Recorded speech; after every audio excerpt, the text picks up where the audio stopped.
After takeout, you screamed for help.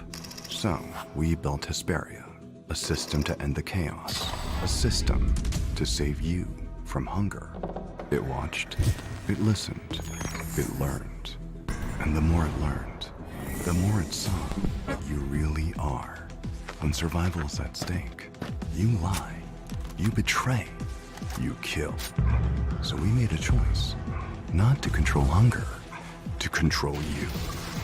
And when you try to resist, we let you. Because when this ends, only the system survives. Only we remember. We are the last witnesses of Miramar.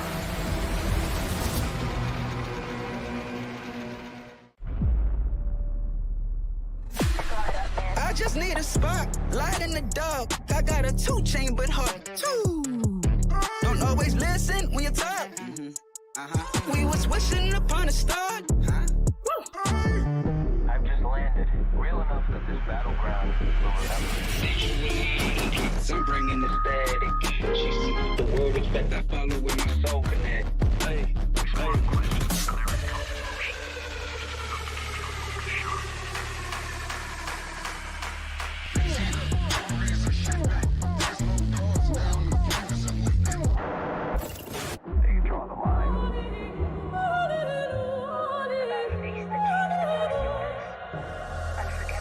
and I'm out in a storm, I still come aiming, I pressure and rain. No fear, every step I claim, face strong, I don't think I change. Staying in my lane.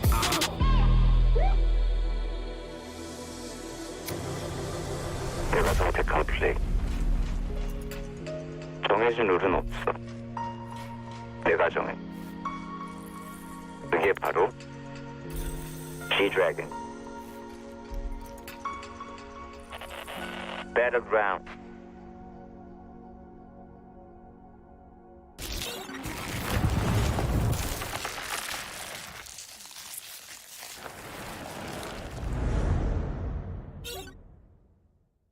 A new collaboration, movable death boxes, and some changes to Miramar. All this and more as we dive into the Update 37.2 patch report. First up, the desert's about to heat up again with a visit from the iconic artist G-Dragon. You'll be able to find an emote stage on the starting island. Special G-Dragon map decor such as a decked out gas station and fan room, and other themed visuals such as planes, blue chip towers, and care packages. And be sure to head over to the G-Dragon truck stop to immerse yourself in the recreated Power music video set.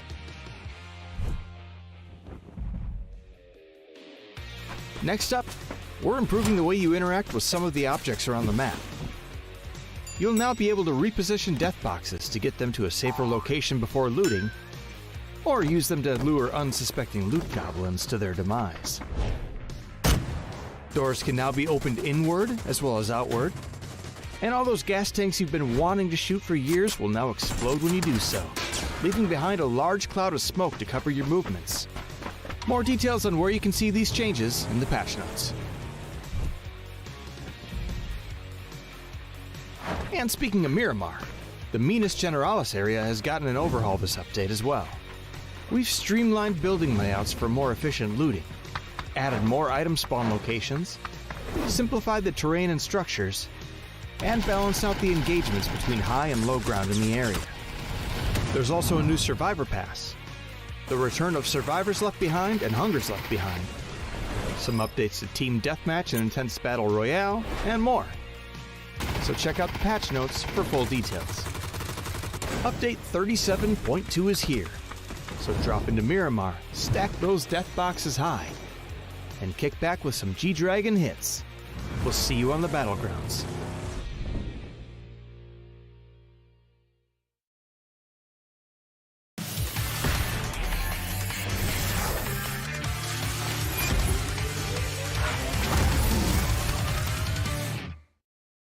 It is time we return for the Masters West EMEA last chance, and we are going to have 8 teams moving on forwards to determine which ones go up against the Americans in the Battle of Continents. Welcome, my name is Kalaris, and joining me we have ourselves Mark Power and Avenger to talk about everything that's going to be going on across the next 2 days. It's only a best of 12, so that kind of narrows things down here, Mark, for all of these teams and their chance to try and qualify on through.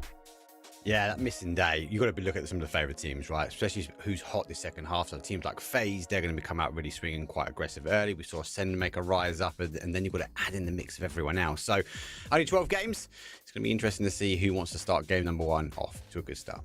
Avenger, I know you're running back and forwards, trying to get ready for everything that's going to be going on here today in this best of 12. We have some, of course, big names that we think are probably going to be able to prevail and move on through, but we can't discredit some of those teams that are coming through from the very last cups, of course. There's been FaZe in there. There's been Twisted Minds in there. Everybody's going to be battling for those top 8 spots. Yeah, it's obviously cool to see these teams coming in and having to make their way through some of these cups, obviously. But there was some pretty insane dominance from some of the big teams, and obviously them coming in and showing that. We should maybe see that again and kind of expect more of that here for the best of 12. I was a little bit excited to hear Mark go for the best of 12, but you did it, James. Damn it. Go on, Mark. Say best of 12. Best of 12. Yes, Mark. Yeah, you're terrible, mate. All right, well, best of 12. We got our format here, as of course, across today as well as tomorrow. We're starting things off on Miramar and rounding things out on the grassy pastures of Erangel with those wild cards in the middle.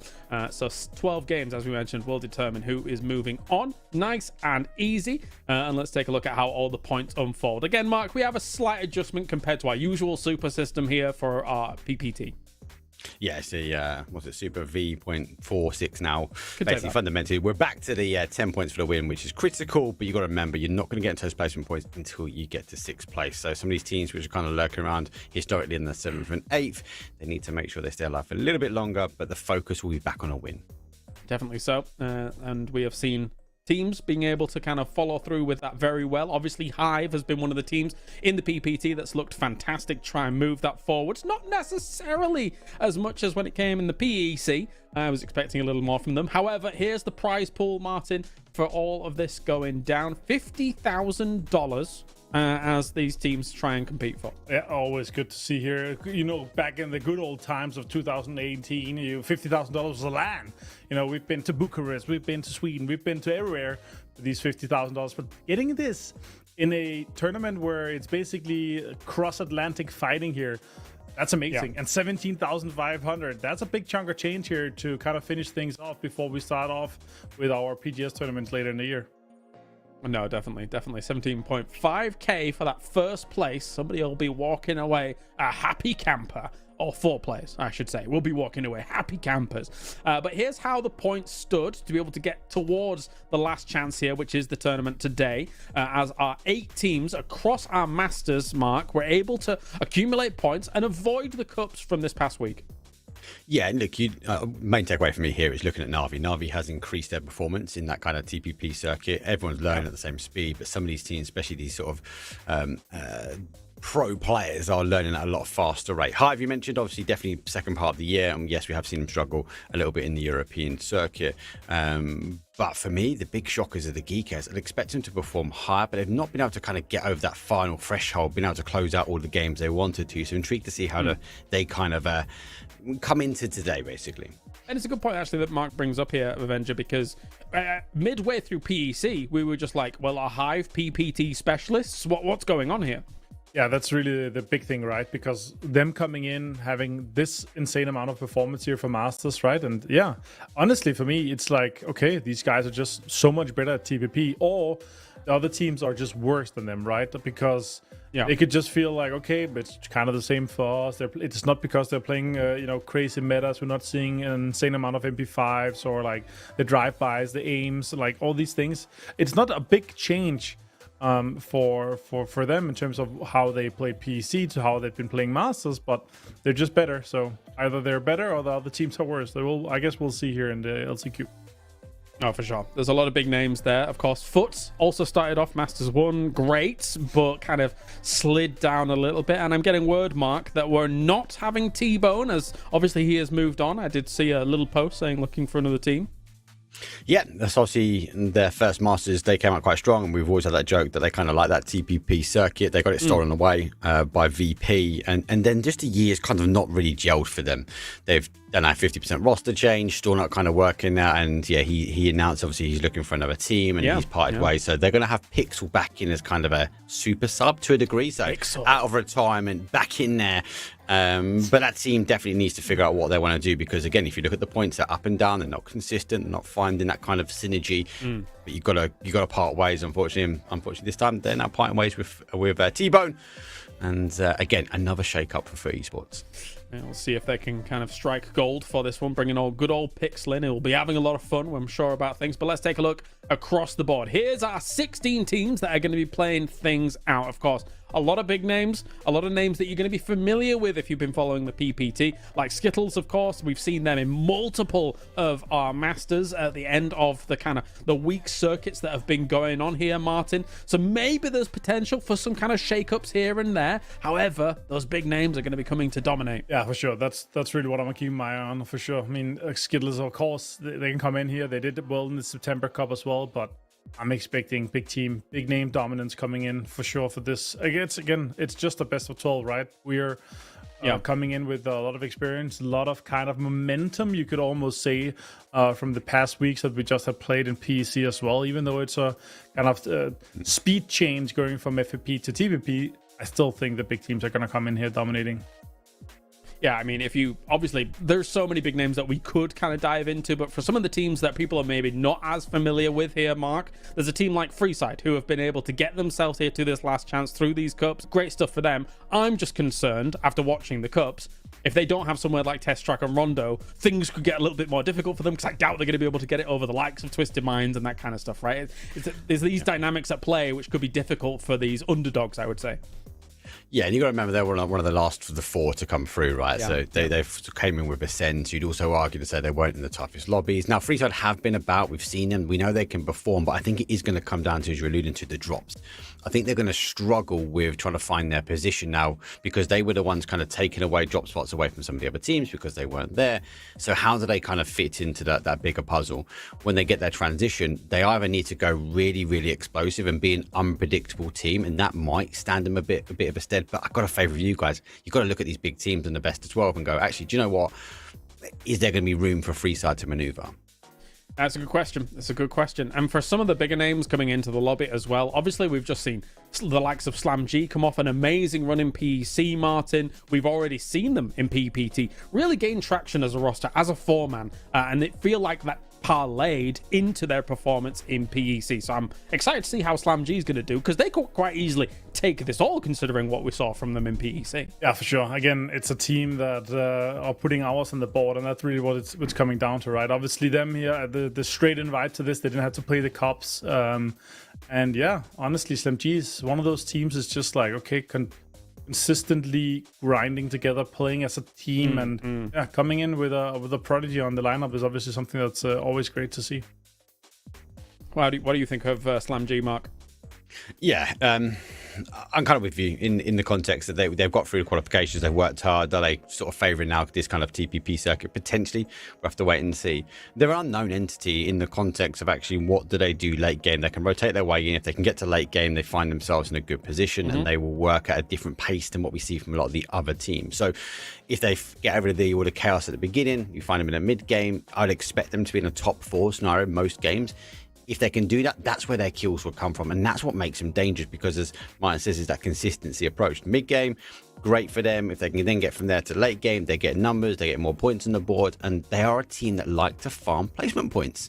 So if they can keep out the likes of the Phases, the Twisted Minds, Geekers and Navis, etc., then you would expect a Slam G to be up there, especially come late game. Yeah, we're just waiting for our first lobby to get ready and good to go, obviously, as all these players need to be situated and very comfortable for these games. I'm getting word that we're also continuing on from what we were doing in PEC in terms of the make them laugh, and that's going to be difficult considering me and Maya are also going to be present. Jeez Louise. So we're back again. Look at that. Even Cameron and Godspeed are going to be kind of participating over when NA goes live. What? Godspeed is just like Godzilla on the side looking at us. What are you guys? What are you guys? The guardian of the QR code. He's he's doing Godspeed things. I like it. He's very large, and to be fair though, he's always taller than me in real life. And then again, everybody's taller than me in real life, so it doesn't really matter. But yeah, so make sure to go and scan that, and you could potentially win yourself some G-Coin. I do believe you were able to make in EMEA Mark and Toby laugh very easily. However, me and Avenger, it's a bit more difficult. You might try and go for some history book moments with me and Martin for some success, as you can submit some of your moments here from the previous Masters tournaments. If you were excited about some of those moments, you could potentially win yourself some G-Coin as well, getting things rolling. So there's been a lot of cool moments, Mark, obviously, not only from the Masters, but also the Cups, to be honest. God, there's so many off my head. Chris hiding in the BRDM that's on its side, waiting to get the kill. Fruits, all the explosive action that we see from utility, because we've had some funny moments where people have not been able to get the nades out the window because they're not quite used to the perspective. But it has been a momentous year of people learning about TPP. Yeah, definitely. Do we have the post-show podcast as well? Are we doing that again as well? I'm hoping so, because that was a lot of fun. Obviously, as people can submit their questions when that is going on. And there he is. It's Mark Powers. So use the hashtag MastersMikeEMEA, and us three boys will talk about some of the questions that we pick. I'm unveiling that we pick them because we want to talk about cool things. So try and pique our interest, and we potentially you'll win some G-Coin as well along for that, Avenger. Have you been enjoying answering the community's questions? Yeah, there's been tons of good questions. Mark, I will ask you this question though. Do you feel like you've missed an opportunity in maybe becoming an electrician considering your last name? No. Wow, a hard-hitting question there from Avenger. That was a tough question to answer. Well, once AI takes over, that's all we'll be doing alongside plumbing. But then I get word that even that is going to be difficult once AI becomes even more amazing. But anyway, we've got 6 games for you here today as we're starting off on the Dusty Dunes, and we'll be going to take over Rondo and Erangel to round things out. Do you have any particular predictions in terms of teams that are going to be doing well? Obviously, a team like Twisted Minds, Mark, came in from the Cups. They were a bit busy when it came to, I think it was the previous Masters, and actually couldn't end up playing, right? Or was it that circuit as a whole, because they were casually winning EWC, and they've just won PEC as well. So they're looking good.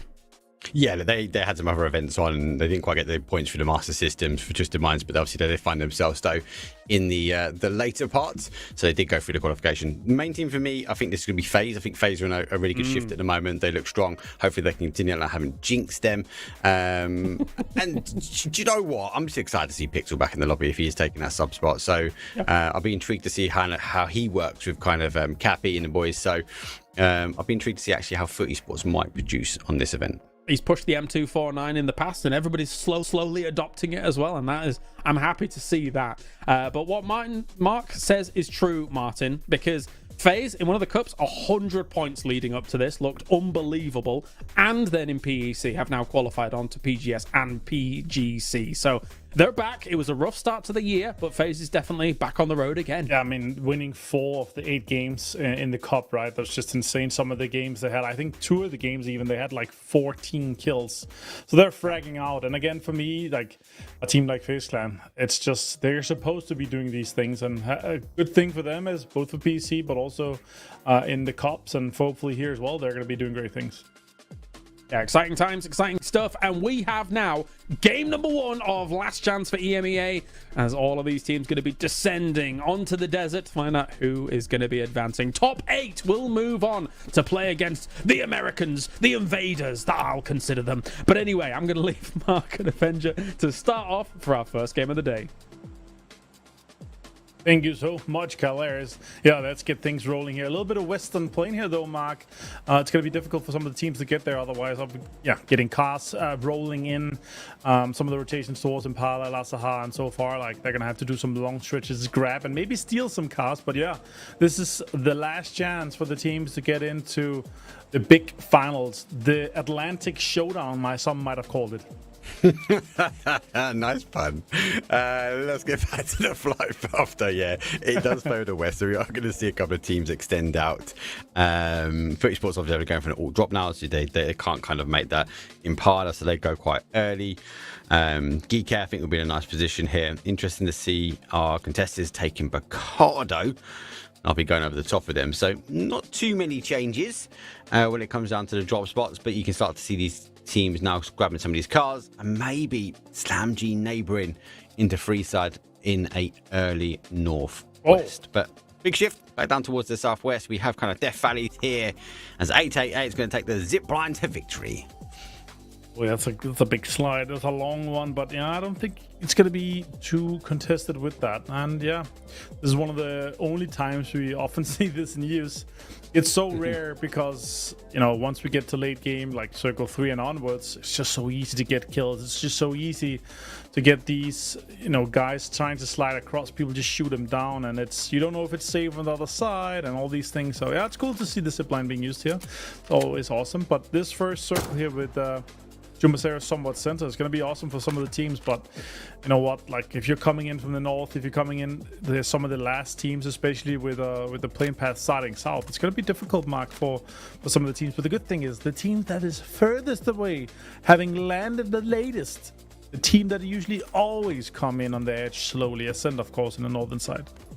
Let's talk about Ascend, though, because like for me, Ascend used to drop Valdemar. That was kind of their spot. Yes, they got caught. Chris is kind of where Ainty normally is, and he's rotating his way there. They opted to go now for water treatment. I think that as a majority gives him more of a centralized position, which is good to see. But they must look at a zone like this going, oh, God, that's where we normally drop. That's normally where we play from. Now we've got the big rotation. Yes, we like to play the outside edge, but they've got a big shift now, and they've got a lot of teams, and there's a few bottlenecks where these teams might get consolidated.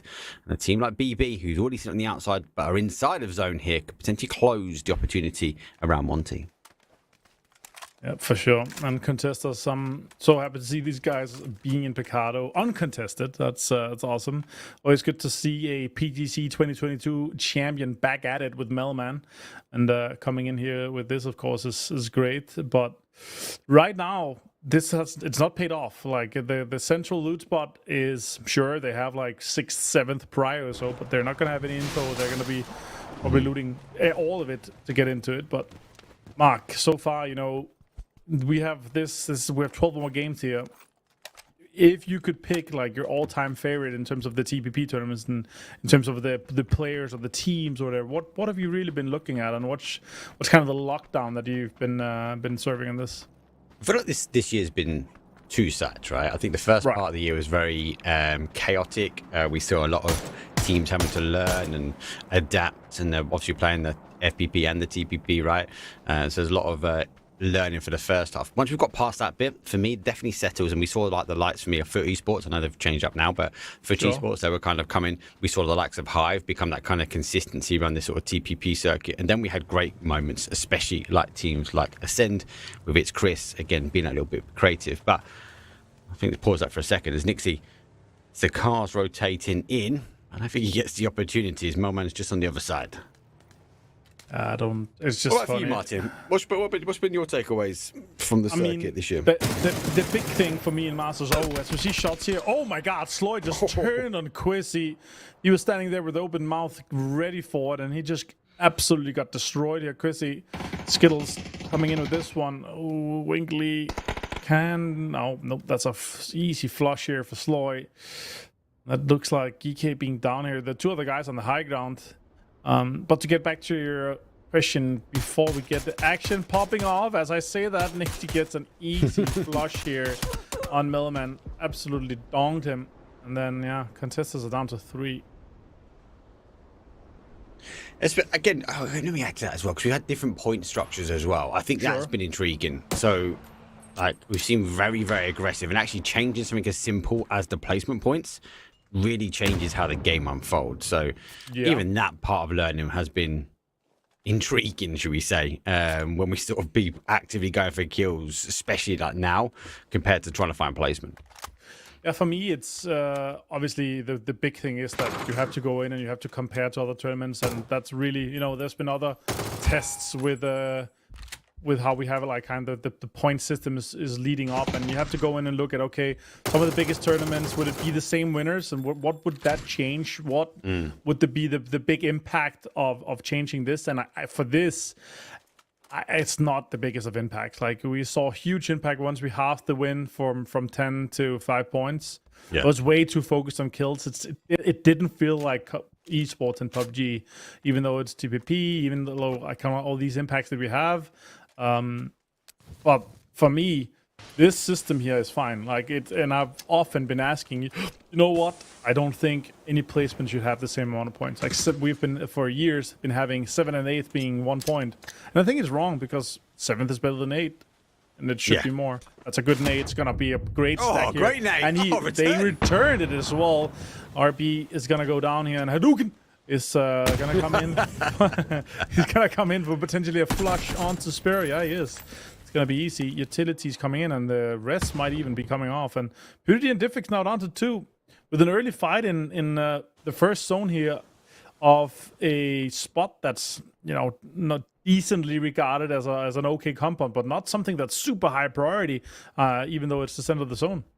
I'm so surprised as well, because GK is in the center of the zone. This is their drop spot. So being able to have a team push so close like Skittles, now we've got 3rd, 4th parties. We see VP and Footy Esports now sit on the outside. I'm surprised they're not really locked down a position. So clearly not in the right momentum to start things off here. Everyone a bit pacing a little bit more quicker than GK at the moment. Now, don't get me wrong, PWD and Diffix can be a dangerous duo, but with so many sharks circling, like, you got to potentially start thinking that they might be one of the first teams out. Yeah, potentially. And you know what? For me, again, the way that TPP's kind of played it, it's very similar to how we see FPP in terms of the rotations, in terms of the macro, but it's the small things, it's the riches, it's the information. You see a Diffix getting an insane amount of information without exposing himself, without really giving a lot of information. And you can definitely see the mechanically skilled players that necessarily don't have as many hours. Oh, Diffix finds one. That don't have as necessarily as many hours as some of the other guys in TVP, FPP, or the pre-fire. I like that. That nade could have been huge. Diffix really trying off here, but it's the mechanical players that's really shining through. And then until we get the hours, the thousands of hours. Oh, that's a great pass from the students. Finds a low, my bad. And that's an easy point here for Twisted Minds. That's a big loss. That is a big loss for them as well. He's been outstanding for one of time. Twisted Minds, good lead on that Panzer. Pretty much putting Win or Die stuck in their tracks. Initial nade though from Diffix, I think, put his second spray into that window off. But that initial coming through the smoke was really, really good for him. Have to try and hold. Rest does happen. Back towards the other side now. Batulians, after taking one, now looking for another. Sees Levante in the nade. Goes over the top though. Has the best shot. Stern the Orc gets the connection, but the nade eventually does enough splash damage though to put Batulians down. And the rest of Twisted Minds, well, they're not in sight. They're further down towards the town. Got a little bit of a transition now if they want to catch up, and Laos looking to try and close out Batulians early. Yeah, for sure. He's dead. Shots coming in as well, and Diffix taking tons of damage here. 45 HP only. Has to use a first aid kit, get up to 75. Only one stim. and 1 energy. And yeah, again, 20 seconds till circle pops here. They don't even know if this is gonna be central circle in the next one, and they already lost 2. And with the information given by the kill feed, with Batulin's being flushed here, obviously from Leosh, with the information given from the kill feed is that, okay, the DK is fighting, that means most of Chimacera is free, or there's going to be a fight, we can look at that. Information is given out, and that's, you know, valuable information shared to the other teams. As we see this next circle pop here, it's going to be an edge one. It's going to go a little bit south, centering just south of Chimacera, and DK is actually fine in this compound. Yeah, again, centralized zone for their drop. Surprise. Now they've got to sit and wait. Zone does shift away. We'll get rid of lots of water. Lou now down. Tactics trying to launch the nade pass towards the shack. Doesn't quite catch Leosto and Levante as they will swing past. SH taking the high grounds. Able to look over the top. See if you might get the angles that's needed. And Levante looking to try to get that flush. Just destroy the send here as we see this swap of the pictures. Slam G having lost one already, but still getting points here on this western side is huge for them. Tons of damage done. He's getting another one here. Great peek over. Reposition quite easily. Sees the shots. Smokes come in. Trying to put down like a defensive line for himself so the other guys can come in and help. This could be a free rest for them as well. Seen him. Nice. Oh, good info. It's not even the info, it's a defensive line of smoke. It's key. He's got no heavy U2, has he? So, gonna launch some flashes. Might try and now cross where he can. Here's the shots above, though, coming from BB team, but they are locked in towards high. Also, a team coming in that sort of northwest corner. We'll hit the spray. Time is ticking. Now we need reinforcements, as the rest of the team will try and tighten up with him. Yeah, you know, I'm very excited to see Boosted Gun Line. It's going to be great, but you can just see the sheer mechanical skill of this guy. He's so quick, so fast. It's almost making some of the old guys, such as Calaris on the cast here, nauseous when he sees these quick moves here, Mark. Doritos coming in for defense here. Win or die with a little bit of a stalemate outside the circle here, Mark. Not really worth it in my book. No, they got caught, didn't they? It was Twisted Minds that kind of threw the anchor down, put the roadblock on, so to speak, and what point do you cut loose? You've lost one, have you got the chip? Maybe go. The drops over, which SH above the high ground, overwatching. Twisted Minds, I think, have led more numbers than what they wanted. Batulin's down, but we've kind of ensured destruction for both of them. They leave, get the opportunity to go for the recall here. It might be a race, that recall that is just on the inside of the zone. And PWD, though, well, Tommy gun in hand. It's a great weapon for a reason. And the damage, I wish that was back in the crate, to be fair. Yeah, not really. Good old days. Classics. M249 in my book. Shotgun running. He's swapped, though, to FBP. And waiting. Doesn't have any advantage to look around the corner, right? So he wants to make sure he's got that gun up ready to go. PWD goes towards the outside. Now sees the player rotate his way. Gets a great shot, though. Huge amounts of damage. Wouldn't know that. But now has the information that one is trying to get the angle. Skittle trying to close this fight out. I did say Geek, even as a duo, really, really hard to kind of underpin their location. Trying to get the sneakily peekily angles here with this. This one is a dirty one. Knows that there's players over there.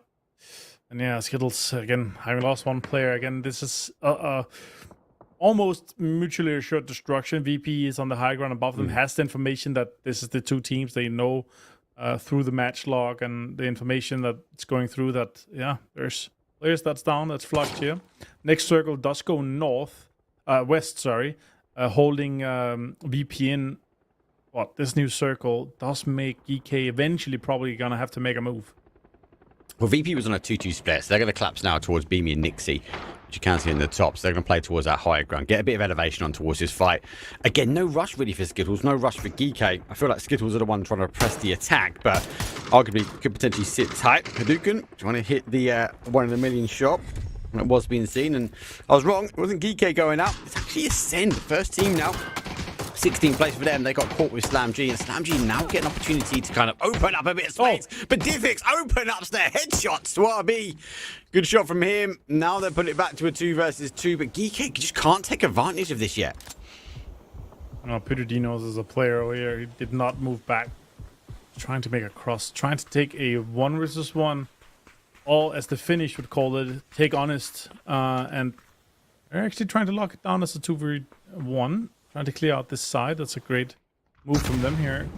See if it works out. There's some Panzer action coming in. Free side takes one down, but Contestus gets mindset down. And that's a quick flush as well. The boom gets the flush, and Presenti finds and flushes example on Twisted Minds. Yeah, he's on the outside edge. Hive now sitting very much in that northwest corner.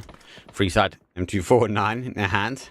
Again, a bit of a split for them. Got to be cautious though. A lot of teams playing a wide split, trying to gain as much space as they want to. Skittles still on the holdout here for GK. So other teams sort of work their way in first, still holding centralized compound phase, neighbouring them.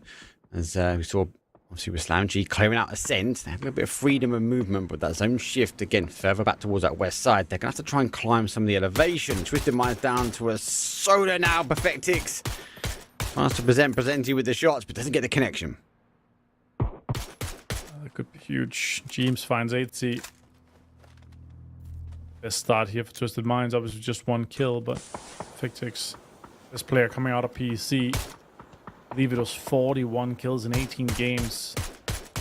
Absolute insane player, right? But in his own right, can he get out of here? Can he get out of the blue and survive this? As we see FaZe now making a move on a hurt foot. AT's down. JD's coming out, trying to flush. It's big expectations from this team, right? Esports making changes. They're changing things up. Still not settled. Scav now going to go for that res. Cappy and Scav arguably fit into the roster. I feel like there was a miscommunication, different decisions from the team. I know T-Bone wanted to be the IGL and sort of driving that sort of PEC, and that wasn't going to be the case. And obviously looking for a new team, etc. They've made the call now to change that roster. At least they've gone back to a sub or a player which they know. So Pixel isn't going to be learning, especially from 80, right? And yeah, it's just an easy fix for them. And now they get the zone. They're pretty much in the center. They just need to hold FaZe at bay. But arguably now FaZe have other problems because teams could have rotating from the east. Shido here with the greedy split on the south side as well. And the 2-2. I don't know if that's going to pay off here in the big warehouse. Maybe they have to converge later on. But let's see what they decide to do. If they get back together, what happens here? Slam controlling that southwest side. Na'Vi coming in from this eastern side.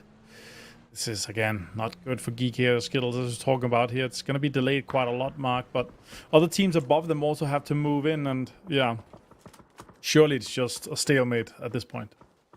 This is the point now of can we get in, how we maximize points from these games, right? So we've still got 14 teams up here. Na'Vi can try and work their way in. FaZe, as I said, have other problems now, and this is the east shot. So Na'Vi taking the shots towards Vard. I think they'll be intrigued to see how they can fight this one out. FaZe team, especially mid-game, we see them now on the outside edge farming those kills. Now they've got to try and deter Gustav with the M16. That's definitely a gun that I do not favour. It's great. My bogey gun. I can't stand it. I can't hit a shot with it. It doesn't matter how close the person is. I could be in their soul and I still miss a shot with that gun. I obviously never played, but it just reminds me of the good old times. The 2017 PUBG where no recoil, 8x silence on it, and you're just absolutely laying the hammer down. But now it's time for Molodog to lay the hammer down on Dante here high, having lost a player, and now Phil first and the boys are pushing in. Great little peek around the corner for information. Quick sneak here. Actually, a third party coming in from the big. It's free side getting a knock on to Phil first with a MK in hand on the headshot. It's great for them. Quick revive on these guys and they're going to be fine, but Molodog has to heal first and Phil first can crawl in. A couple of the teams sort of confirming their way down, right? EK still on the fight here. PWD, final player now for them as they went full charge, shotgun in hand. Flash will go out. It's going to give the opportunity now to go through. Second flash as he sees the player now move his way across. Information is going to be gained. He's going to work his way through. Jump shot comes in and GK down to their final player. Refused to get moved. And BB team now got the res. They have to defend Hive's push. Yeah, and again, this should be easy for BB team. They have all the information. They have multiple knocks coming in. Schengen has a Faust in hand, and this is going to be a little bit difficult. He has a good placed shield, but if he walks in the door, it's going to be a knock on both sides. That's going to be a knock on Schengen as well, but let's see if it's going to happen here. Contestas, Melman finds hello, my bad. The boom did get the flush on himself. That's an unfortunate situation. Rocks should be bleeding out here outside, Mark, but let's see here what happens for BB team and Hive. Next circle pops. If they're not in, they're going to have to get this finished quickly. Schengen finds a doozy, flushes him as well. Still has a pants on his belt. Yeah, they get the information. They start peeking over the top here. Does launch out. Schengen does get Schengen. As you know, the blowback was going to cause him more problems than what it was worth. But he didn't factor that one in. BB team did get the confirmation, though, on towards Rock. On the other side of things, though, Win or Die dancing around the outside. Contestants are in front. So, again, fighting in the blue. Phase number 5. Well, it packs that punch. And these teams are going to be a little bit too far out. And the meds are burning. Not good, not good. Hive get the rest off, but then again, they are outside the zone. Have to finish this fight quickly to get into deeper terrain. Again, it's only top 6 that gets placement point here. Dante with an underhand. That's a great stun grenade. Can go in and get an easy knock here. Filfers does find 2. Tries to go for the rest. Oh my god. Went for the flush immediately. And that's best to log out. And Filfers and Moldog, the last 2 players from PB team, they're not going to have any rest available. And that's also opened the door for Slam to kind of take control of this western side. That is kind of their path in, as Beamy finds Hackator with a Dragon of headshot. Yeah, this is, again, the opportunity. Slam G will be happy now. On the other side of things, though, FaZe now on the defense here. Bushido having to collapse both parts of their split because they've lost the zone. 888 also doing the same. So a lot of teams pathing the same route. VP fighting for the high grounds. They've taken it away. Now they get eyes on towards Foot Esports, though, in the compound. But be understanding that might not be the right shot to take. He needs to keep an eye on that smoke to make sure Na'Vi doesn't come his way. Oh, shots coming in. Bushido trying to defend. That's a great swabberoo in there, but Abel takes him down. Celtic did find Blazer, and IM5 gets the flush on it. Bushido again. I was talking about this 2 split being for too long, for too greedily here, but it's cost them already. Down to a 3-man here for Bushido, and now Foot moves up, tries to sweep, but Crossberg takes down Kapi here with that great Orc spray. I think the call was to try and get kills from the south. Should they have left the compound, they've opened, they've exposed themselves. Now they're committed to try and get the fight. Ain't he? It's going to be right on the walls to fight here. Bushido does try and apply the pressure towards 888, and that split maybe not working to their advantage. They need to try and open things up. And there's a double though, MP5, not just 1 but 2. That's a way to open things up for Bushido. Ilcop with the MP5 abusing here, and TPP, it's such a good gun, especially on that range. A painkiller here, Ahmed. For 888. I'm not sure if this is going to be too hard to recover from here, Mark. Let's go for some util. Shot coming in. Damage done. 76 HP here. Big Star's fine. Extends in the eastern side. That's a great knock here. Medibay finds him. And 888 is down to just April. I love how he's using the smoke to his advantage. Go and use the smoke, backs up on the ridge slightly, just enough so he can sort of peek his way over the top without exposing his body. Trying to get the information. Now knows there's potentially 2 in front. Spur comes in, Flash goes over the top now. They've got to try and find him. So have got the res. MP5's back in towards the fight. So now they try and close in the gap. Be cautious. He has ducked away. He's come behind though, and he's picked one of them up.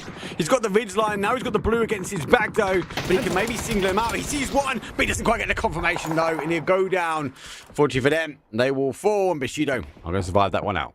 I was so excited for a Panzer explosion right there, Mark. But didn't happen. Slam G though, again, holding the control here. 4 up, looking good. They could potentially get an open door on Foot that's trying to get greedy here. Moko also sliding in, getting some points in the southern side. That's a good confirmation on as well for Slam G. That's 5 kills for them. They're taking a good amount of control. These riches here still can get back out and still get back to the guys. And again, if their control is the western side here, the riches on the west is actually super strong. And potentially they could hold out Foot that's trying to get out of there. Aggressive stance. They could have been really punished here. I was worried that they'll sort of completely collapse from the south. They're trying to get some kills, looking to try and get numbers on the board, right? To get a good game number 1. But Slam G had an opportunity to kind of sneak into the compound. Didn't take it though. They're still in that southwest corner, and Foot do have a bit of a run now if they want to try and get out. Lucky enough for them. FaZe on the other side are engaged now with Navi. Gustav puts on Hackator effects. Peeks over to the top though. He does cook the nade, looking for the double though. He's going to launch that one out. That pathing is really good. Does he get the connection? No. Does the damage, but so indeed will survive.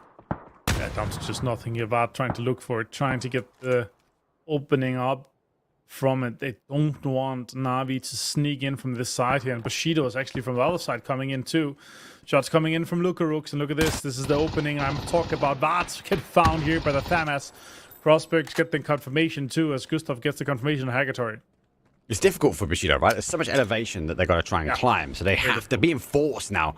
Na'Vi have no option but to run away from this one. They have to press the attack now in towards phase. Extends. So Steed now ready to go. He does get Crossbergs. That's going to apply some pressure. That's the FAMAS down and out. And again, for Esports, eager to get killed. Unworried at the moment. They need to keep calm and collective. They have to hold a position. They've left Cappy remaining to try and defend off SlamG. Yeah, I mean, with this, oh, that's a big opening here. Vex. Wow. FaZe going down, Gustav going down as well. And that's Na'Vi out, but Gene's still standing, trying to get things happening here, but he's under tons of pressure. Beamy finds him with a headshot to the dome from the Dragunov. Yeah, VP just know the time to activate, right? It's unfortunate for FaZe. They're on the defensive the whole time, and obviously Na'Vi had to sort of press the attack because Bushido was sweeping their way around. Top 4. SlamG said if they can get out the early game, avoid the chaos, they avoided the chaos so much so. Then they find themselves, though, in a position that they find Cappy. Sneaky. He does find one. That's going to put it down to actually the favourite numbers go back towards FUT Esports.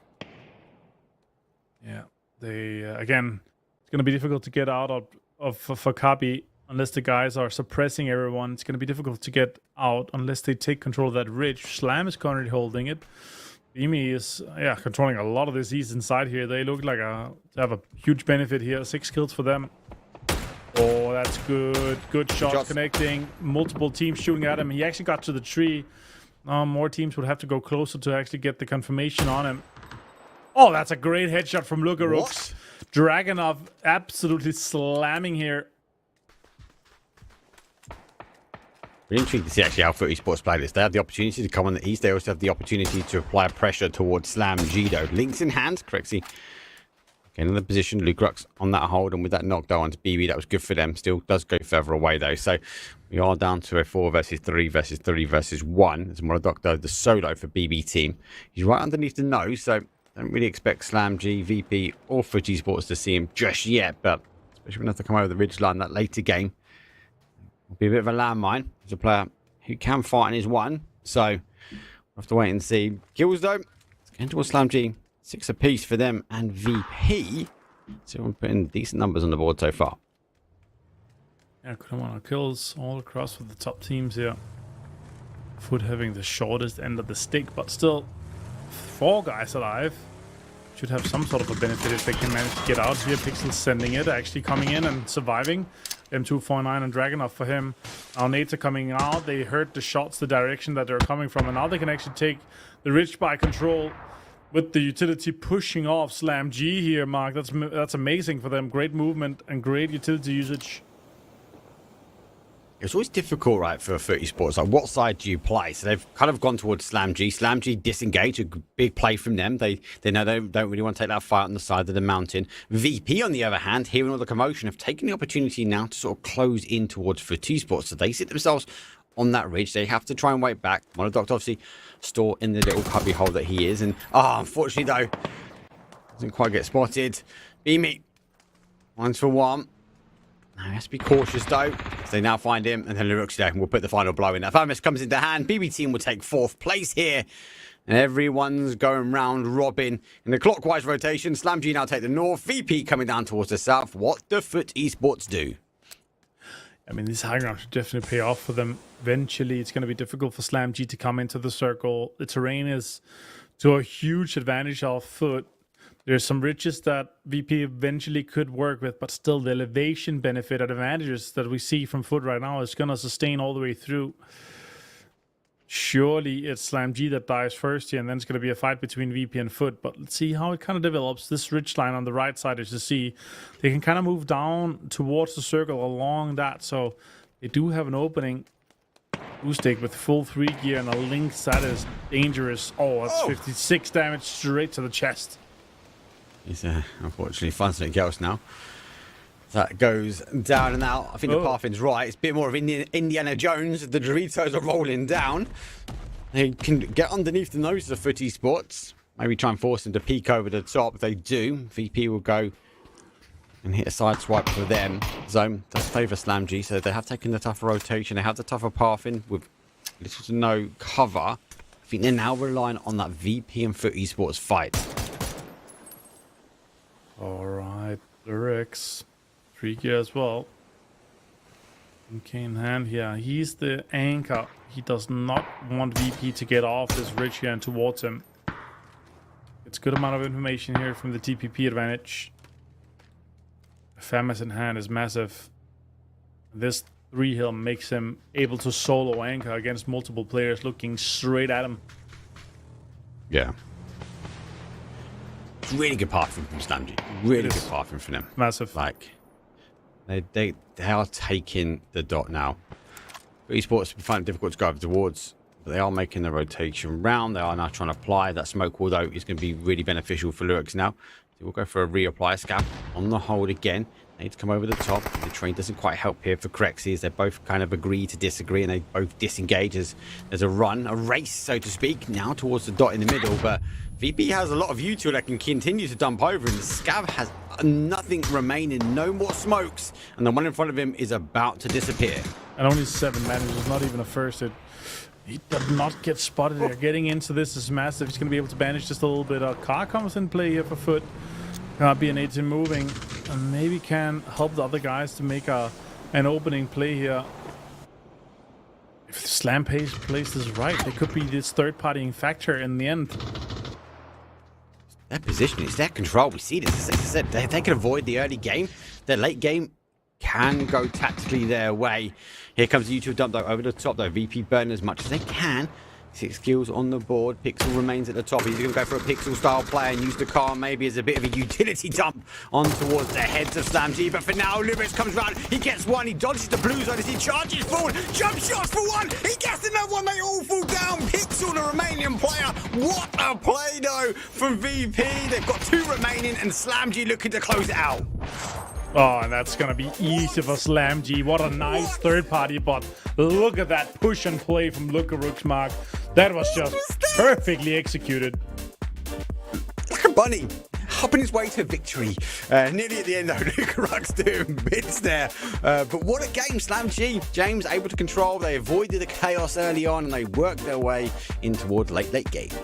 Yeah, I really wanted to focus on SlamG and be like, wow, they had such space control mastery in PEC, and then the PPT really kind of lends itself to that. We saw so much of that in the Masters prior, but I'm a little confused because Lukaruk's just like went Superman Avenger. What was that? Yeah, just jumping through. He's like, oh, there's a blues on me. I might as well push, you know, if I go back, it's going to be too much damage. But here, they're not going to expect some maniac just sending it through. And they're already damaged, so jumping in with the ace and just shooting everyone down here, that's great. That's amazing. Again, also Pixel going down. That's good from Correxit to take him down with Alara. But yeah. Yeah.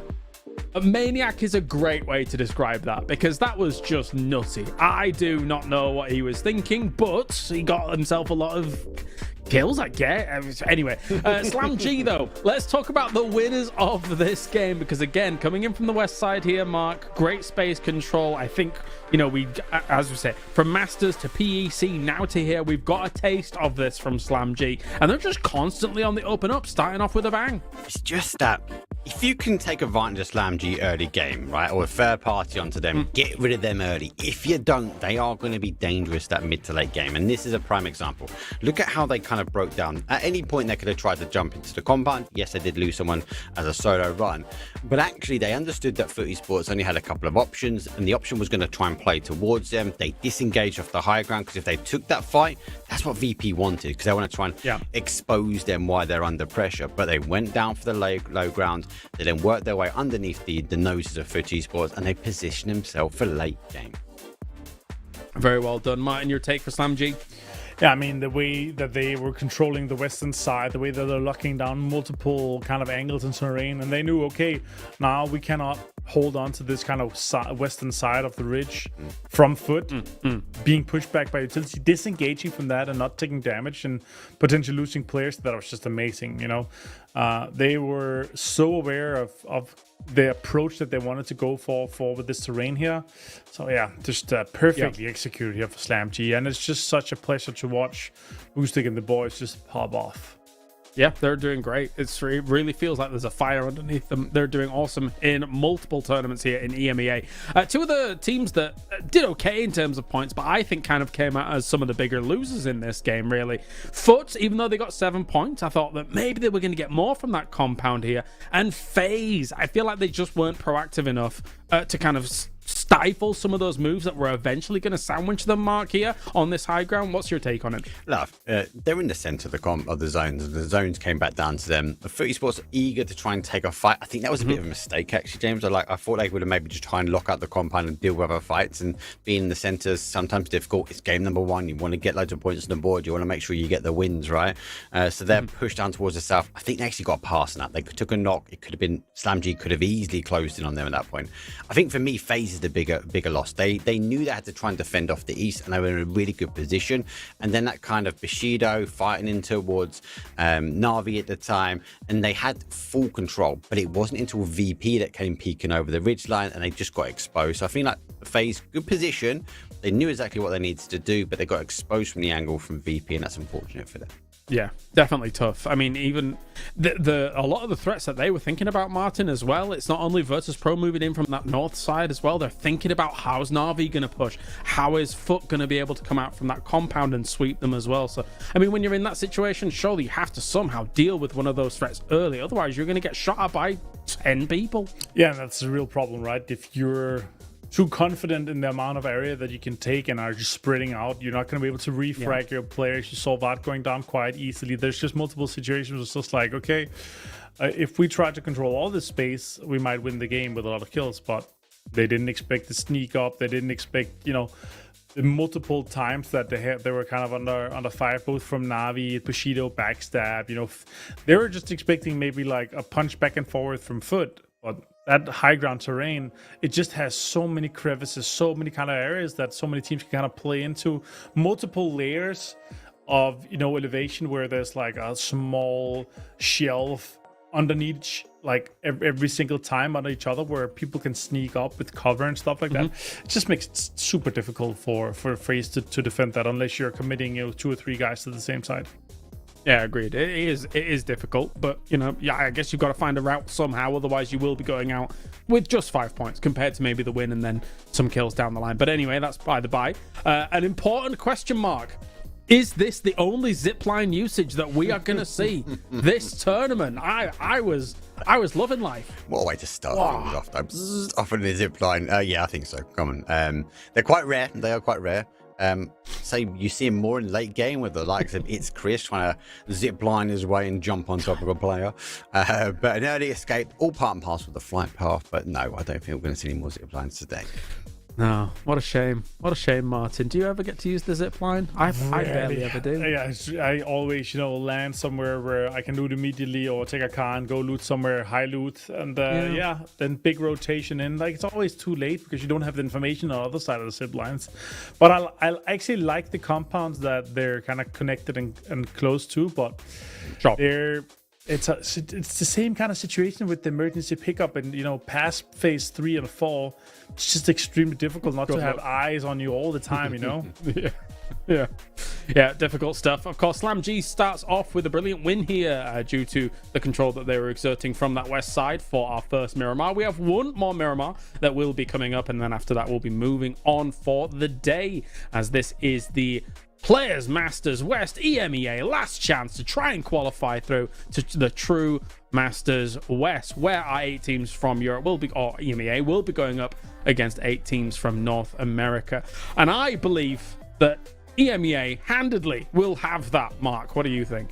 It's the 3 most biased people sitting on one cast for the one region. Right? So, 100%. We're going to put the best 8 teams forward, and they are going to absolutely destroy the Americas when it comes down, though, to the Masters West. I'll be really intrigued. I do like these kind of battles where we kind of have region versus region fights because there's a lot of pride to be had from when we win. Yeah, Avenger loves good old region versus region as well, don't you? I do love it. Yeah, I mean, last time there was kind kind of same tournament like this going on. I will say this: EMEA got first and second place, so let's see how they're going to be faring once we get to the finals. I mean, it's a little bit different landscape this time around with TPP and everything, but we have some pretty great teams coming in, and the most beautiful thing is it's just going to be happening just before PGS. You know, the rights to, you know, muck some of the other regions through that is going to be great for the players and land. Like, you guys, you are terrible. You should be playing TPP instead of this. You know what I mean? Like, it's going to be fun to hear, especially with the interviews. It's always good.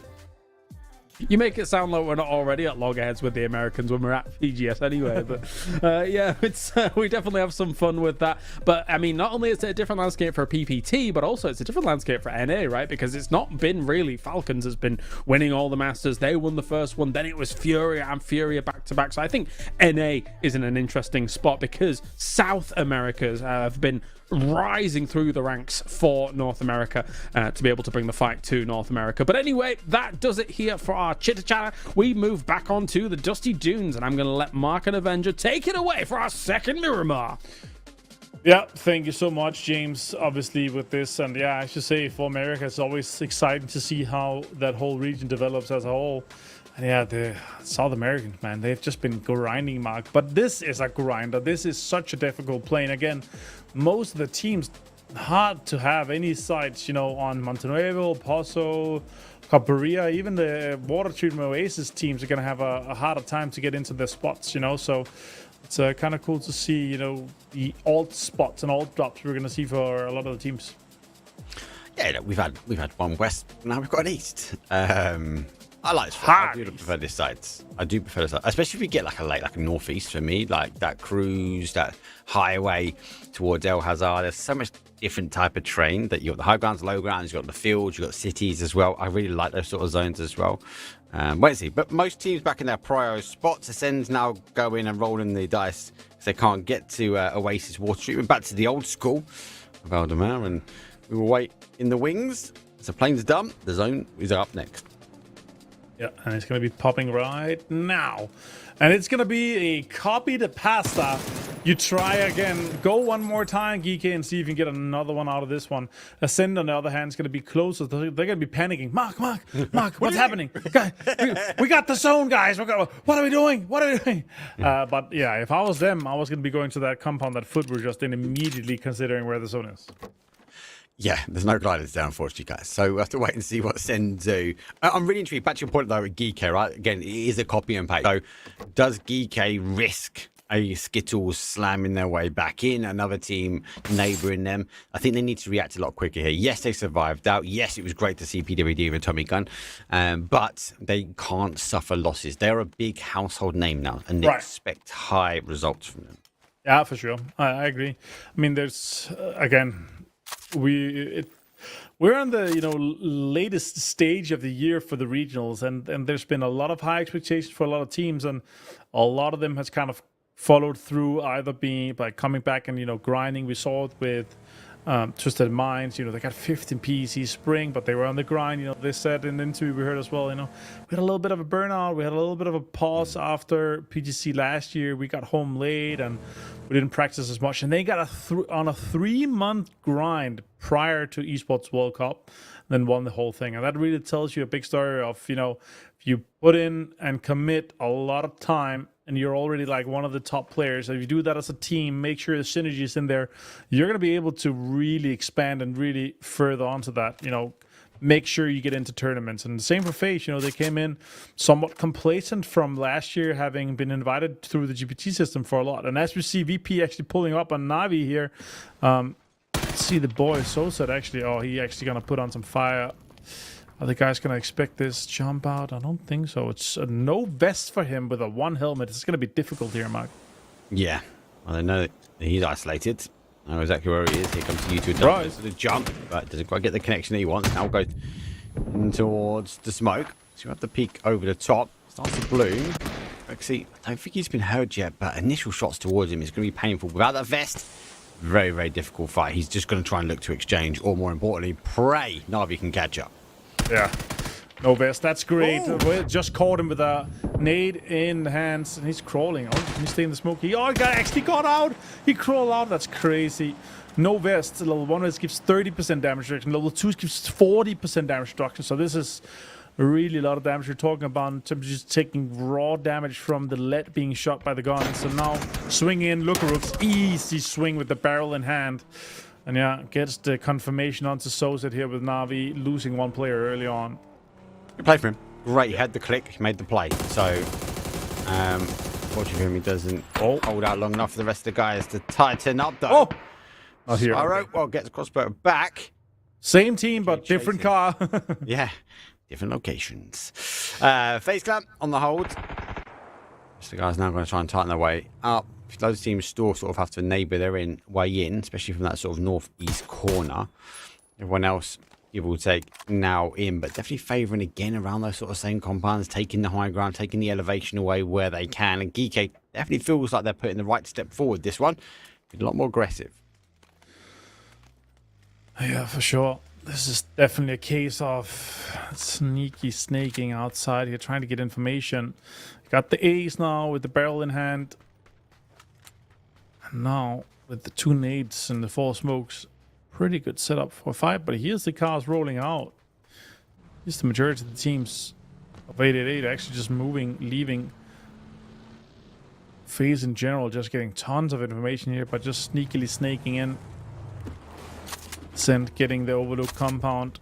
Ackermans trying to leave it quickly from contesters. Bricks might be able to get picked up here, I suspect. Oh. Gustav gets picked up slightly. Slam G are game number 1 winners. It is best of 12, and obviously we are looking again for that top 8 that will duke it out against the Americas region. BB team, they take to the skies. They go very late as well. So they're trying to get on the adjacent side, hoping, praying that no one else is back in their normal loot spot, which is Monty. So they try and claim and put the flag back down. Kind of like this play, but then again, I would have loved to seen someone go on this southern side. It's going to be so open, you know, that majority of the teams are coming in. Obviously, being it a southwest circle with where the plane path was, southwest are going to be very open, very free. Oh, shots coming in from Phil first here, taking down Leosh. More shots coming in from the distance, though. Besselak taking tons of damage. Almost knocked here. Winner Die continuing just to put in damage. Levante finds one. Oh, headshots come into us. Phil first takes tons of damage. She's down to just 20 HP. He's running towards Bestlock as well for safety, but Levante does the damage. He does turn back round. Smoke will come back out to give him a bit more time. He will potentially look to try and get to the vehicle and maybe move over. Other problems, though, for Phil first. There's a bit of a watching eye from Win or Die. A team, again, expected to do well. Not a great start to them. Obviously, crossing with BB team. The Drox gets into the vehicle now as they're going to try and drive their way down. Panzer from Phil first here, waiting for the car to rotate through. Does a bit of a fire away, a bit more of explosive cinematics, but does a great to get the connection. Yeah, he can get job as an explosives engineer here, but now the nades are coming in, trying to connect as well. They're stacking up. He could get a good amount of damage here. Finds one, finds 2. Levante goes down 2, and it's down to just, yeah, it's Gedrox left with 1 HP here. Yes, H of Gedrox been spotted. Now it's easy. And that is clean. BB team with the emergency pickup. Clean up, Win or Die. Yeah, that's just such a clean and well executed play there. Filfer's just such a good player. One of our young prodigies coming in. I believe he's just still 20 or maybe even 21 this year. I'm not sure, but still a young player.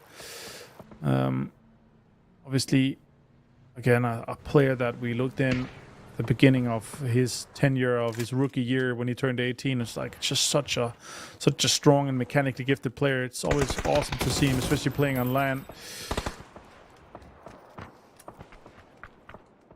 Here he goes now. Slam G. Lock heads with 888. U-tool dump over the top. Car's option to move further afield. Still 1 minute 25 before we see the next zone. I suppose a lot of people here will be kind of eyeing up the next position where they can and can't rotate to. FaZe applying pressure to both these teams, so I think it isn't agreed to disengage, reposition the cars, because teams are really going to need them, especially late game. But that car is pretty much spent. He has spent and gone. And now 888 opens up Arctic. There goes the second one down. Jim's trying to claim the kills, but 888 put him at bay. That's tons of damage done here. Slam G. Very unfortunate for them. It's always inside the craters that you lose a lot of land. And especially with TPP, you can just, cleanly P-go these ridges, get so much damage done. And yeah, Slam G, after having a 20-point game now down to just 2 players here, having to leave the compound, Mark. Not good for them.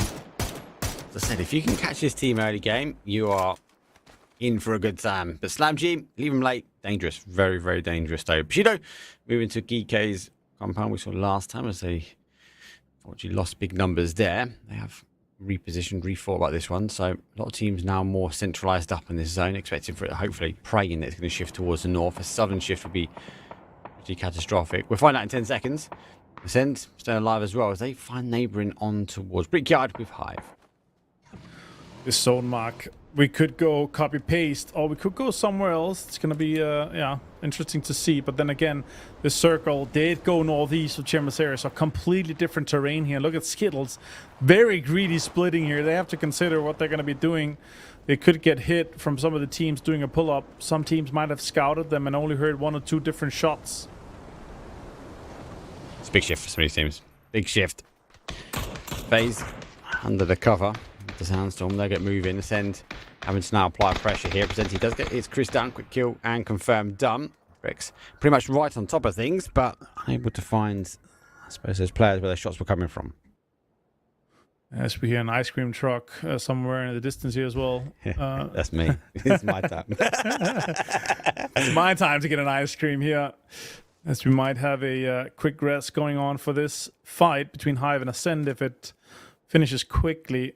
Our FaZe trying to finish this fight with 888. They have, oh, look at this information that they're getting just so easily for James.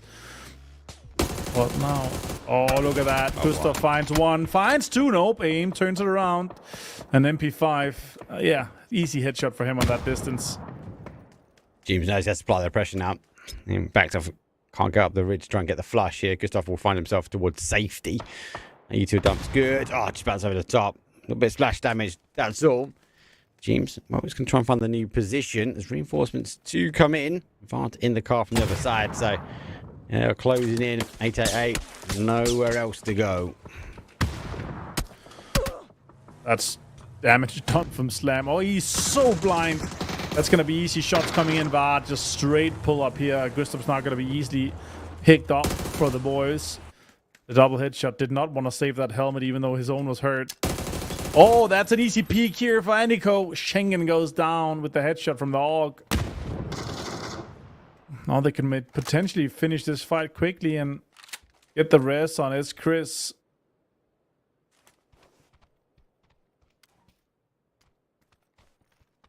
Okay, there, but this is dangerous, right? They're wasting so much time.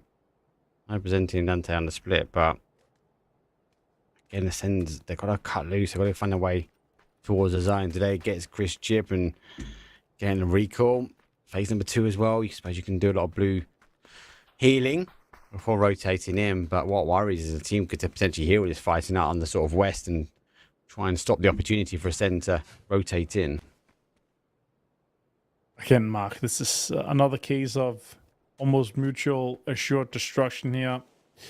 We want to try to finish it quickly, but and again, once the circle closes and we go from phase 2 to 3, it's still just 1 damage per second. So might be worth a fight that's delayed even if they can go together here and get everyone in and then get a rotation move in from the team here.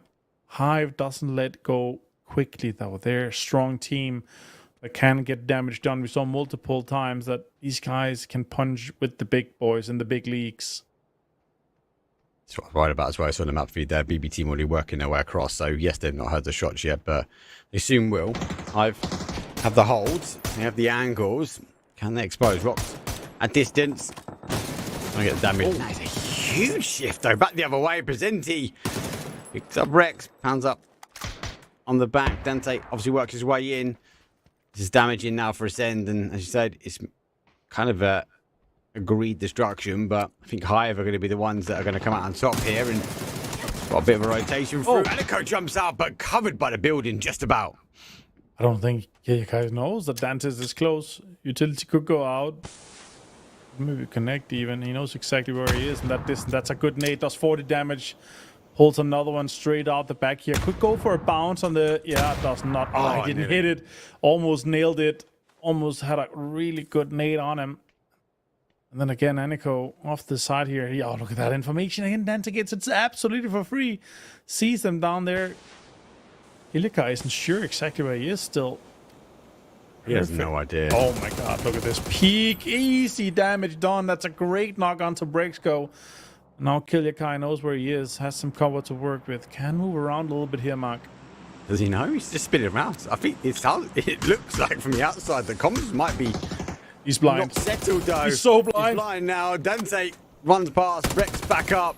Neighboured by Dante.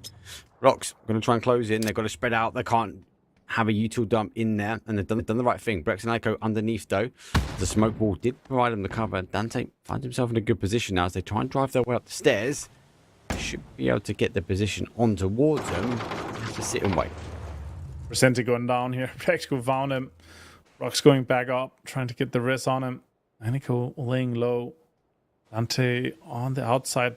The outskirts of this sheet metal that is just separating these two teams, waiting for this peak around the corner. 50 HP. Potentially, yeah, I mean, some stims are available. As we see Melman and Filthy getting Molotov. Nice! Great peak here for Dante. Gets Annika down now. Now it's down to just Brexco, who is down to, I think, 35 or 40 HP or so, Mark. Yeah, don't open the door, face. Do not open the door. Huge. That nade was great. Hive eventually clearing up. Disciplined enough. And for Ascend, not great games. The start.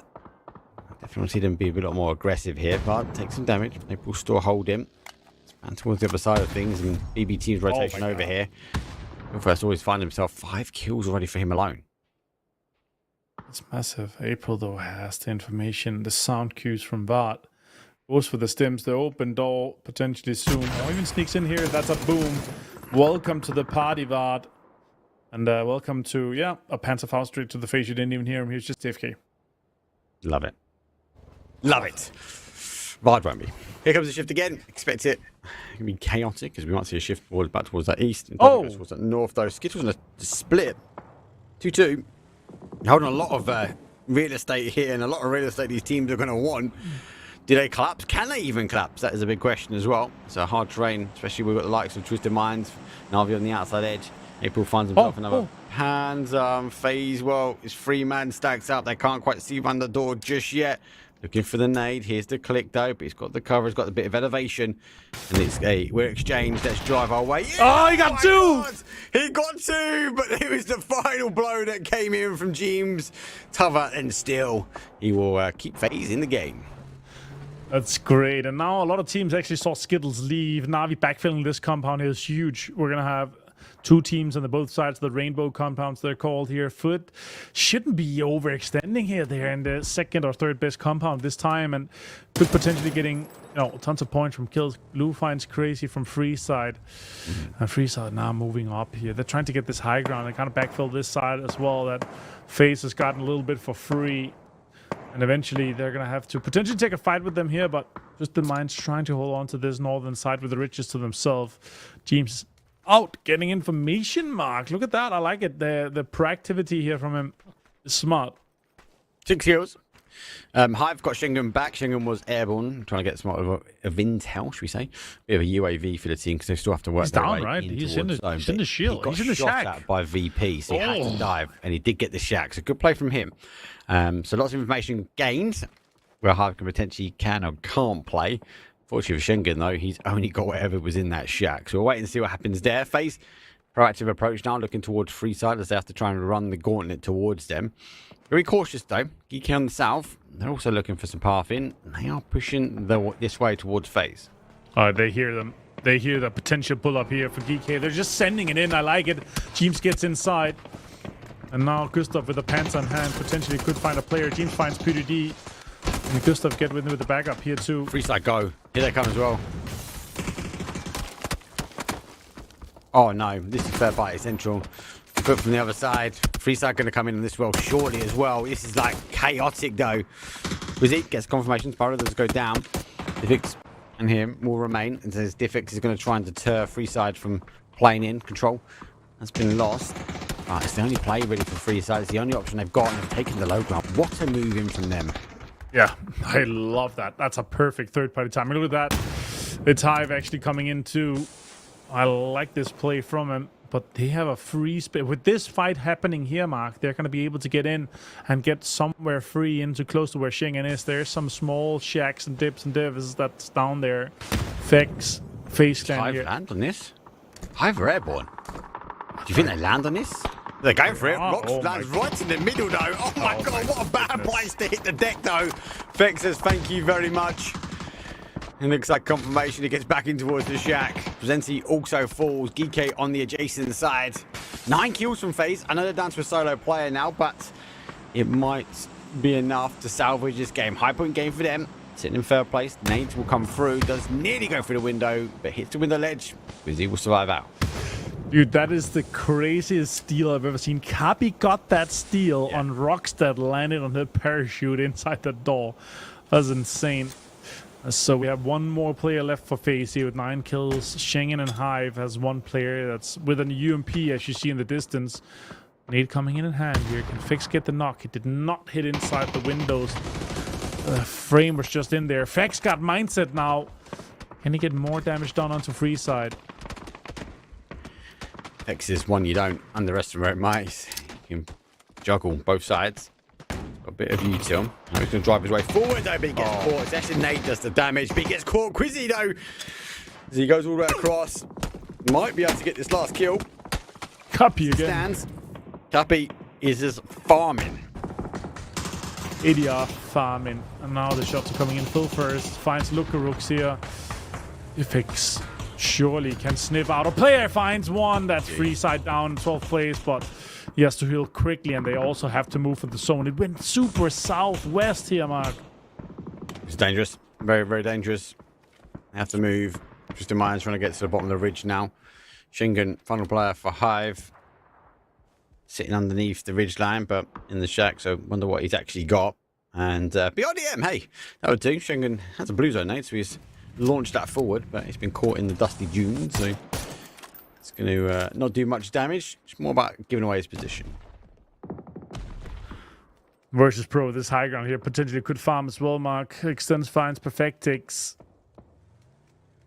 If this next zone here also kind of holds their side of the road in, they're going to have so much base. Look at that. Bushido again sneaking under the rocks here. Oh, good damage done onto a doozy. Nixie finds Crossberg. That's a great opening here for VP. Even though Lukarux has been lost, still a lot of aggression coming in for Versus Pro.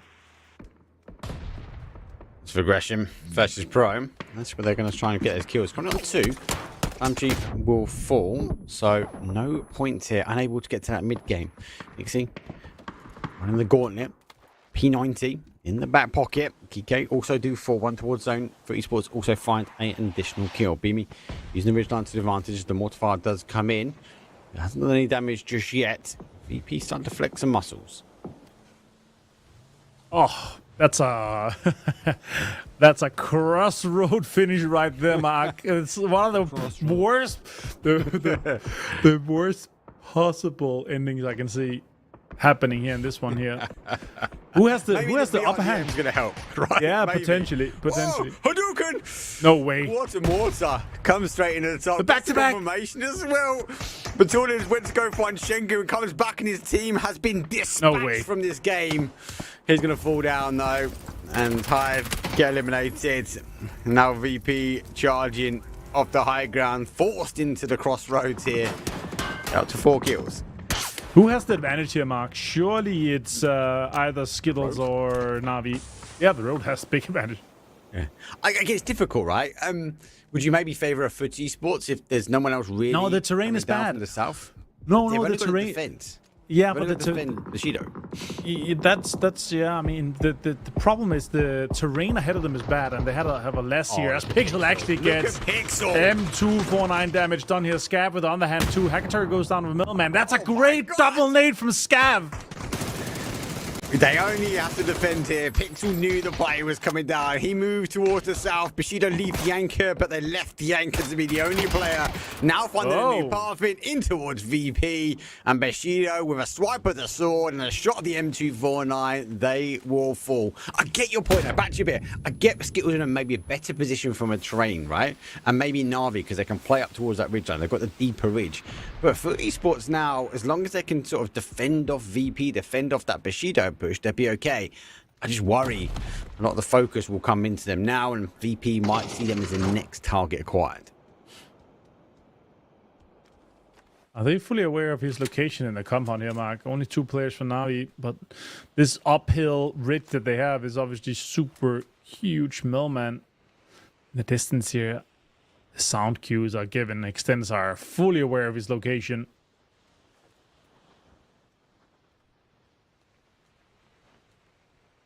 Extends, did he get the cross? No, not sure. Player. Yeah. Dangerous player to be a solo as well. They've got the information, they've got the intel, and arguably, as you said, they've got the cross up now, so he just has to try and work his way over. Just reminds him of BRDM, so that's going to at least defend off a lot of the util. Maybe not that Panzer, that's just been put in the back of the vehicle. I think Ferris has seen his head then? Did he see him peek? Yes, seen him now. Now the cross up, now it gets exposed. Oh, easy. Ferris gets rid of him. Contesters, we're 4-6. Yeah, and that's the first placement points given here. And now we have 5 more teams. Skittles has fall. This next circle determines a whole lot of outcome here. It goes up to Na'Vi. This ridge that they have as well, Mark, is massive. Insane. Yeah. VP can play for free as well, but 3 teams on this eastern side now have to fight for their survival and further placement points in this game. Yeah, okay. Free Sports got next to nothing to play.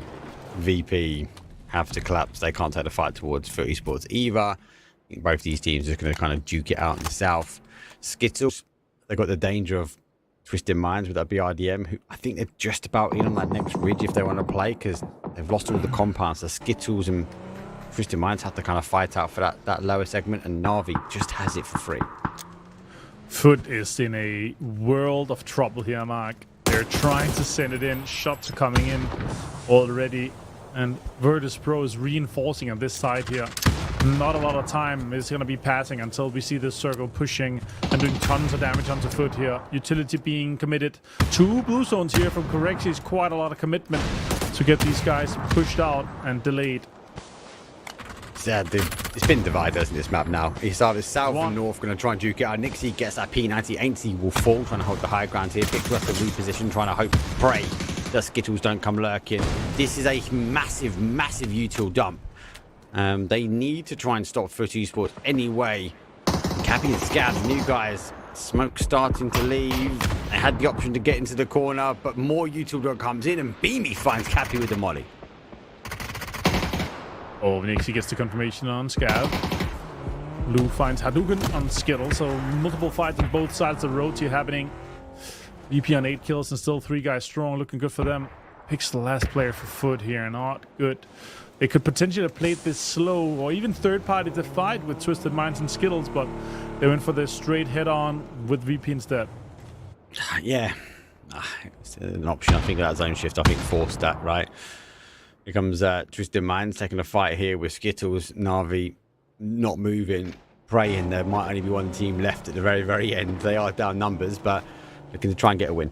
VP, 8 kills. They have capitalized. Pixel, remaining player here for Foot Esports as well. Twisted Minds, the RDM store in play. Store just about inside zone. That's a huge zone again for Na'Vi, but there's just 2 men alive, and with good kill feed, VP is going to be aware of that. Skittles also with a hands on hand, trying to deter anyone trying to get to them. This is such a rough ending with so much road in play here, Mark. Oh, he missed it.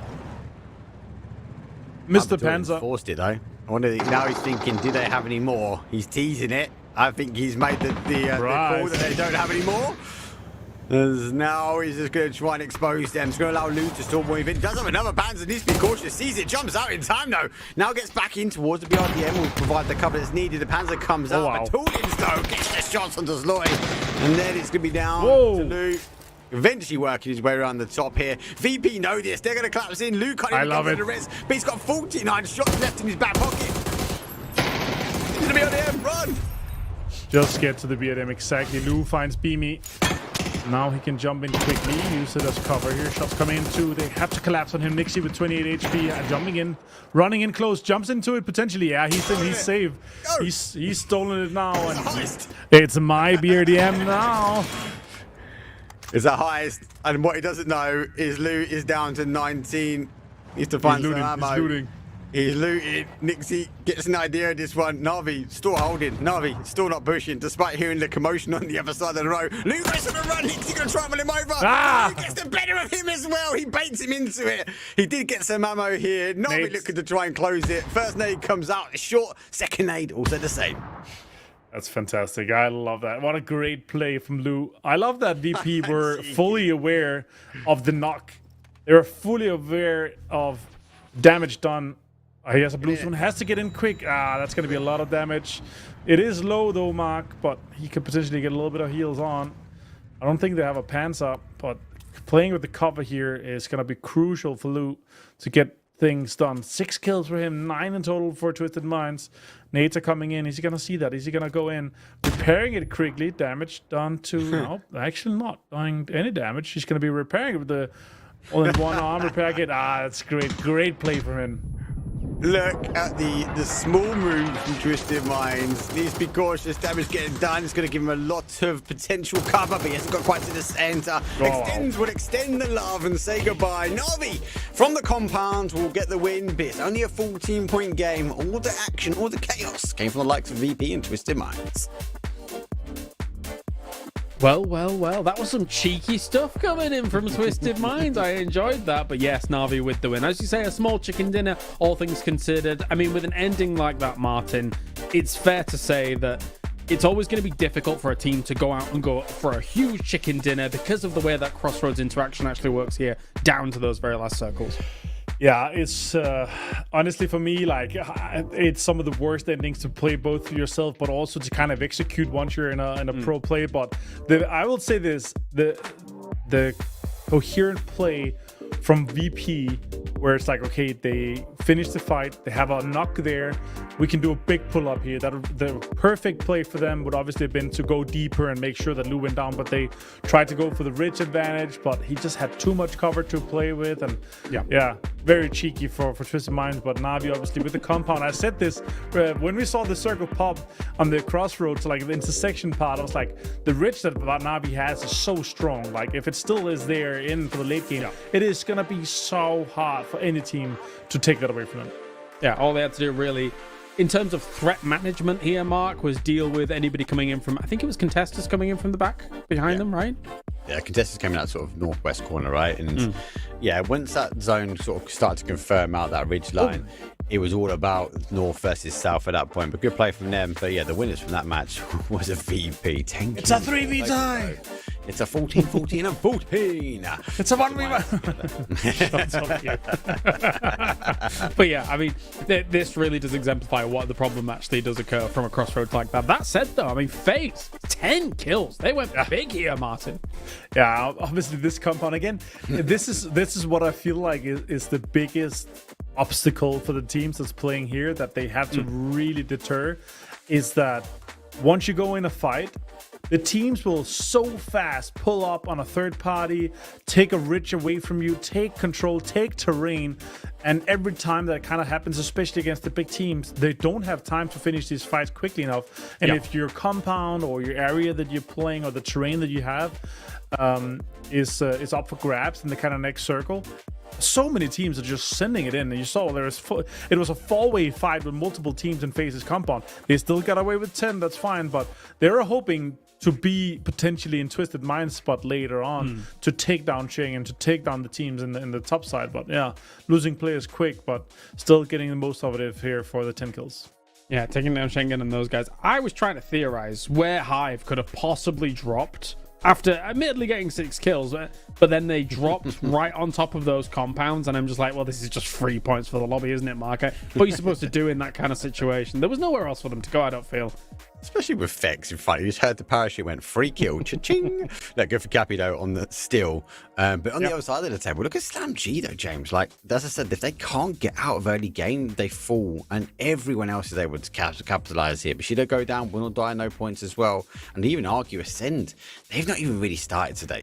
Yes, they kind of had a really bad zone shift for game number 1. They had the zone here, but they sent it really early in towards that kind of brickyard area, and they just got hunkered down by the likes of Hive, who refused to let them go. There's been for sure some like really unbelievable hits and then some misses from this Ascend roster so far, right? Like, they looked great in group stage in PEC. They looked great in the final cup to be able to qualify into this, Martin. And then there's moments where, like, oh, okay, they never gain traction, they never get going. And I'm hoping that this isn't one of those cases, because we've seen some really high highs from them recently, but also some lows. I mean, with this circle here where they started looting, it was a situation was like, okay, we might have a good circle here, and then it's not a good circle. Then they're getting into a fight that's the lane, right? And it's just like multiple things. It's just like, okay, this circle, they're working third party. And multiple times, again, that's for Ascent. The best games that they have is the games where they can focus on their loot, see the second circle pop, and then make a plan from there, right? It's so rare we see them having, the first circle advantage where they have somewhat priority, and then getting into like a pretty deep game. But total leaderboard after 2 games here, guys. 29 points for Virtus Pro. Yep, yeah, a big move for them, of course, being able to survive through very nicely in the first game and now into this second game as well, Mark. It does set a decent pace for these boys to try and take this at the end, because, I mean, admittedly, all you have to be is top 8 really to qualify on through to West, but Virtus Pro's already shoring up the defenses after just 2 games. 30 points is nothing to sniff at after those first 2. Just as we said, we opened up on the pre-show, right? We expect the household names to be at the top here. VP, I think we gave them enough love, actually, because they have been really, really on form recently. They've had a couple of slip-ups, and yes, when it comes down to the Masters, they've been one of the inconsistent teams when it comes down to kind of converting points, and they've had change up of rosters and coaching staff, right? But this is a really, really strong start for them. 9 placement points, 20 kills. We know they're here for the actual kills, and I think that last game really demonstrated it. They're on the south side. They knew they had to defend, and even before that, Foot Esports, they were trying to play in towards Foot Esports. They were trying to get the high ground, and maybe if that zone shifted towards these, they're in a position to try and take that fight. But even when that zone shifted back towards the crossroads, as we said, just looking at where they know how to break the game down. They put defensive lineup. They knew Footy Sports were going to try and come their way, and they took opportunity to get as many kills. And I'd argue, Martin, that if the BRDM isn't in the hands of Twisted Minds when it is for Virtus against Virtus Pro, Virtus probably even gets more off of the back of this game. Yeah, potentially. I mean, it's always these BRDM plays that always makes us laugh, but for players, it's terrible. It's like, guys, you fill up the cars with panzers. Make sure just every single car has a panzer. Otherwise, we're not going to be able to make a counterplay to it. But then on the other side, when you have those panzers, someone pulls up with a BRDM with multiple guys inside, and you get that panzer kill or confirm and get that panzer out. The feeling is equally as good as it is on the the other end of the spectrum. It's like, I hate getting driven over by panzers, by BRDMs, Yep, there's crazy tools to try and counter the crazy tools, and we see how it all kind of proliferates throughout this lobby. But so far, so good for Virtus Pro at number 1. Slam G in second place. I do hope that, maybe, again, top 8 is what is going to matter. But I wonder if Slam G eventually becomes our Silver Surfers. Obviously doing very well in PEC, Mark, and now here for second place so far. It's early days, only 2 games out of 12, but they're always consistently up there. Again, it's that Harper point I keep going about. If they get mid-game, they get through, right? And they will give that level of consistency as the team. So if you are new looking in and you're going, what's this team? Who are they? Yes, I recognize some of the names. If they find that mid-pack, they're getting through and they're getting points. It's just now, will teams start to expose them early on? We saw that in game number 2. If someone can take a third party into their position and really cripple that team down to nothing and wipe them, ain't getting any points out of this one. So really good play from them. Arguably not bad games for 20 points, but we have to wait and see, because they do like a wildcard map. I think Boostic and Mogor throughout PEC and now in these cups as well, in these masters as well. Martin have just looked so fantastic for SlamG, alongside Artix and Lurix, who have come from other rosters but not necessarily been the star players from those rosters. I think they've really come together as a four-man and are a really strong shape around one another. Yeah, I'm excited to see them for the rest of the PPT tour here. It's going to be cool to see if they can kind of continue this. Obviously, there's going to be a high momentum and morale after their PGS confirmation, but for this now, like, it just looks sure they had this second game here wasn't great, but the consistency is definitely gonna follow through. I'm just excited to see what they do on Tego and our wildcard maps for today, to be honest. Yeah, I think it's for sure for me. SlamG is almost certainly getting through in some other late games, and as 4. I mean, of course, they got through to that last one as 3, and then we're still able to win it out. But if SlamG gets to the end as 4, which they oftentimes do, then I think the sky's the limit for this team. Well, we are 15 seconds out. Any final thoughts before we go in, Mark, for Tego? We'll see more from Na'Vi. I know they got the win in that, but not as many kills. They are kind of reliant on the placement points, so I want to see what they can try and dig out for these 2 wildcard maps. So really want Na'Vi to kind of put pedal to the metal. All right, well, thank you very much, Mark. We'll check in with you after this game, as it is time to Tego, and me and Martine are going to be bringing you in to Tego time. It's Tego time. It's time to Tego for sure, but also, James, it's time to cast once again. And you know what? Well. Our wildcard maps, you dodged some Miramars. I know you enjoy Miramars, but our wildcard maps, I'll say this, have been pretty exciting. They have been pretty fun. And even with this plane path here, there's a big chance for maybe some Western Circle action, maybe even some Go Dock. We've seen quite a lot of it, but the teams, they've gotten used to it. Yeah, we had a lot in PEC of those river finishes or of river circles, which were constantly bouncing back and forth. That was also causing a lot of commotion and a lot of problems here in EMEA. So all the teams will be love to be avoiding that. I think they'd much rather just straight the Western Island compared to the river shenanigans that go down on a map like this. But for all these teams, I'm looking to see where they're actually dropping down, and it looks like FaZe is doing the normal book Sansar with a few like potential car pickups, but you can see a few teams trying to drop around each other for those car pickups, because for a team like Twisted Minds, normally their actual loot spot is a bit more northerly than this, but that plane path really doesn't allow them to stretch all the way there, so they're having to go for those cars to scramble things. And oh, that's a bit of a spicy south circle. Yeah, it's a close to swamp, somewhat south of Hosan ending here, and EB, they're like, guys, this is a home turf circle. Let's see if we can close things out. And we see some driving shenanigans out here for contestants. Winkle, he found Ackerman, and he's sad now that he got knocked. And yeah, this might be a oh my gosh, Melman just caught some tons of damage here too. Winkley got the confirmation on him too. Is he gonna drive out and get cheeky? You can steal that chip. Nope, he's not. Melman with 12.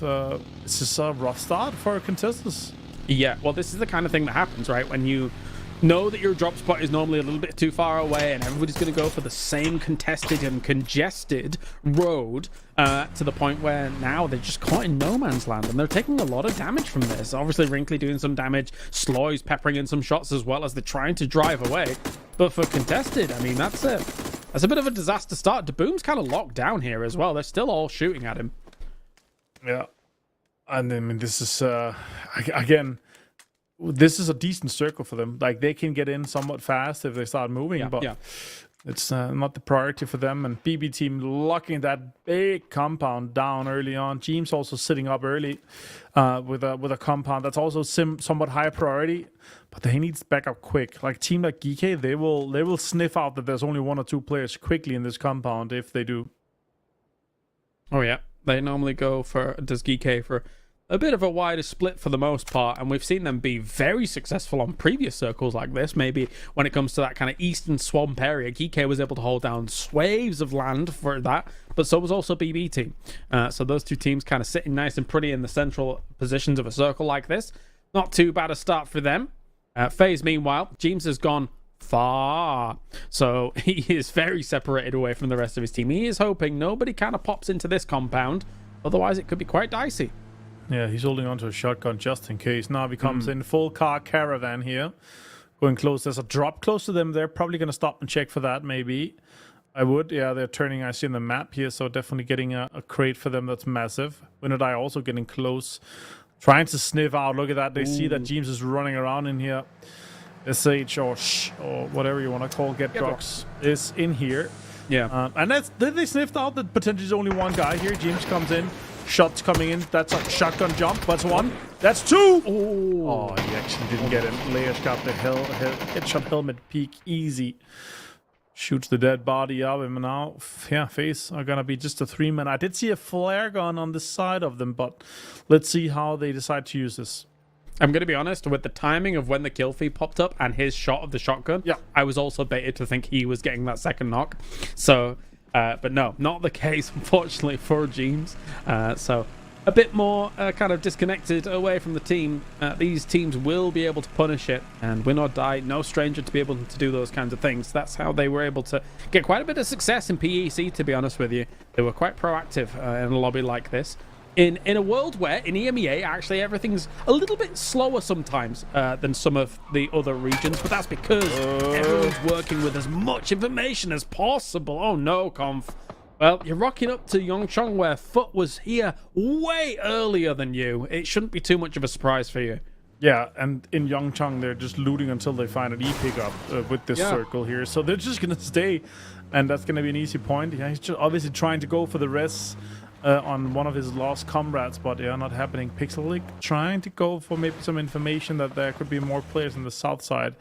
Not sure exactly what's the information or concise ideas are here, but we can follow that later. Virtus Pro now holding on to one of the more northern compounds with this. Lots of Dragonovs in play here, surely, but not too many MP5s yet. It's definitely a weapon. There's a Vector here, but that might not be by choice. No, not for them. Not currently, no.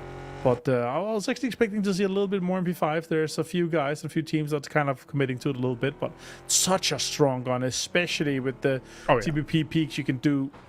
And obviously guys here are usually, meta abusers, but haven't been too much just yet. Oh, you're zooming around with the MP5 as well. That's the great thing about it. I love using the MP5, but every time I talk to a pro nowadays, they're like, they call me dirty, and I'm like, I'm useless. Right? I need all the advantages I can get, guys. Come on, let me alone. Like, but I adore using the MP5, especially like the little spaceman kind of progressive skin. Oh yes, please. Yeah, it's a good gun, good skin.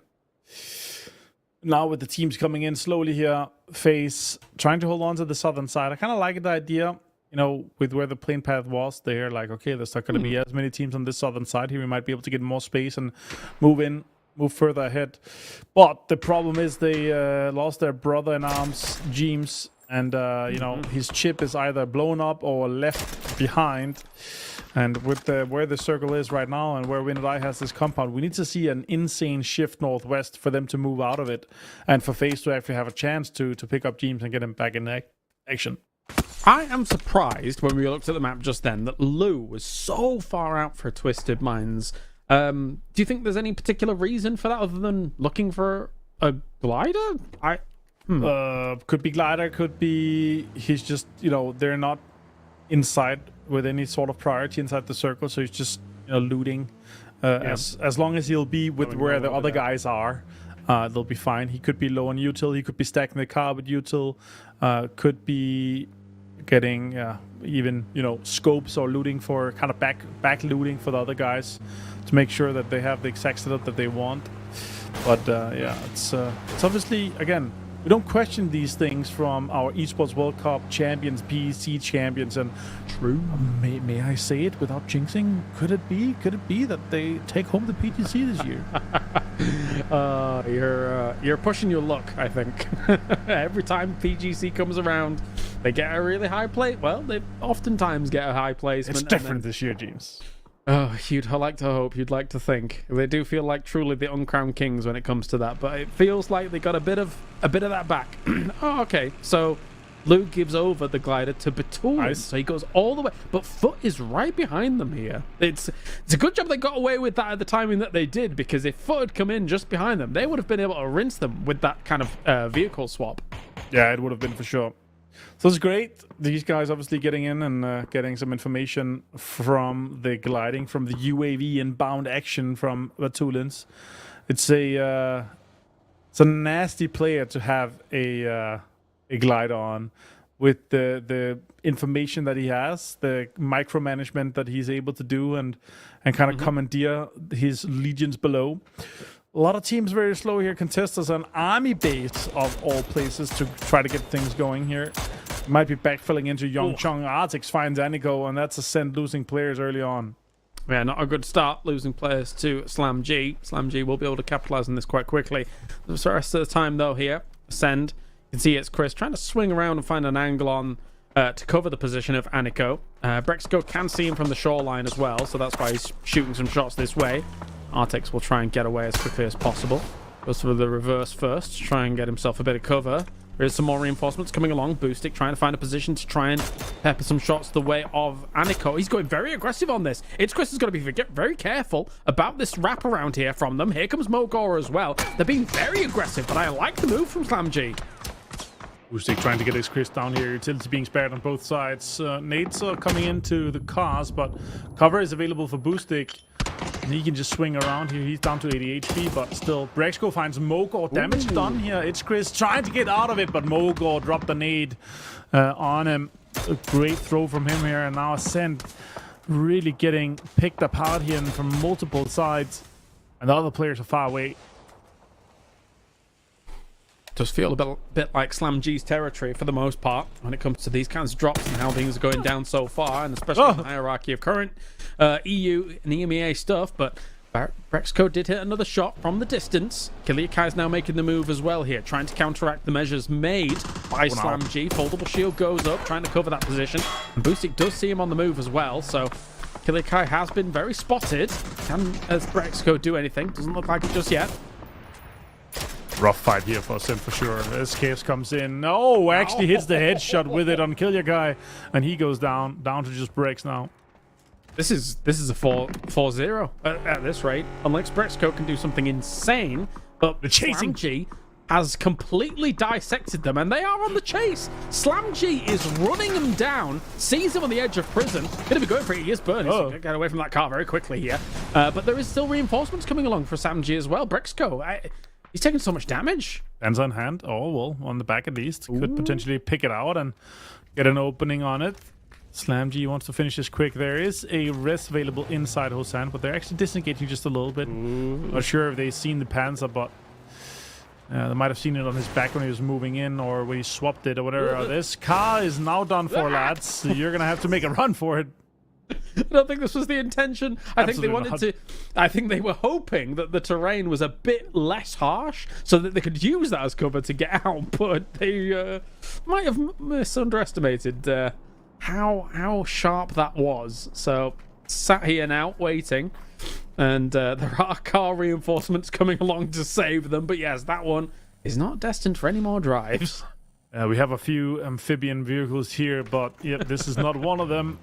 And now they have to go get a, I would say, a 20% HP US. Also questionable in terms of total survival. Oh, that's a great headshot from the distance here from Mogor. Wow, front flip, kick flip. What's happening? Why do we always get this? What was that?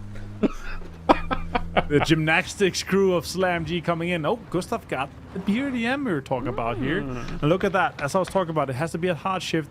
They're trying to go in and maybe see if they can pick up. Obviously, you can see when you're on a team if where the chip is currently, if it's been picked up or not, if it's exploded. So they could potentially grab things as we have a little bit of a crash from one of our observers. We're going to swap to one of our other observers. Ferris, there's no helmet here, though, James. I don't like that.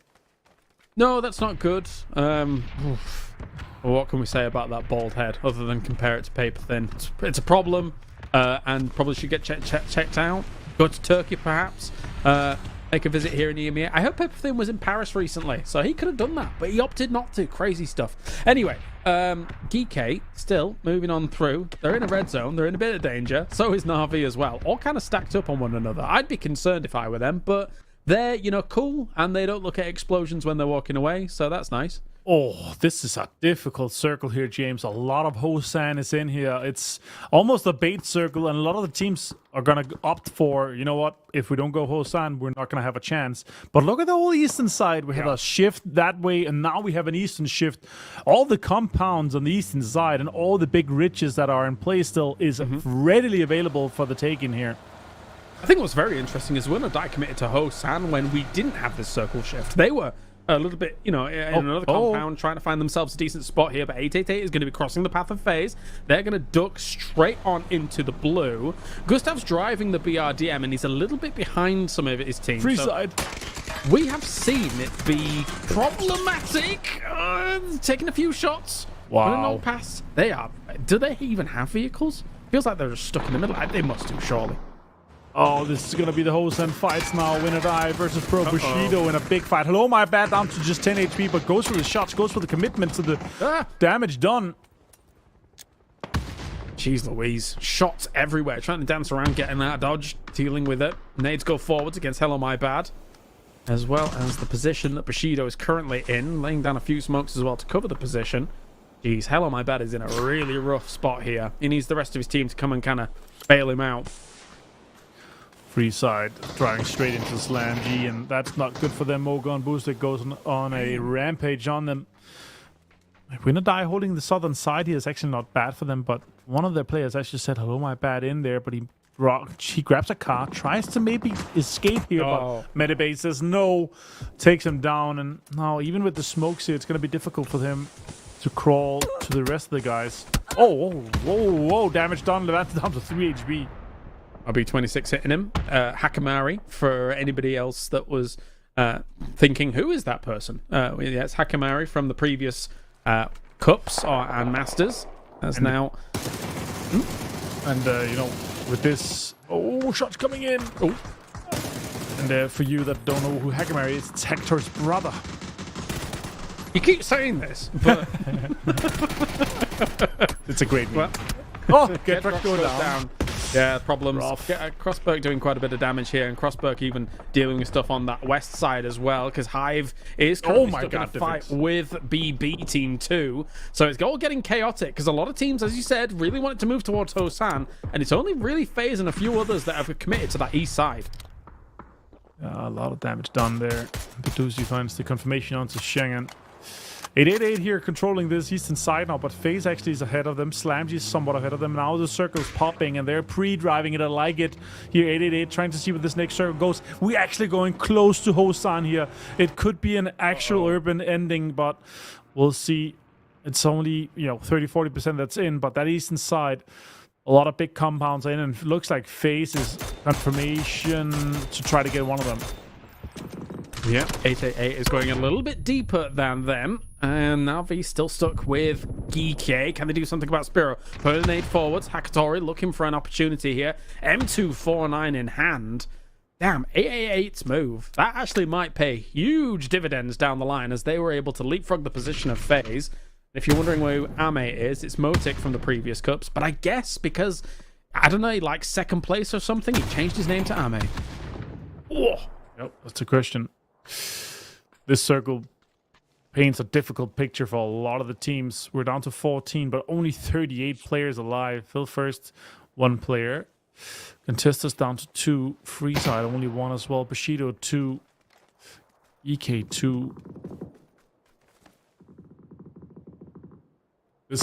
This might give him placement points, just the position alone here. Now Vard goes down to Mogul. SlamG backfilled this compound. Slam G is on a rampage. This is ridiculous. I mean, every time we see the kill feed light up, it's normally Slam G shooting at things, and they are on the hunt. FaZe might be the next victim if they're not careful. They still have the BRDM that we were mentioning before. Good usage of it by Gustav to try and get onto the top of this building. Otherwise, you might need a zip or some other vehicle to try and do this. But they know that Mogor and Artix, with the entry point that they'd come in from, thanks to that knock that just happened, but Boostic's still up on that north side as well. So FaZe definitely wounded. See Foot coming in from that north side as well. And I wondered where Hive was going to go. They're going for a wrap on that south position. They don't want anything to do with Hosan.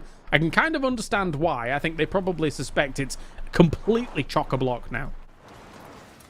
Yeah, for sure. And again, like right now, if you're facing Slam G, you would be considering if this next circle goes east. Oh, good shots from Leish. Takes down Spyro. Tries to go for the immediate heal here. He's trying to get the res, I believe, on the guys. Let's see if it's possible. It's phase 4. Oh, damage done. He has to go for first aid once again. Phase 4 is only 3 damage per second, so it's definitely possible. Pops a first aid, goes for the res on the other side, and goes for a smoke quickly. But for Slam G and Phase, as I was saying, if this snake circles in on them, you might just wanting to agree to go for... Oh, did he not? I don't think he got the reses on them. I don't think it happened. No. Gustav with the distance shots here. Gets Spyro as well. Good confirmation on it. But it's the problem, right? If you try and go for the res on one side and then throw down a smoke, it's very likely you're probably going to go to the other side. So all Gustav had to do was line it up on the other side of the machine, even though he's in a smoke. Yeah, exactly. There was nothing they could do. FX going for maybe some first aids, and he could actually grab Spyro's chip and then go for the res. But True. Gustav was looking at that on the distance. Phase 5 goes from 3 to 5 damage per second from phase 4, so it's definitely healable and resable, where you're still able to get the total heals off if you full heal. Yeah, we're also getting to the end of the window of resing, right? So it's it does become a problem. We had a slight glitch in the Matrix in the PEC where suddenly I was like, wait a minute, how is Geek kept resing in phase 7? But no, it was indeed a glitch. But we have ourselves the attempt. All right, Stiffix is going to go for it, but he is dying. I mean... Okay, so technically he gets 3 reses off, but it's not enough. The blue is too much. Imagine if he'd have been able to make that happen. That would have been a hero play. Yeah, he got hit. Oh, that's a great headshot onto Gustav. Down to 45 HP now. Slamgy trying to make a move. They're trying to take more control of the compound as FaZe has the bigger kind of side of the compound that's still in this circle here. And now Hosan team has to either fight or try to get an escape into the fields. Ooh. Nice shot by Mogor. Man, Mogor, I'm so impressed by this guy. I mean, a lot of people were looking at Slam G as, you know, everybody looking fantastic alongside Boostic being kind of the MVP guy. But Mogor in PEC as well looked spectacular. But they are kind of stuck in a little bit of a fight. So are Win or Die as well as VP. And Levante is going mental on this south side. Brilliant connections with VP. Beam is going to try to go for a nade here. Try to slide it behind here. Tons of damage done. 59 onto Levante. Has to go for the stun grenade. One more nade goes out. Actually, smart move to move behind the wall. Now, another nade goes. Return to Beamy. 25 damage only. More utility committed here. That's a great stun grenade. Tries to go for the counter nade. That nade hit him as well. And hit the Molotov midair, so it exploded. Oh, it's a great Molotov. Levante just outplayed the entirety of VP. Brilliant stuff by Levante. Fantastic. We needed to see more of that in PEC from Win or Die to try and keep them in the running towards that very last day. Dante now lurking. So his BB team actually, just Phil first remaining. He does have Panzerfaust in hand in Hosan. He's trying to move on through the rest of the city here to try and get on out. But Bushido's in his way. So is Skittles. Metabay on fire, trying to deal with Skittles, eventually pushing on this position. But I think maybe they're going to be able to deal with this initial kill as Metabay does go down. Can Crossbook do anything about this, though? I don't think so. There should be enough here for Skittles to deal with it. Good potentially happening here. Phil is getting knocks and damage done onto Skittles here. Phil first, again, such a great player. It's good to see him coming in, having an impact here, even though BB is down to just 1. Look at that. That's a easy TVP hold for Crossberg. Sees to run across and gets them done. Yeah, I thought that maybe Skittles could deal with Crossbert, but that backstab from BB team and Phil first would really, really hurt them. Now we have the shift right outside of Hosan, so everybody on that west side can have a bit of a hard time. That being said, though, the one big remaining player is Twisted Minds, and if anybody's going to be able to deal with it, with no more threats really remaining on that west side, other than a few solos that probably aren't going to be too aggressive, Twisted Minds might have an easier entry point than you would usually have from coming outside of a city. Yeah, it could happen. Could see it being a potential forward, but this, I mean, for Foot, is this going to be a full res potential happening here? I don't see it with 18 Scap being knocked up there and the other guy still having to heal. 888 getting it done. Sloy trying to get in here, has a blue zone backpack, the jammer pack to try to survive for longer, but as we were talking about here, it was another bait finish here. It wasn't a Hosen urban ending, but it ended outside in the fields. These are the kinds of players that Hive was doing all PPT long, being able to get some big wraparounds, finding the perfect entry point to a circle. Skittles is down. Blue Zone should be able to hurt the rest of Foot members that are done. I think Cappy was trying his best to get that over against AAA, but I guess technically this denied. No, it doesn't anyway. Never mind. AAA here still being able to hold Foot out really strongly, unless a nade like that connects. A second one from Perfectix as well. AAA is down to just one player. That's ridiculous. In the flash, that was crazy. Down to just April. He tries to go for the heal here. Actually takes a shot. Copy finds him. And that's 888 out in 8th place. Copy getting some damage done here. Foot trying to go for a bit of resurgence, but it's just down to Copy, and Twisted Minds took a good amount of control of this ridge here on this northern side. That's the thing, right? That was the perfect nade from Perfectix at the perfect time, and this is why basically they're probably the best team in the world. Is because he knew and they knew they had to find an entry point from the west. It wasn't going to be the hardest of times, but it was made significantly easier with this push, with this kind of kill off of the back of what was going on between Foot and 888. What a masterful play by Twisted Mind. SlamG's playing with so much confidence, man. Just straight running at a full four-man team for Twisted Minds just because they're still fighting Foot. Now with another BRDM here. Yeah. And repairing it as well. I love it. Oh, these guys have repair kits? We'll use it to repair our BRDM. Steal all their stuff. I love it.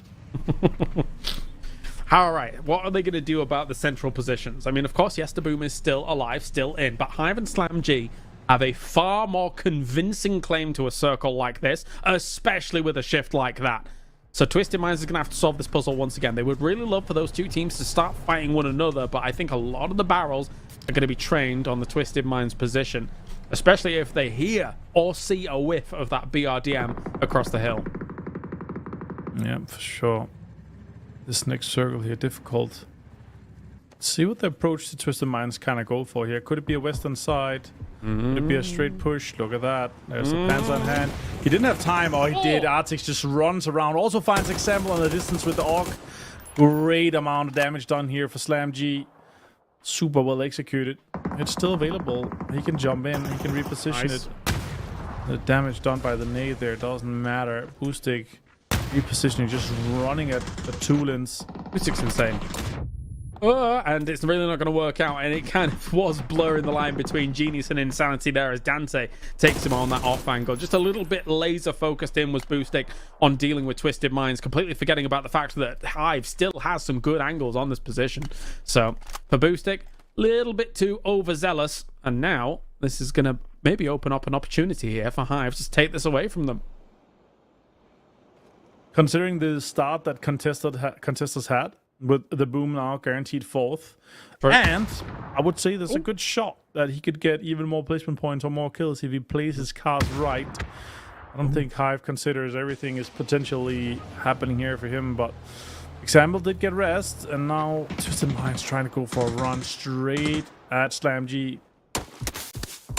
So an aggressive push from Example to move a little bit further in, but again, they're kind of chasing the circle at the moment, so they need to be aggressive about things. Nade goes forwards. Hive deals with SlamG. They might be in first place right now, but Hive and PPT Masters looking to try and challenge back some of the spots at the top here after the big wraparounds.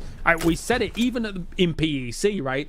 Their mastery of being able to find the correct entry point to circles here in PPT was fantastic. And if they can leverage that here throughout this last chance, easy top 8, no problem. Yeah, contestants out in 3rd, and they got that extra placement points I was talking about that could be available for them. With the arm in hand for Batulins and a dream happening. If that didn't happen, it's a high big nade from Dante. 11 kills for them alongside the win. Great stuff on Tego by the boys that are strong when it comes to PPT. We've seen them be able to be reckoned with and be difficult to be reckoned with when it comes to the previous Masters mark, but Hive back with a vengeance. it's a wildcard map, so isn't it? So, you know, Hive kind of needs to get a couple of games out their system first before they start performing. A good play for them. And I think you guys actually mentioned it. They could have easily played into North a little bit earlier, potentially played into that fight that we saw from Slam G and that kind of twisted mind. But they went south. They used the ridge line to their advantage. They actually got themselves a really good position. And when they needed to strike, they strike with a vengeance. Yeah, of course. I mean, Hive winning out some of those Western situations, Martin. We didn't really see them going up against BBT, them going up against the kind of remnants of some of the teams coming in from that side. But I think there'd be a really big onus or temptation to just say, well, we're right next to Hosan. Let's kind of go in there, see what's going on. But the big wraparounds win things out. Yeah, the big ridge that they had on the southern side just kind of maintained the control of the south side of the road. And then the shift happening where it still had a lot of road in play here. It really set up Hive for success here, especially them playing on the western side with the anger of Presenti still getting damage done here. And 11 kills to boot with them. SlamG, another second place. Are they just gods now, is the question for EMEA. 9 kills go their way, Mark. It's really exciting to see. Of course, we've got so many good players, so many good teams in EMEA, but the consistency of SlamG, not just here, but tournament to tournament to tournament, it's startling. I think it's really good to see. We saw individual play first when they first were sort of gelling together. That Boostic was holding them. But now Lurix, now we're seeing Artix, now we're seeing Mogor. All of them are kind of playing a piece to the puzzle. And it looks like that puzzle's starting to complete. What they're going to do at the major events, I'd be really intrigued to see. But they're playing things so well. They know when to dial up the aggression. They know when to back away. And I think that's real difficult for some teams. Some teams have it and they don't. Some teams are either hyper aggressive or they have to play on the outside edge. I think that's a big question, right? Because, of course, yes, we've got PPT running at the moment here, Martin. But do you think a SlamG can do something at a PGS? Is there a world? Because we know it. We've seen teams from some of the regions look great in their region, but then kind of flub out when it comes to internationals. What do you think for SlamG? I mean, it's just, again, another case of what we saw from GK, right? They're doing extremely well in our PC spring. And now, not so well for GK. Didn't do too well at PGS. So they have some expectations on them, SlamG. But I would say that they are a underdog enough that they could maybe kind of sneak in under the radar. And if they are truly the gods that they are here, and they want you to kind of take them out of the comfort of their own home, out of the comfort of, you know, being in the basement being in the basement or wherever they're playing from, you know, safe, getting food on the table, you know, all these things that make sure that you can just focus on the games when you need to. Then you have to go out. You're traveling for a long time, a long travel. You're not playing as much as you maybe usually are because you have to travel to the venue. The scrims are kind of set for you, and all these things can get under your skin. And if that doesn't get under the skin, they could be doing great things. I kind of hope to see them come in and maybe get a top 8 at PGS. Yeah, it's a big deal, Mark. Because I mean, like, obviously, I mean, similar to not only, you know, playing online to then going offline, casting only online to then casting offline. It's a big difference, Mark. I mean, I know you're not familiar with this, how this goes. I know you don't want to hear this much. Robin salt in the wound, you two. On the rose between the two fawns. Yeah, one day, lads. But I think you do make a good point. Is SlamG going to be good at LAN? I'm not sure. From a viewer.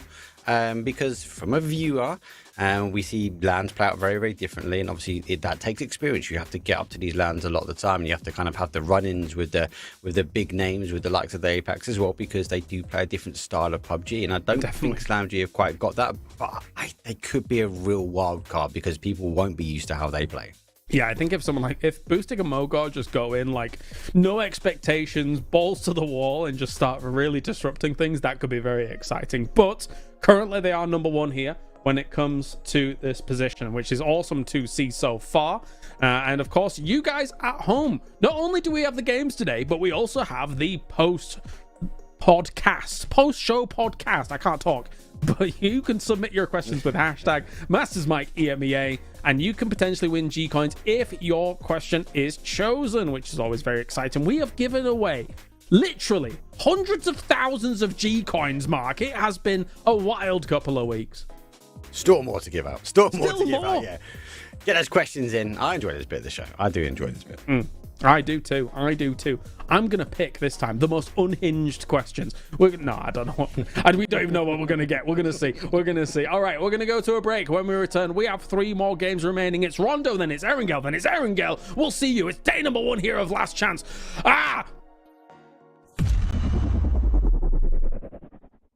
Hey guys, Kalaris here. It's time to blind rank some weapons with James from FaZe Clan.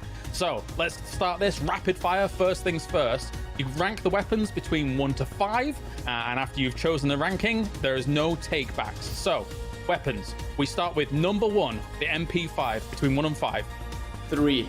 3 for the MP5. I love the MP5. All right, the QBU. Oh, is it a 2 or is it a 4? Because it's not a 1 and it's not a 5. It's a 2. 2 for the QBU. Moving on to number 3, we have the M4. 4. 4 for the M4. Okay, right. Moving on, we have the Mutant. 5th. 5 for the Mutant. Okay, and finally the last weapon on the list. Yes. The Lynx AMR. Number one. Let's go. Well done. Oh, so James. He saw through the ruse. All right, what do you think of your list overall? That's actually, I'm impressed. I'm impressed by those choices. It's probably as good as it gets, actually. I agree. That was fantastic. I can't believe you bang one-shot that so well. I was like, maybe you'd put the M4 at number 1 and then the Lynx would trip you up, but...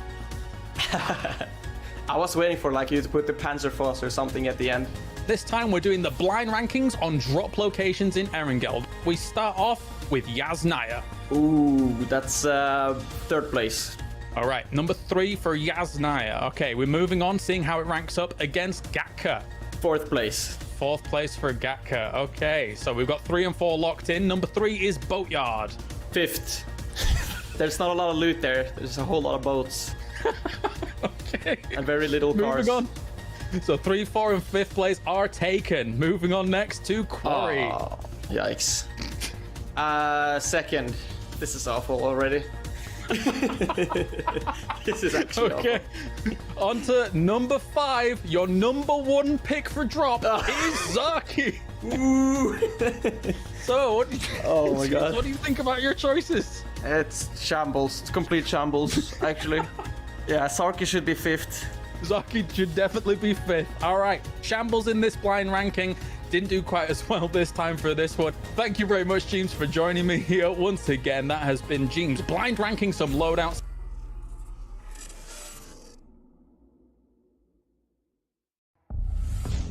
After Takeo, you screamed for help. So, we built Hesperia, a system to end the chaos, a system to save you from hunger. It watched, it listened, it learned. And the more it learned, the more it saw what you really are. When survival is at stake, you lie, you betray, you kill. So we made a choice, not to control hunger, to control you. And when you try to resist, we let you. Because when this ends, only the system survives. Only we remember. We are the last witnesses of Miramar.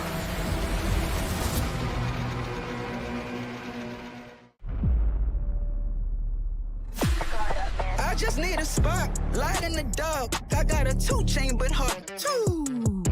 Don't always listen when you talk. We was wishing upon a star.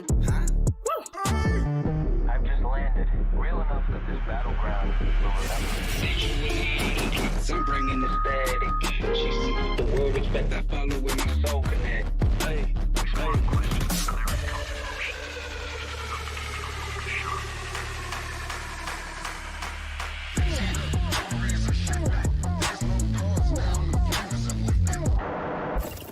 They can draw the line.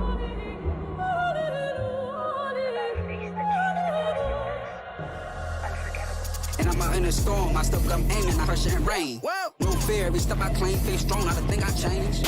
Staying in my lane.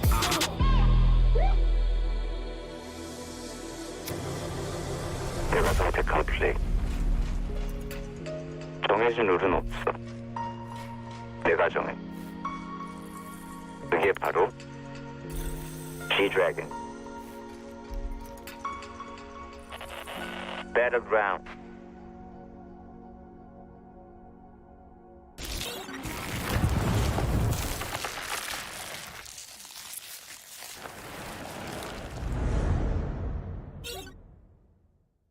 A new collaboration, movable death boxes, and some changes to Miramar. All this and more as we dive into the update 37.2 patch report. First up, the desert's about to heat up again with a visit from the iconic artist G-Dragon.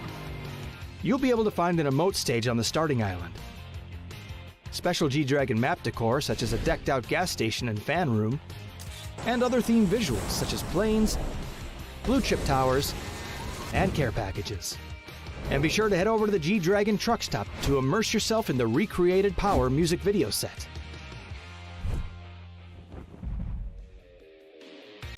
Next up, we're improving the way you interact with some of the objects around the map. You'll now be able to reposition death boxes to get them to a safer location before looting, or use them to lure unsuspecting loot goblins to their demise.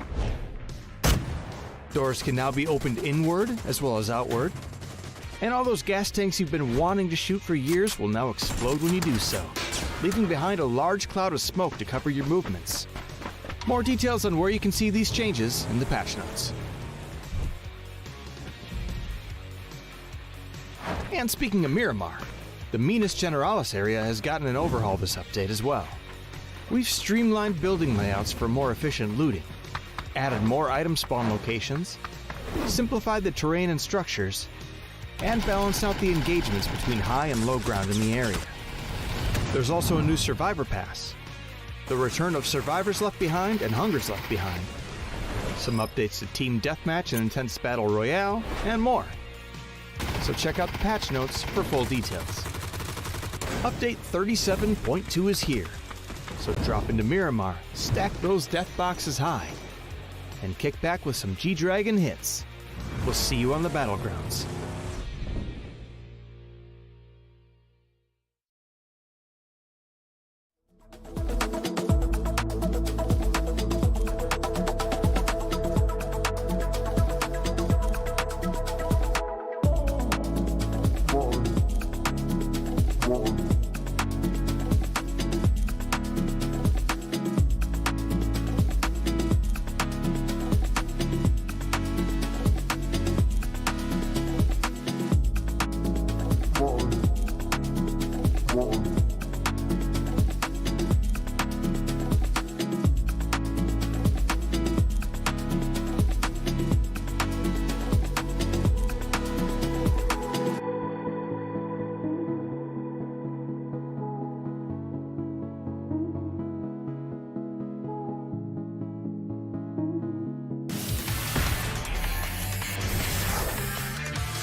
All right, we have 16 teams looking for the big chow down for our final chance to qualify through into Masters West. Mark and Avenger joining me here. We're going to be talking about Rondo coming up next. Mark, what are you expecting from Rondo? Who are you seeing? What do you think of the leaderboards? There's loads of stuff to talk about.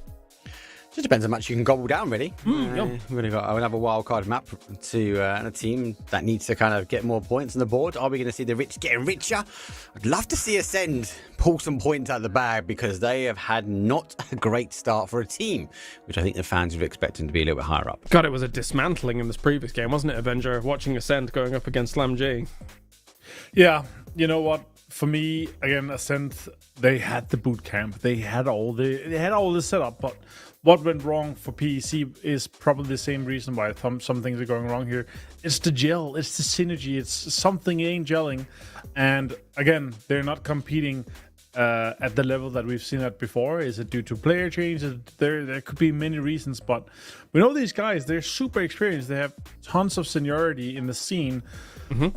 Are they not catching up? Are they not grinding as much as other guys? Because clearly teams like Hive, teams like SlamG, they're coming in and they are putting in effort and hours into improving and getting better. Because right now it feels like our top of EMEA in general, no matter if it's FPP or TPP, they're just so close. And you just getting 1 or 2% extra, you might be able to get that difference. There wasn't a single trade back against Slam G. Slam G kind of blasted that fight, and they just rolled from fight to fight by the looks of things in this game. That is what has garnered them 32 points so far, despite really not having that many points in that second game whatsoever. So a great spot for them. Hive 30 points, Virtus Pro 30 points as well, Mark. These top three looking really strong to start off our first 3 games. It just worries me. The rich is going to get richer now. These guys seem to have the momentum. They're doing well. I think Twisted Mind's going to find another BRDM and get aggressive with that. Again, it's coming into the World Cup. I'm surprised Navi not getting as many kills. They're kind of like leaning on that sort of placement point, which I think is a stranger game style. We expect Navi to be quite aggressive when it comes down to kills. And I think maybe that Miramar they didn't have to play out. Intrigued to see Foot Esports up here this high because they've had catastrophic changes to the roster, right? They ripped out 50%. Then Foot, the old school T-Bone's now gone. They had to call in the super sub, and obviously rightfully so when Foot Cool Pixel comes running. But I think they're doing well. They're in 6th place, so they're getting some kills on the board. They're not quite getting the placements I think they want. Of course, other teams that are struggling a little bit, a team like Freeside, I had question marks around them coming into Rondo. Where are they going to go? Because Test Rock's probably going to be taken by Twisted Mind. So I guess I'll be keeping an eye on them as well, Martin, to see what's going to happen. And 888, only 4 points so far. So for the 3 bottom teams, something needs to change quickly. Yeah, 3 games, single digits. And if you're averaging 1 or just about 1 point per game, now is your consideration of trying to make a change here for sure. Again, we're only playing for top 8 here, guys, right? And that's really the focus. But for me, if your aim is to get top 8, you're playing differently. Your aim should be to win. Your aim should be to punch things out. Otherwise, you're aiming too low. You're not committing well enough. You're not gonna be seeing and fighting the way that you should be because you're gonna be playing way more scared and kind of differently. So, I'd rather see this team kind of going for these fights as okay, we're making a winning play here because that's what we're going for. That's what you're gonna garner you the most points throughout. I think that is the silver lining, right, Mark? The fact that top 8 technically is very doable for every single one of these teams. Yep. I think it comes down to Martin, it's how you play. I think, again, if we just come back to Ascend, I feel like they're playing like that. Well, let's just make a top 8. Like, for me, recently, Ascend, have they put in the grind in? You see them in the scrims, you see them, they're about, they're playing the events, they're getting through. But I think there's 2 different sides to Ascend. We're seeing this really aggressive stance where they're kind of like just going for kills, they're chasing down teams, they're controlling edge, and then that gets them results, they get them kills, and sometimes it finds them in placement. And then this other side, which we're seeing at the moment, they're just not quite settled. Something doesn't seem right. Is it the roster change? Are they not finding the loot they need? Because I do feel like they're a team that needs to loot before they sort of make the play in. So are they missing sort of key critical parts to it? Are they missing the glider? I don't know, but I'd rather see Ascend be a bit more aggressive because when I've seen them recently be more aggressive, they get more points on the board. Same time, GK, obviously, a team that 0 placement points for a team we had so much. They're fragging up. They are doing some fragging, Martin. But this is GK. This is our PEC Spring Champions. I would need to see more from them. We didn't really see it in PEC Fall. Like, where have they gone? Yeah, that's the sad thing, right? Now they're gonna go play this a little bit. Now there's no placement until you get top 6, but just with frags, I would love to see a team go in and get top 8 just with frags. They could. I don't think it's gonna be possible. We're gonna see tons of teams, sneaking their way in.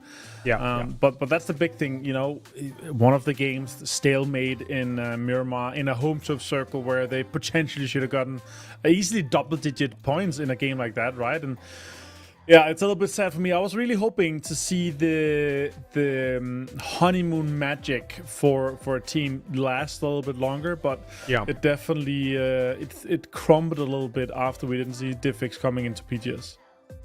Feels like it has waned. Any kind of thoughts regarding GK here, Mark? Yeah, it's the honeymoon period. I think we have to touch on that because it does feel like that is kind of the textbook. It's over. It's not quite working for them. They still have the momentum that they can sort of generate, but they are struggling with placement points. So will they be kind of like the phase of old, like we saw from the end of last year, where they kind of admit they're not getting the placement points, but they go out and try and get as many kills as they can because that team on paper is one of the best teams in our region. They just need to go out and put points against the name. Currently, it feels like a run back of the Entropic situation when they won regional and then all of a sudden fell off a cliff. You don't want to be there, though. You absolutely cannot be there. Geeky has the potential to be able to subvert that for sure. Well, thank you very much, Mark, for joining us. Check in with you after this game as me and Avenger will do the Rondo Rumble for your condo. Mr. Avenger, let's do it. Yeah, let's get things going here. We're starting southwest, going up to Ryan. I will say this, though.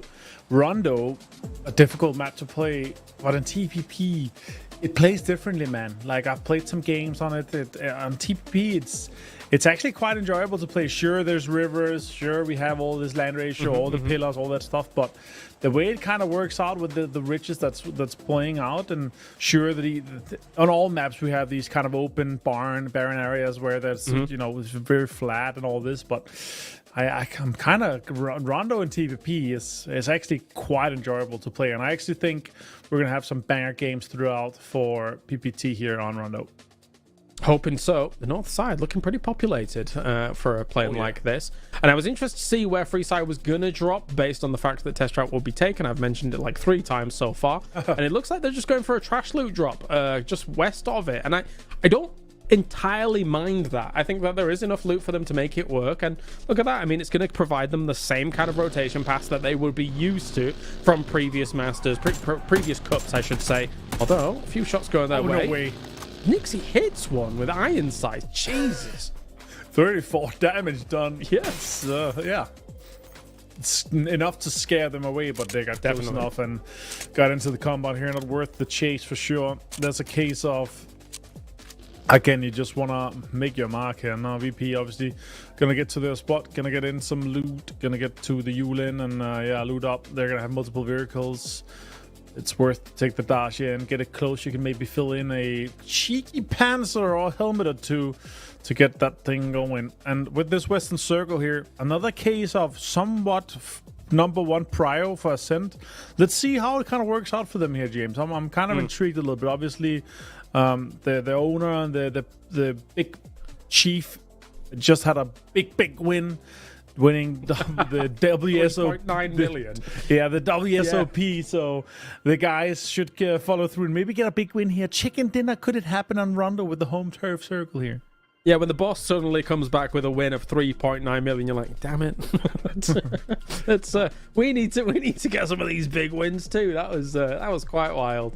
But Ben shows how it's done. Like, yeah, Ben's a phenom when it comes to poker. So that is crazy for sure. One thing that also kind of piques my interest when we get a circle like this is every time we get these far west circles on Rondo, I cast my mind back to a very controlled BB team win over on the far west side for these kinds of situations, these kinds of positions. I think it was in PEC Spring, really that far back. However, BB team looked phenomenal and fantastic in those kinds of positions. So let's see if they can kind of convert something like that, go for a big wide wrap, and if we do go to the far west side, maybe BB team can repeat.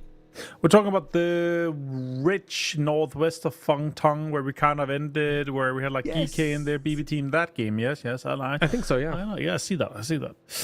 And now let's see if Agaman can go from sad to maybe happy that he's surviving quite a bit longer for this game here rather than the last one. And again, Contestas, a team that has PGC champions on the lineup, tons of experience throughout. A newer team, obviously, to kind of come through here. I'm happy to see them in here, but I want to see more things from these guys. Like, I want to see them play together as a unit, play together as a team. These guys have tons of experience, and fracking power is definitely through the roof as well. They should easily be going through in a top 8 for them, just to the back of sheer experience. Yeah, geez, imagine having Melman on a team like that. I mean, it's just... He was never really the shining star, really the standout when Na'Vi did win that championship, right? He was always kind of more the enabler, but he was there. He was part of that roster undeniably, and he was enabling guys like Example to the fullest extent. So, yeah, for sure, having someone like Mel, man, it's really nothing to sniff at. Yeah, it would be cool to see them come in and do great things. Oh, man, I've just quickly checking. Yeah, 26 kills in 20 games. Obviously, not as much as Example and Uber at 32, but still a great player, great fragger for the finals of PGC 2022. Here I'm obviously quickly getting back into that, but still. A few years back, but... Three? Hey! 3 years now. It's crazy. We're going to be heading to PGC 2025 in just a few months. It's going to be insane. And it's awesome to see that we're back to 32, actually 33 teams that's going to be going to that event. But first, we're going to be going through a series of PPT here, and we're going to have a regional clash to get things going. That's awesome. I love that. See that cross-continental damage being done. Well, you can't deny it. The PUBG Esports landscape definitely keeps you on your toes. And for Skittles, we keep seeing them in the Masters, right? We've constantly seen them. They've constantly been able to qualify. Definitely been able to put themselves on the radar. But how far they can go, we will see. Currently in 12th place, 11 points. Not really their normal kind of go-to. Only they'll be getting a bit more than this. I'm hoping that they can make top 8. Of course, it's difficult with a lobby like this. And likewise for 888, difficult for them as well. We've seen I Am 5 right in one of those Masters look brilliant, right? Like, but for the most part, it's difficult to make it work. And April, not seeing him on Fairy Tale to me, in my mind, is weird. Yeah, I mean, that's what happens when you get, years of roster swapping and all these things, right? Yeah. It's kind of cool. You remember back in the day when we were talking like 2018, 2019, it was like, back in the day. We're really looking forward to these kind of rivalries where, your rosters has been swapped around and, people have been benched, and now you have kind of all these things happening. And now, age has gone past, and you see players that usually were rivals play together on the same teams, and players like Spyro playing on rosters and still competing at the highest level, even though that his team that he has won big tournaments with now is still competing, right? It's always almost fun that we have not directly rivalries, but old players that come back and like, I want to kill these guys. They benched me on the team. They thought I wasn't good enough, and it's always awesome to see that. And that's these things that's kind of going to be following through because we are playing more and more years. Don't get me started. I will always see Spyro as a Northern Lights player or same. Twisted Minds player, even though he's been on BBT and Geek since. I'm still like, but it's Spyro. That's its home, right? That's Northern Lights. Yeah, you can't have more than 4 members on your team. Like, it's not possible on the field at any given time. And speaking of Twisted Minds, actually, once again, Battlegrounds has gone far afield to find what I assume is a glider. But at least, I guess, in the previous game, he sent out his minions to do his bidding and then bring him in. So this time around, it's the boss's turn. Go get it yourself. Yeah. And at this point here, he is closer to Miramar if you just like fly east and continue closer than he is to this current circle here. So he's going to be having quite a long ride to get in there.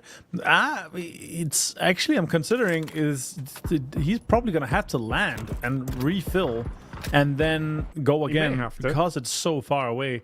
But yeah, we'll continue that for another Weatherman segment later on as we see Ascent here holding on to the central compound.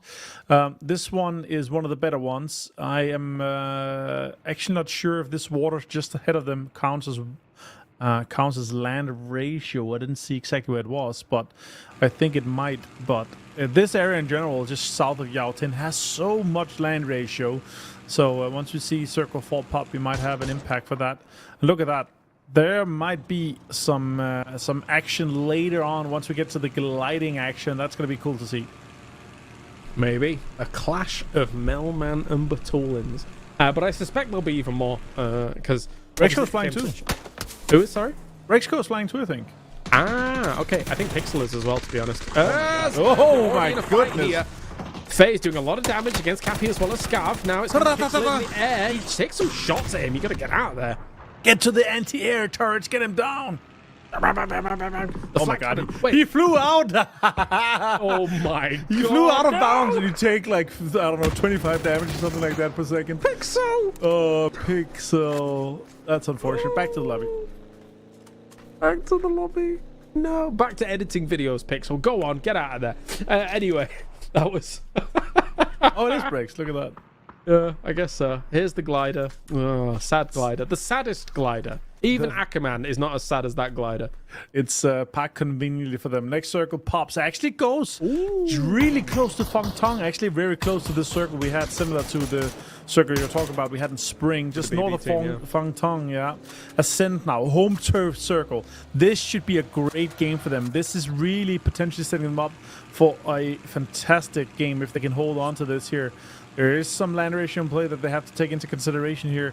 Half of the gasoline left on the glider for Batulins, and he's just a few clicks out still. And PUBG is going to have to land, maybe also refilling that one. I think he was just doing cool flying tricks. I don't know if he was refilling. I think he was just going to bank back up again. Who knows? But yeah, I mean, obviously the glider's of extreme importance for these teams to try and get as much knowledge on base on point. And for going into a circle like this with gliders, it gets really scary because a lot of these teams are going to try and angle for very central positions. And if you fly anywhere near them, you're suddenly going to get blasted by like 2 or 3 teams if you're not careful. Yeah, I recently had a ranked game where Kickstart was playing EU ranked, and I got absolutely blasted out of the glider from him. We were playing in the swamp on Tego. Yeah, I know you do. And they were like, "It's Martin! It's Martin! Get him! Get him!" They were just rushing me. It was absolutely terrible to play against these guys. They're so tryhards. I am too, but it was fun. It's always annoying to go up against the glider, especially because these guys just have so accurate aim. When you have these 6.6 and 8x's in the gliders, you just do so much damage, have an insane impact, and the information you're able to get is just through the roof here. And Hive here trying to log onto some of the terrain on the northern side here, trying to fend off win or die just a little bit. I do see another PRM in play here. It's every single game that we have won. Yeah, just as an aside from that, if you want to see Martin die to teams like Marcelex's team in ranked and stuff like that, tune into streams like Marcelex in the morning at 9 a.m. And you might catch Avenger dying. It's great fun. Or Kickstart, or any of the other guys that's grinding. Or grinding in the morning. I asked Kickstart, what are you doing in my morning grind session here? I'm just chilling. And he was like, yeah, I just woke up. I am on a terrible schedule. He's like, I woke up at 1 a.m. He's already ready for Malaysia. Skittles getting damage done. Oh, Hackatory. And the guys are doing and fending these guys off. Look at this. Trying to control so much of this eastern space that they have here. And Skittles could just easily driven close to them. They're spread out so far here, Na'Vi, but they are hurting them away for sure. Peacocking. A bit of a barrier position from Na'Vi, not bad usually. Effects just taking a big blast against that glider once again. They want those gliders coming nowhere near them. Blazer gonna have to parachute on out as well, and does get out a dodge, even though his glider is on fire. But that's the thing, right? I mean, they are in quite a central position, and for his gliders to try and do that, explosion goes down, so they will try and take someone down from win or die. Gedrock 6 a nade to the base of his car, but somehow survives. Example will finish off layoff though. No, my bad, trying to get a nade here. This is a Twisted Minds pulling up on win or die. That's a good pre-nade, could hit something. Lu goes down, that's Dante with the Mark 12. So Schengen gets the confirmation on him. Win or die, more damage done here. Tries to disengage a little bit. Example of the drive-by. This is just full-on fiesta going on with the party for the drive-by from the east. This is a western shift. What a terrible shift for the majority of the teams here. Send another home turf shift for them here. Surely this is their game to win. Yeah, this circle is catastrophic. It's so open on that side. I mean, there's a lot of trees, of course. The map doesn't do it fully justice as to what is actually over there, but beyond all of that now, all of these teams going to try and scramble for it. For that northern position, for those northern entry points where Twisted Minds was trying to come in against win or die, it was so congested up there for the few small entry points along that road. So now Twisted Minds kind of tucking tail between the legs and getting on away from all of this. Put an example in the car and trying to get away. But win or die might be a little bit on the chase there. Where are they good? They are trying to hunt this down. Kind of looking like they're trying to go for a full crazy drive-by there, but yeah, let's see here. Virtus Pro, this field is rough, man. This is a rough, there's not a lot of cover. And Testa's trying to get the confirmations done here. Nades are coming in, 25 damage done on Beamy. We need to see a lot of smokes to see this save happening here. And while this is going on, BB team is making that wide wrap for a circle that's not too, well, I was about to say not too dissimilar. This is even more west than the one that they actually won things out on. So kind of wild. They're going to loop back a little bit and try and play some of the high ground on the north side because they know that that field really is not featureless. There are rocks, there are trees and things like that. But in terms of the actual terrain, the level of the terrain, it's super flat. Super flat. Yeah, there's not a lot of cover to be played for sure. BB team and the boys. Next circle should be going east though. Should be centering all around that send, guys. It's Chris finds another knock on Nixie. It's the second knock. Utility being spared too. This is awesome with the nades here in the shallow water just exploding. It looks like dynamite fishing in the distance. Seeing if they can still weather the storm a little bit. Ascend is going to be running away from it all. And Contesters trying to do a little bit more looking over this to Boom. Trying to see what he can actually spot. But Recoup here for free side. Ooh, goes up the hill a little bit and takes a bit of damage. But Perfectix has been knocked on that return fire from all of this. And stolen away by Ame. Great stuff from him, from the high ground position that 888 has. However, it does feel like it's going to be shifting away from 888's position eventually. Yeah, it could definitely do. Levante goes down here. Dukan also found by an Arctic. Slam G trying to take control of this east side. Oh, this is going to be a good nade for Boostic. Impact being done here for Slam G early on. 44 damage done. Wingley, oh, he's under pressure here. They're trying to nade just behind that. That's going to be a great nade. Damage done again. 41. Oh, it is not looking good for Wing. Oh, look at that. Free side also coming in from the back, trying to get damage done. He's 1 HP, man. Oh! That was so close. That's a good one. Another one that should finish him. Mogot with it. Brilliant stuff. Yeah, Slam G just taking way too many angles for Winkley to really deal with. It's Chris still peeking over against Virtus Pro. They came back to this fight, actually, to try and get rid of him, dislodge him against Beamy's position. Virtus Pro really causing a bit of a problem here for Ascend, for the campaign and position that they wanted to take. So now they're going to be moving away from it once again. Boostic finished off all the rest of Skittles. It's just... Slam G just goes from fight to fight, just with no care in the world. It's only Zloy now, I think, in the middle of this circle, surviving for Skittles. Yeah, these Rich is also very difficult to play. Like, if you have to get out of Feng Tong, like, you're going to have teams pulling up behind you. Preferably, you would be playing some of the smaller ones. That's also why Chris, he saw his opportunity to go out. Like, I can go out, I can take the Riches away from them with a car quickly, get damage done, get an impact, and then still leave here. This is going to be a big pull-up here. 888 taking tons of damage, but also doing impact here in Defix, getting the knock for IM5 and then the flush as well. I mean, Gate 88 knew that eventually this could potentially become one of the checkpoints for these teams from that north side to try and crash in on a circle like this. And Quizzy now, fortunately, running over PWD. It's not going well for Geek at all to try and make these bold moves from the north side position that they did have for themselves. Free side, same time, trying to hold on to the east side. More nades will go down, more smokes laid to try and stop Bushido from moving up this hill. Very difficult for them. This circle is hard. As I said, home turf circle for Ascend, but again, it is their game to lose. They're maybe a little bit too greedy about it, but they're trying to get the kills. They also want to make sure they don't get too few kills, but also I want to see them lock this win down. It is 10 points, and with their current positioning here, without being contested for those compounds, they should be locking it down quickly. So many teams on the edge here, James. Definitely. And with that, I mean, that eastern edge, excuse me, seems almost impossible to really make things work. Example doing a lot of work against FaZe. I wonder where this is. Okay, it's around the north side. Gustav's coming for the reinforcement. But Example, MP5 Example. It's dirty. Let's see if he can do something with it. I love it. I need to see it. Okay, Flash, he's going to go for the push. He's so blind, Gustav. Trying to go for the peak here. Example, MP5. This is the exact position you wanted. Another. Oh my god, he's so blind. He's going to try to underhand it. Did he actually throw it just on the side? He might have damage. Blazer gets the impact on him. 888 going in for the third party here. Gustav 56 HP. 40 damage done from the nade. He's down to nothing. Has to go for the first aid. Do they know he's here? The tooling goes down. That's Twisted Mind out of 14. Gustav gets damage done, but IM5 finds him. Nice turn on him. Really well done. FaZe goes down. 13th place for them. 888, man, really wrecking FaZe up on that north side. 7 kills for them in this game. They've still got a few solos behind them as well that they've got to be careful about, but they are 8 alive. Panzerfaust in the hand for So Said here, coming through Fongtun, trying to find the position for contesters. As for Na'Vi, it's very difficult to really do anything about all of that. Hive's gone down as well. Ferris with Melman down. Will Na'Vi be able to walk through all of this? Because even if they do, they're going to have to come out the north side of Fongtun, and there should be some easy cleanups for the likes of Virtus Pro alongside those kind of small dips that do exist there, which are really strong. All these teams do not expect that center compound that is basically like 3 parts, just to have one ascent player in each of it.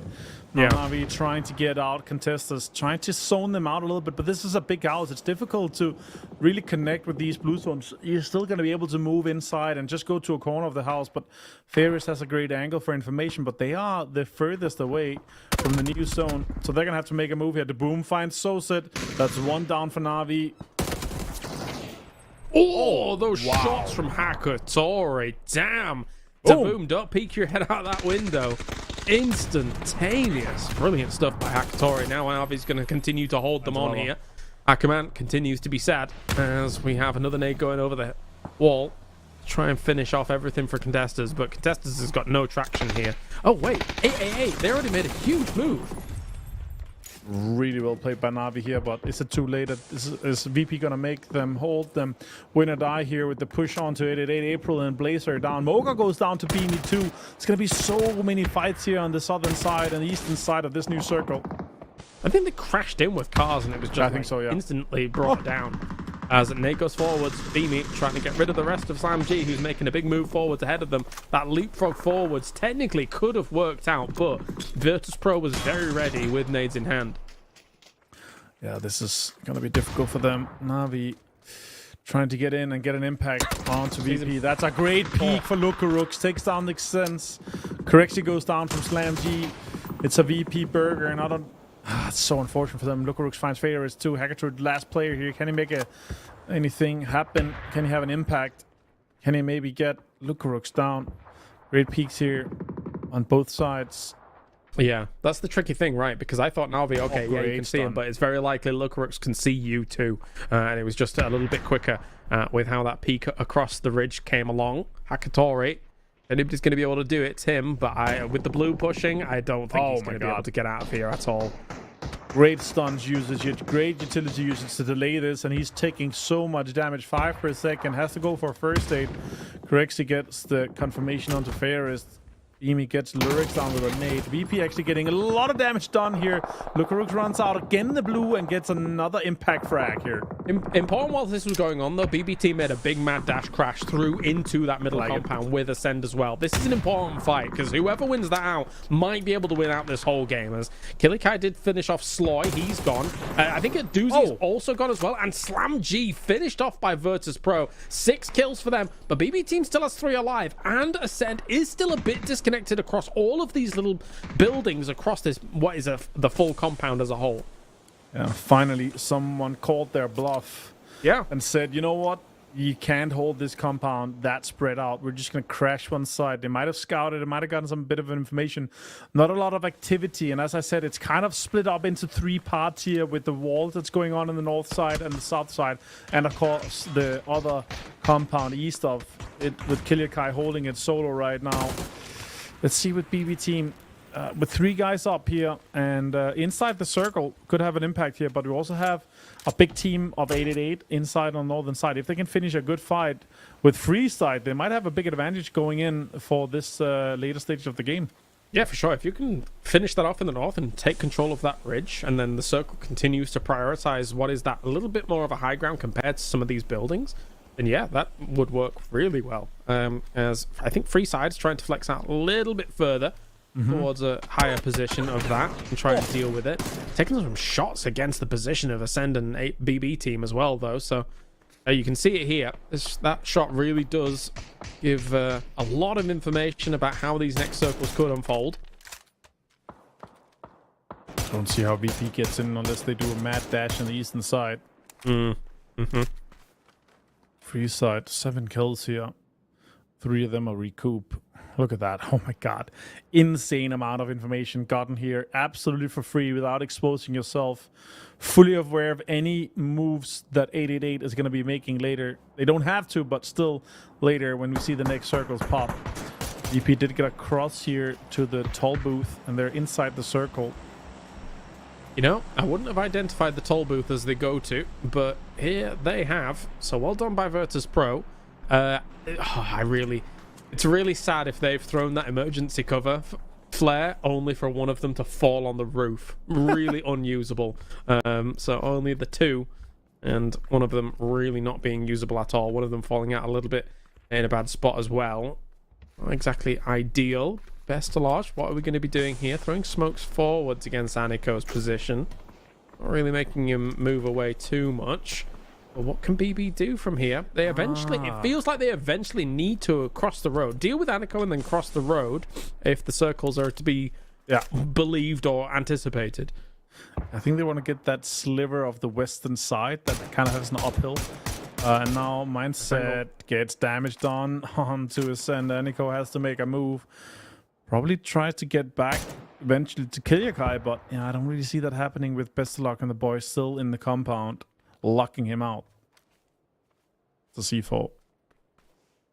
Who's got the C4? Phil first. He's planting it on the building that Aniko has. Nice. Great nade here. Was it a bait? Oh, it's planted. Oh, he's gone. It's beeping, and now BB team, they're gonna have to make a little bit of a move here and try to get away from this. Phil first is gonna have to just run. And distancing out this. The confirmation on Aniko with it. But VP has an open door as they had to move away from this side. Yeah, I think both Ascend and both BB Team were very conscious about the potential for Virtus Pro to move in from that south side. So whilst BB Team finished off Aniko, I think they moved back to the south side of that wall just to see if they could get a few more angles on Virtus Pro as they were moving, because I think they do see them as still a potential large threat moving in from that south side, especially since they've now made up the distance here against Kiliakai's position. And this could be Virtus Pro wrestling this way. Beamy takes him. That's two of Virtus Pro in a really strong spot here. I can't believe they've made it, Avenger. Yeah, great play from them here. Two-man strong, but BB team is going to take this ridge here. They want the control of the ridge here. Maybe a pull-up onto... Nah, it's going to be just... Yeah, this exact ridge here I was talking about. The sliver of the pizza. Fao gets taken down here. Recoup, another impact here. Also gets the flush on him. And now we're down to just April. With our pants on hand, we're seeing an aggressive Phil first run at 888 in April. It's going to be scary. The fact that they've moved this aggressively around the edge of the circle just screams the potential of some good control. Lies down for a drop shot. April does not fill. Wow. He gets a second as well. There's no way. Besto, you've got to do something about this. April's cleaning up your entire team here, and he's too far away. Tries to go for it around the corner here. Flash goes out, trying to get April. Goes for it. Oh, the drop shot.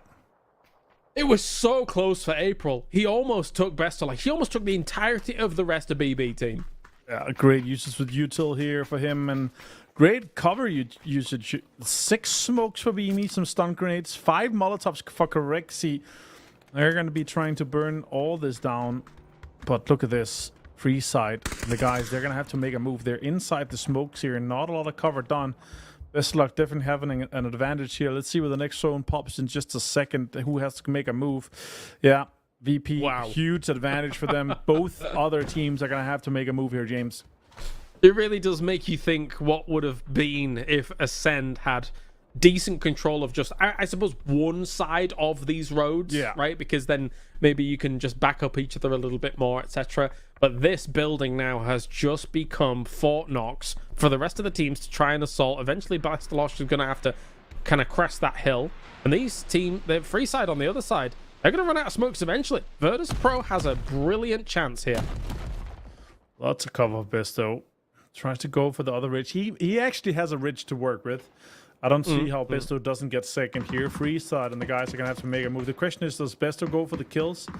Does he want the points on free side that he feels like is available? Yeah, they're going to have to make a move before. Now, with this coup here, they're obviously sending it. They want to get Besto. They want to get the point that is available over there. Besto finds the coup. Can he find another one? More shots done here, and it's Besto to close free side out. And now it's a 1 versus 2 for Virtus Pro and BB team. And don't count Besto out just yet, as even though Virtus Pro's got this high ground, if he gets a headshot or something like that, and then the potential for him to start moving up on that after maybe Virtus Pro looks for a res, it could change the tide here. But Real this is Corexi, man. Yeah, this is a very strong position. Does he think he can get another point here, or does he just deny the point because VP is a direct contender with B either with them, or is he thinking, you know what, we're gonna easily get top 8, VP is gonna easily get top 8. I'm gonna go for the style points on these boys. You know what I mean? Yeah. I think with it being top 8, if it was anything other than top 8, like if it's top 3 or something like that, I think there's more credence to the idea of a deny. But with top 8, I think that Besto probably might feel quite okay with this. We'll see though, as I think we have to loop back around the fact that Virtus Pro, the smoke push up against this building, when I thought they were going to have such a hard time for these transitions, was just spectacular. And Virtus Pro really seems on fire right now here in this last chance. He actually want to use his 5 Molotovs. He want to light that entire smoke wall that Estelok just made and light it on fire. Emergency cover coming down quickly here for the run. Look at that. I like that. That's a great deny here for Besto. Gets the cover for the run here. Damage done. Immediately denied here by Corexi. 8 kills for Virtus Pro with the win. Virtus Pro just looks infallible in this game. They looked fantastic from the control of those dips, where the water is, from them being able to make the transition, clearing out, I think it was Kiliakai at the very end there, Mark. Virtus Pro looked fantastic. Yeah, they look controlled, and again, they were sort of watching, I think you guys alluded to it, with BB team crashing in on kind of Ascend, and they didn't really leave sight of that fight. They were waiting to have a backfill. We've seen them go aggressive, especially on game number 2, especially that crashing towards kind of that Twisted Minds. I think it was the same here. If they could take advantage, if the zone shifted back their way, VP would have pounced on that kind of BB. Zone went back the way towards the north. They held, and then they controlled out a very, very nice win. Yeah, definitely. Really impressive stuff by Virtus Pro. That's going to put them at number 1. That said, though, I mean, Besto getting basically the second place here, Martin. We were talking about at the beginning of this game. They definitely seem to have an ability to work with these Western circles, get those big wraparounds going, and find themselves a cool 10 points. Yeah, I like the crash. They sniffed out that the send was too spread out. Yeah. So it's very coherent, very good information here to be able to be playing that. But yeah, man, VP to survive the fields there's an insane onslaught. To then take the win like they did here. The Molotov on Kiliakai, zoning him out. It's a small house. It's very difficult to kind of defend it when people get close enough. He did get tons of damage and actually got a lot of impact on the kind of longer ranges there. But yeah, this should have been a double-digit game. Sure, it's 9 points for Ascent, but it should have been 15 or more points for Ascent for a home turf circle like this. Unfortunate for them. Yeah, you'd like to think so. But yep, still 9 is pretty decent. Pretty decent, I would say. At the same time, a big fight back for some of these lower ranked teams right here, Mark. I mean, Freeside 888, really leveraging the positions that they had, and these teams feeling, I would say, a bit desperate on these kind of edge positions to try and crash through to their spots, to be able to try and make transitions past them, etc. Nobody was able to really do it against Freeside or 888.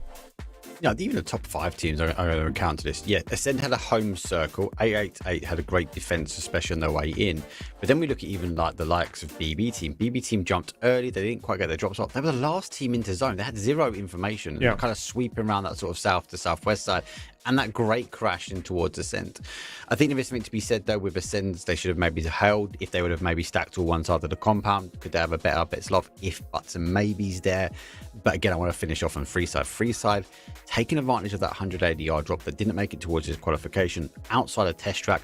I was intrigued to see if they would crash into test track and do that kind of 180-yard. But nice control movement for them, as they did have to migrate west. And as they migrated west, they found themselves on top of the hill, and they had a good amount of control and well-deserved 9 kills and plus the 4 placement points. I think it's an interesting topic that we're kind of all bringing up about the Ascend compound, right? Because we're saying be grouped up, and I think all of us kind of agree on that a little bit, but the compound is so weird because there's really, even if you do group up, Martin, there's really not much room to work with. Like, if they'd have grouped up on what was the east side, which technically was the winning side, that's one building with really not that much room to move around in. So I don't know, maybe you have 2 people over that. What are your thoughts? How do you do that as a Ascend if you're going to do it? I mean, no matter what, you're going to get backfilled or third party, right? So my idea is that if you leave the other side at the right timing, as other teams are kind of piling in, you could third party that side, shoot at them, nade them, utility usage, and also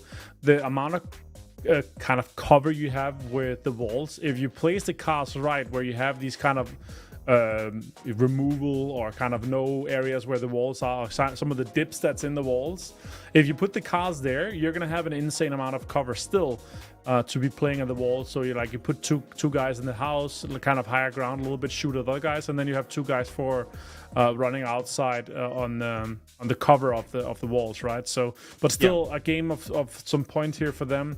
If we're looking at their walls here, we're only 23 points on 6th place, right? One good game, you're straight in there. It's only the top that's really starting to sponge out.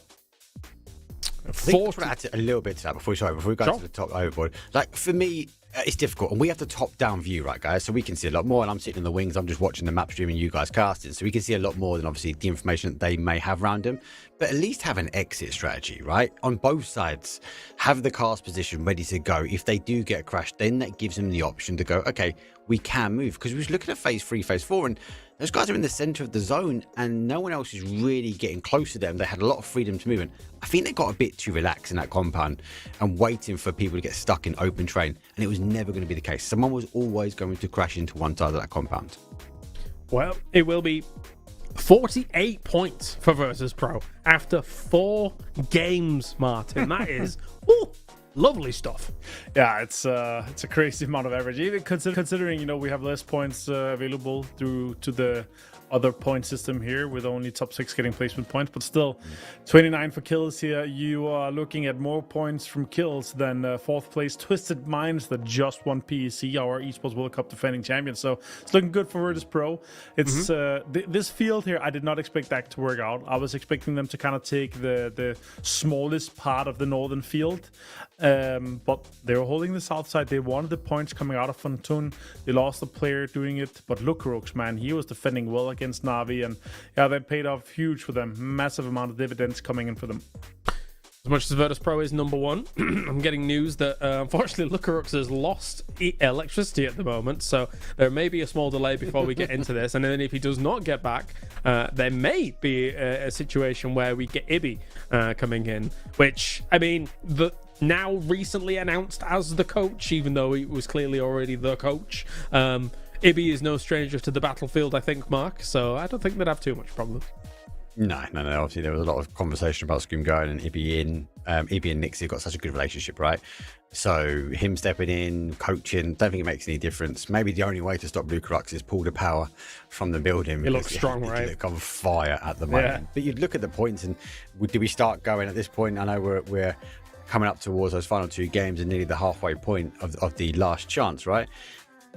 There's a world that VP have potentially already secured a spot, and then we're sort of potentially the next 2 games Slam G might get in there, and it's going to be really, really tight for these bottom teams, because we've got 19 points down from Foot Esports, and you'd even argue down to kind of a Geek at 15. A good game, good couple of games closing out from these teams, that will put them on the left-hand side of their leaderboard, and then they can start working their way through. So your Crux without power might favour some of the rest of the lobby. Yeah, fair. Do you have a theoretical cutoff point, Martin? Excuse me.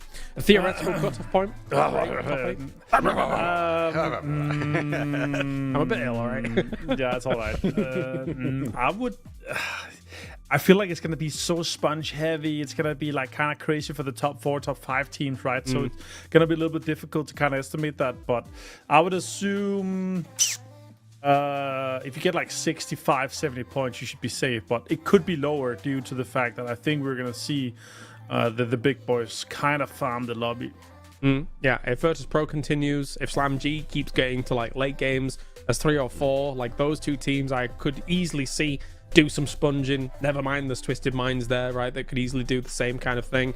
And seems like all of a sudden, even though it's, when we come back to PPT, Hive's alive again, Mark, as they've got themselves 32 points. It is bizarre. It's just like, I mean, okay, yes, it is a very different scenario of TPP to FPP and stuff like that, but Hive just somehow gets it here.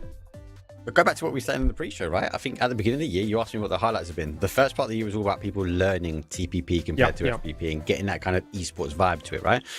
Hive was one of these teams that really adopted it early on. They don't play the same tactics in both, and we have seen them do a lot better in TPP compared to FPP, and that joke has been they're kind of a TPP team. But it shows they know how to play their ridges really well. They're one of the first ones that didn't expose their bodies out Early on, everyone was kind of trying to use the TVP and exposing their bodies. They kept themselves in good position. They also know how to play compounds really, really well. They're one of the first teams that we saw kind of a 2 or 3 trying to peek a ridge and bait in the shots before making the play. So they're the ones getting all the tricks. So good to see them up here. I don't expect to see them shifted either. I think they're going to find it maybe in a top 8 scenario, and that'd be one of the teams that will be taken through as an EMEA ranked team. I'd be shocked if they don't get top 8 after what we've seen from them in the Masters, Martin, because right now 32 points. I think that, again, you know, when we see them get the success like on the Tego, for example, it's back to their PPT playbook, which was far and away not their PEC playbook. We were shocked what we saw from PEC in the starting stages. They did gain some momentum as time went on, but it took them too long to really get going, right? Yeah, sure. But let me flip the script here on you guys. If you're looking at the overall leaderboard here right now, it's looking pretty stacked on the top 8, right? Who of the current top 8 do you think is not gonna make it, or do you think this is just the top 8? FaZe doesn't make it, and although the right side doesn't make it. What do you think here, boys? Let me answer. Yeah, go. Yeah, you die in peace. For esports, maybe. Okay, let's talk about Sure. have been an outstanding team for TPP, right? But we got to go back to, and it's difficult. Like you lose a T-Bone, right? You lose a Pixel to retirement, and then they come back, and then they you lose a Vard to a steal. Well, Yeah. like, and then Vard stole into FaZe. They've had a really disruptive year, They right? have. But I'm with you. I can't, unless they really change how they're playing, I don't think they're going to get enough placement points. I think they're going to struggle with the kills, and they might be around that 7th, 8th, or potentially 9th or 10th. So I think that is a spot that is really up for grabs, depending on how they try and close the day out. I can see them being not top 8. I mean, that's why Martin laughs, because it's obviously not funny that they don't get to the high spots, but it just keeps constantly happening. It's like they're like the bad luck Brian of PUBG 2025. It's just that's a throwback of a meme here, Martin, but it's true, right? It feels like things just keep going worse. Yeah, it's sad, man. It's at the start of the year, obviously, with how everything is kind of played out, you're thinking, okay, sure, these guys are now on the grind, they're playing together, and then it's slowly falling apart with the team losing players for one reason or another. But the confidence is still high from most of the guys. But it's just like these ninth place curses, man. It's just been rough for them. And now, obviously, not going PGC. They did go PGC last year, so at least there was some sort of resurgence there. But not going PGC, that's one nail to the coffin. That's also why we see T-Bone probably not playing here. He's like, yeah, I need a change. I want an IGL. I want to play for a style that I'm in charge of, and that's fair. I think his experience and we'll say top level here for Nations Cup, obviously having IGL, some of the situations there, you can go in and say, you know, that should be enough to either go in and kind of slot yourself in as an IGL on a roster, or build a new roster with great young fraggers around you, because him and his experience alone should be able to lead that, both from an IGL perspective, but also from a leadership perspective, from kind of his seniority in the scene, because he's been here and he's been along. That's right. All along for the ride, you know. Yeah, no, absolutely. I'm getting word that we will probably have Ibby subbing in for Virtus Pro, so we're getting rolling into our Erangel games in just a moment. Mark, did you have any other team answers from our top 8 who you think might have a rough time? I hate to say this one. I'm with you, but we win or die as well. Okay. I can't see them. Who takes the spot, though? 4 games. Like, I can't see. Like, you've got to go FaZe, and you've got to put FaZe in that spot. So who takes the other spot? Because FaZe took Foot's spot. Yeah, okay, I'm with you, because then it comes down to the contestants maybe might step up. Sure, yeah. Can we see a very late, massive games from Ascend? Is it too much for them? One good game. And then we've got to add in a Geeke, right? So I would go like FaZe. I know we're going for big names here. FaZe, Ascend, and Geeke should be really fighting. Now, we might only be fighting for 2 spots potentially. Yeah. They're the 2 that I'm worried about. You're throwing Geeke into the mix, but I mean, right? Be it PEC or this so far, I'm not that confident, Martin. I don't know if they're going to be able to gain traction themselves with what I've seen in the past couple of play days from them in tournament. No. I agree. 12th place in PEC, man. I don't see them taking a West Championship spot here for the top 8. I don't really see it happening. I see a FaZe. I would be very surprised if we didn't see a FaZe in here, considering how well they also did in the Cops, how well they've kind of been turning around. It feels like once they missed Esports World Cup, that kind of flicked the switch a little bit, and say, okay, guys, we're on the grind. How we have to play together as a team. We have to start getting the synergy built back up here. And yeah, I would be surprised not to see them in the top 8. All right, well, the grassy pastures is on the way. Thank you very much to everybody else for their patience around the world tuning in. That was a small midday podcast. Make sure after the 6 games to tune in for our post-show podcast, and you can ask us questions, potentially win G-Coin, #MastersMike EMEA. It's time to say goodbye to Martin. It's me and Mark to round down the day, the penultimate game. It's Erangel. Mark. Good flight path. South towards the northeast. Lovely. We do favour the east side. I think most people will be able to get to their prio spots, give or take. We're going to see how a little bit further. So they're going to have to try and get to the cards if they want to go for that Gaka. Otherwise, they're going to have to go for that alternate spot. But no major changes. So I don't expect any early engagement just yet. I initially, when I was looking at the map just then, I was like, is that only Quizzy dropping out for Geeko? But they were so close to one another. I was totally baited. I'm like, thankfully, they're all there. They're all there for Geeko. Yeah. No, I really would like to see Geeko, though, prove what we're saying wrong. That would be awesome. Yes. After what we saw from them in PEC Spring, they looked like they could annihilate anybody on the Battlegrounds. So see if they can make a decent recovery from this. It is, of course, 4 games down, technically 33% of our games done. Virtus Pro dropping alongside Twisted Minds. For Virtus Pro, they know exactly who is alongside them here, so I don't particularly think either team wants this fight to get things going, but that is a military circle. Well, what do I need a good game? So the foot. So why not give him a circle? Let's see what they can do with this one. Does push towards that east side. But we've got FaZe in the lobby here, James. FaZe yes. In the east bridge. Everyone worries because if they go down towards that bridge early, they tend to lock it out. And if you see FaZe in the kill feed, we're going to see a mass migration towards the west bridge. But we've also seen Geeko do the similar thing. So intrigued to see how this lobby reacts to having FaZe in here, and now we have a military island. Well, this is a bit bizarre because the 3 teams that we just criticized for not potentially getting a top 8 or falling out of are all down here. So, you know what? All right, Circles, we hear you. We understand that you want to completely disagree with us, but that's cool because now we get to see how these 3 teams that we've just questioned are going to adapt or, play out what should be a favorable position from them. They should, in theory, be able to get some decent points from this as long as they don't get completely destroyed by potential next circle shifts. Well, the start of the limit for these guys. SlamG, they've got a long rotation. Unfortunately, they are in the high ground, so they might be scrabbling around looking for an emergency pickup, as we have seen contestants get an early rotation out from Pachinki. I like it. Yeah, good take. You'd expect not many teams obviously jumping out quite early, and they would have seen that from the plane anyway.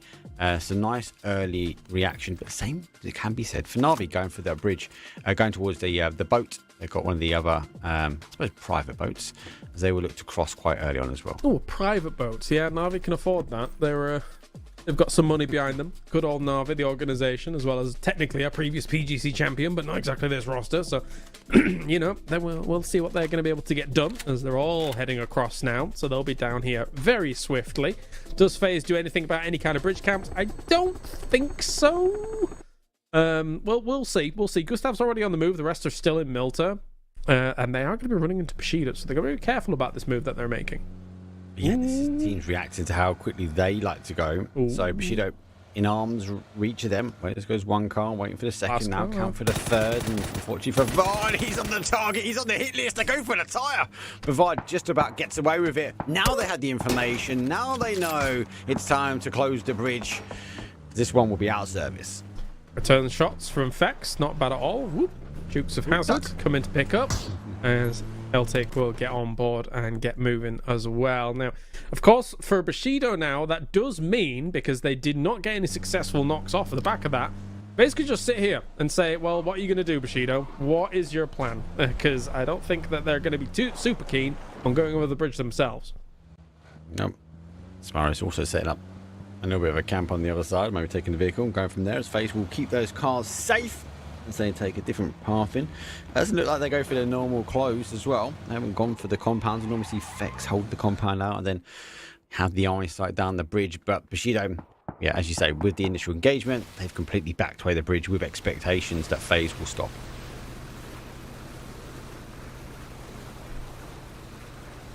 For the rest of these teams now, sort of move in. Skittles, they did find the emergency pickup as well. They've got a long distance to go. SlamG unable to find one up in Stauber. They have to work their way down south towards Jasnaya, but they are joined with 888 Esports. Again, not too many teams, I suppose, arguing for an early rotation here. Some went early, but everyone else seems to be going late. Doozy taking some shots on Bushido. They have stolen one of the boats away from them. Found their way across the Novo pretty early on, so not too bad for them. And the BB team obviously also with the boat, so they're able to get that sort of boat rotation in. As the boat take comes underway, Bushido able to get themselves back into a position. Now, first in the map dome, it's all going to be down to everyone sort of reposition themselves on this east side of Military Island. A lot of these teams, as I said before, would expect it to come that way with the amount of water that is over neck of the woods, and obviously with Military Island on that west with little to no zone. So we start seeing now it can do a crazy shift back towards the west. Doesn't mean a lot of these teams are going to have to be caught rotating back over. But still teams like Twisted Minds we saw from the map. VP still haven't moved just yet as well. And Ascend also the same. As they just wait. Here in Freeside, coming down from that northeast corner. Find themselves in a position now where actually they can catch out some rotations with Ascend taking the taste of blood. Near close to a victory in the last game. This maybe mean they're able to try and joystick their way into a position where they can get some early kills on the outside, because with a team that is on the outside edge, sometimes it's about like, it's going to be difficult for us to get to Military Island. We're very late now into the circle. How can we actually afford to get as many kills and maximize the points from this one? Other side though of the map, Geekay in a good position now as they set the bridge camp up, and here come those kills. So James, it's Chris, he's hounded down, but Mindset puts him straight into bed. Oh, he might need to go back to the lobby like I was just in the lobby. This is ridiculous, but we'll see. Thank you very much for the cover. Let's see if Brexco can be covered. As a few rundowns, not bad against Freeside, but there are still threats lurking around here. M249 in hand, goes for the drive-by. It's a bit chaotic, all of this. What is going on? It's Mark's favourite word. It's when you leave. Then you left me to just my own lobby, and this is what happens. Ascend's looking for the early kills. They're going to go down. Bit of a destruction derby. Freeside, again, another team which done well in the last. As Mindset, tucks his tail and gets running, but Ascend, as I said before, had the taste of blood. The M249. It's going to try and stop that car in his tracks, and Mindset trying to use the trees, any form of cover he can find. I'm not going to lie. Aside from the MP5, one of my guilty pleasures for the longest time was the M249, and it's really nice to see all these psychopaths going out and finding it. I can see that. Oh, SlamG, 16th place. Damn. If you can deny him early.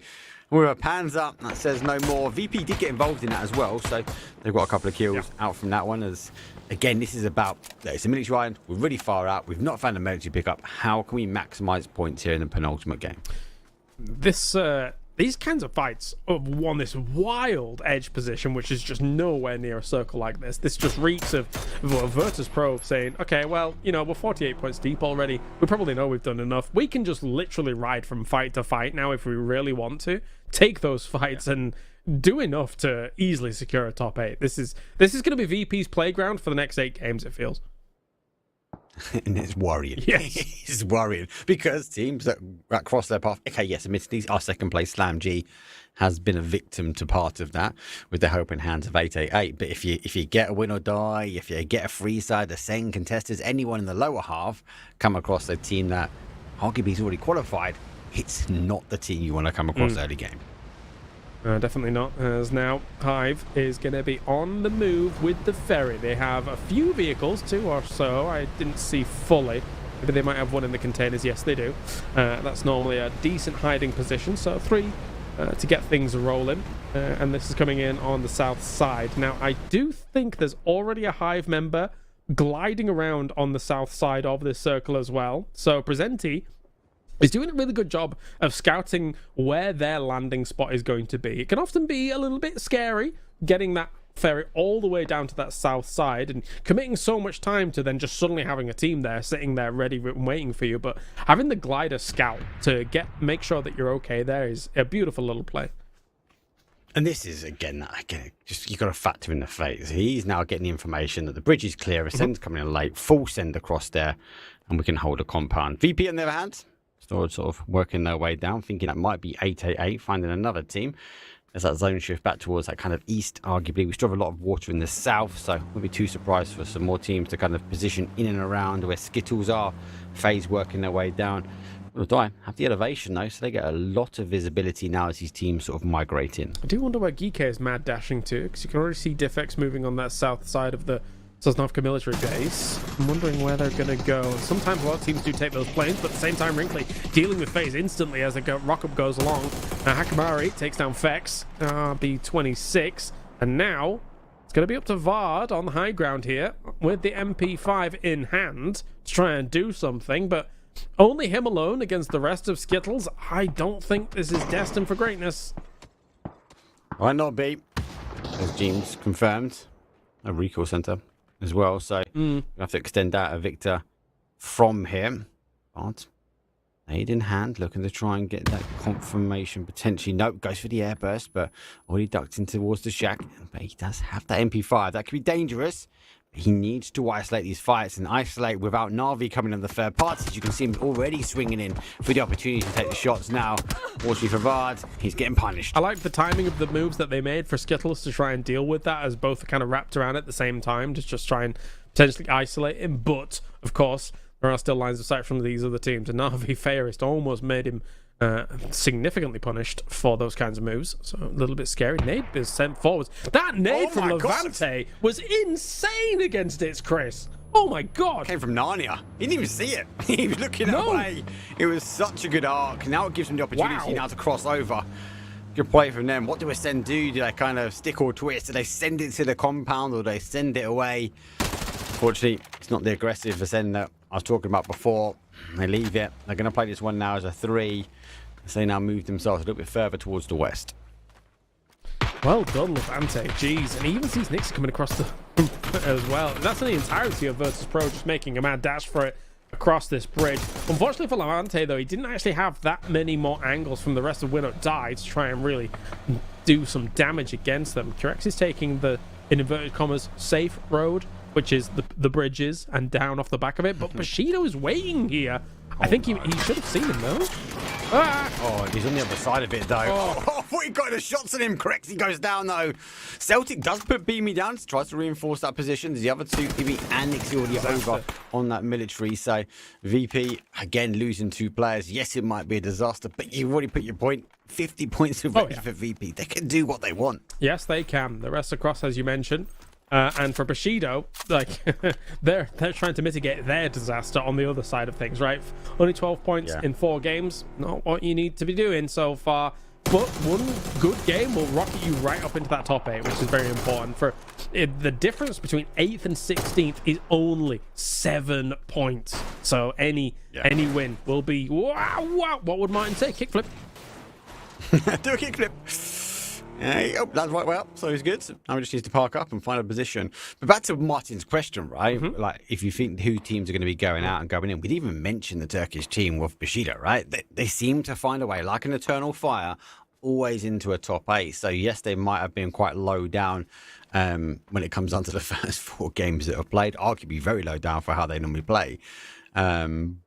But they're still a team which we know that can kind of grit their teeth and get involved and get points as that zone shifts very much down towards the south, as everyone has to get migrated. Yup. Let's see where they're going to go. He's taking these bunkers. Not too bad a potential move. But once you're in here, it's normally difficult to get out. So you're hoping that it's going to work for foot. Sometimes what you end up seeing is actually this bunker be taken and then the Virtus Pro bunker be taken by the same team, and then they can cover each other a little bit because people will then sit on the high grounds of those bunkers and be really a nuisance, like basically seal you into them. But because Virtus Pro was already there Foot has just had to kind of go for the single. See what they can get from here. Skills, applying pressure. Especially I do find them their way in. He's got the angles on him. Zloy bleeding out. I think arguably difficult to get to unless Skittles go for a full send. And with that south shift, they'd expect a lot more teams maybe in that north. I think praying, hoping someone maybe takes that pressure off and takes some damage towards Na'Vi. But it's not going to be the case as 888 whistle past. Trying for a spot. Na'Vi, big blast through. Where are you going to go as well? Wait a minute, are they just... I thought they just set up around the rest of Skittles, but no, the Skittles is a little bit further over on the west side. I mean, Zloy's gone. There's no way you're recovering him. The rest of Skittles still down in this compound. And the thing is that Na'Vi had full information about this position as well, right? They knew that Skittles was down here, kind of split away from the rest of the team. Split away. We'll split away from Bushido. Again, another team subject to their onslaught. Obviously confirmed out now. Skittles still trying to hold out Na'Vi here. VP will fall eventually. Esports do pick up not just one but two. And Explosive Nate pushes the car back. They try to get some cars to safety because they might need it a little bit later if the zone shifts south again. I didn't quite see if it was 888 moving into Foot's position or Foot just blasting on against Virtus Pro first, but I'm assuming that Foot made that move and then 888 saw them leave and then they just took the spot afterward. So I guess they realized Virtus Pro was weakened. They knew that they could actually deal with it. What was... Hello? Some killing. So, obviously on that shift down though, Bushido went for a 2-2 split. They actually hunkered on towards Foot Esports. 888 went for a full send in towards that VP. And Foot Esports took advantage of that. And then obviously Foot's going back with the last team. Yeah. What's happening down there? Foot's going back. They're back in this bunker again. 888 left. This is crazy stuff. 888's gone alongside the wall. They do have a free side member right next to them, as you can see here in this tall position. But Foot back to their original bunker as we have this shift going along. DK and Twisted Minds now going to be in a big fight on this west side, Mark. This is going to be horrible. Oh, they're coming down. Mayday. Battlegrounds. he's actually got a knock from the skies. He's going to fall down as well. And he's going to be cautious as well. As PWD gets that confirmation. He's going to try and hold from Diffix as example. Though and Lou move around. Another BRDM. It seems to be the BRDM is the Twisted Mind's way. Nate comes out and Diffix finds him to perfection. More shots from Skittles trying to deal with Na'Vi.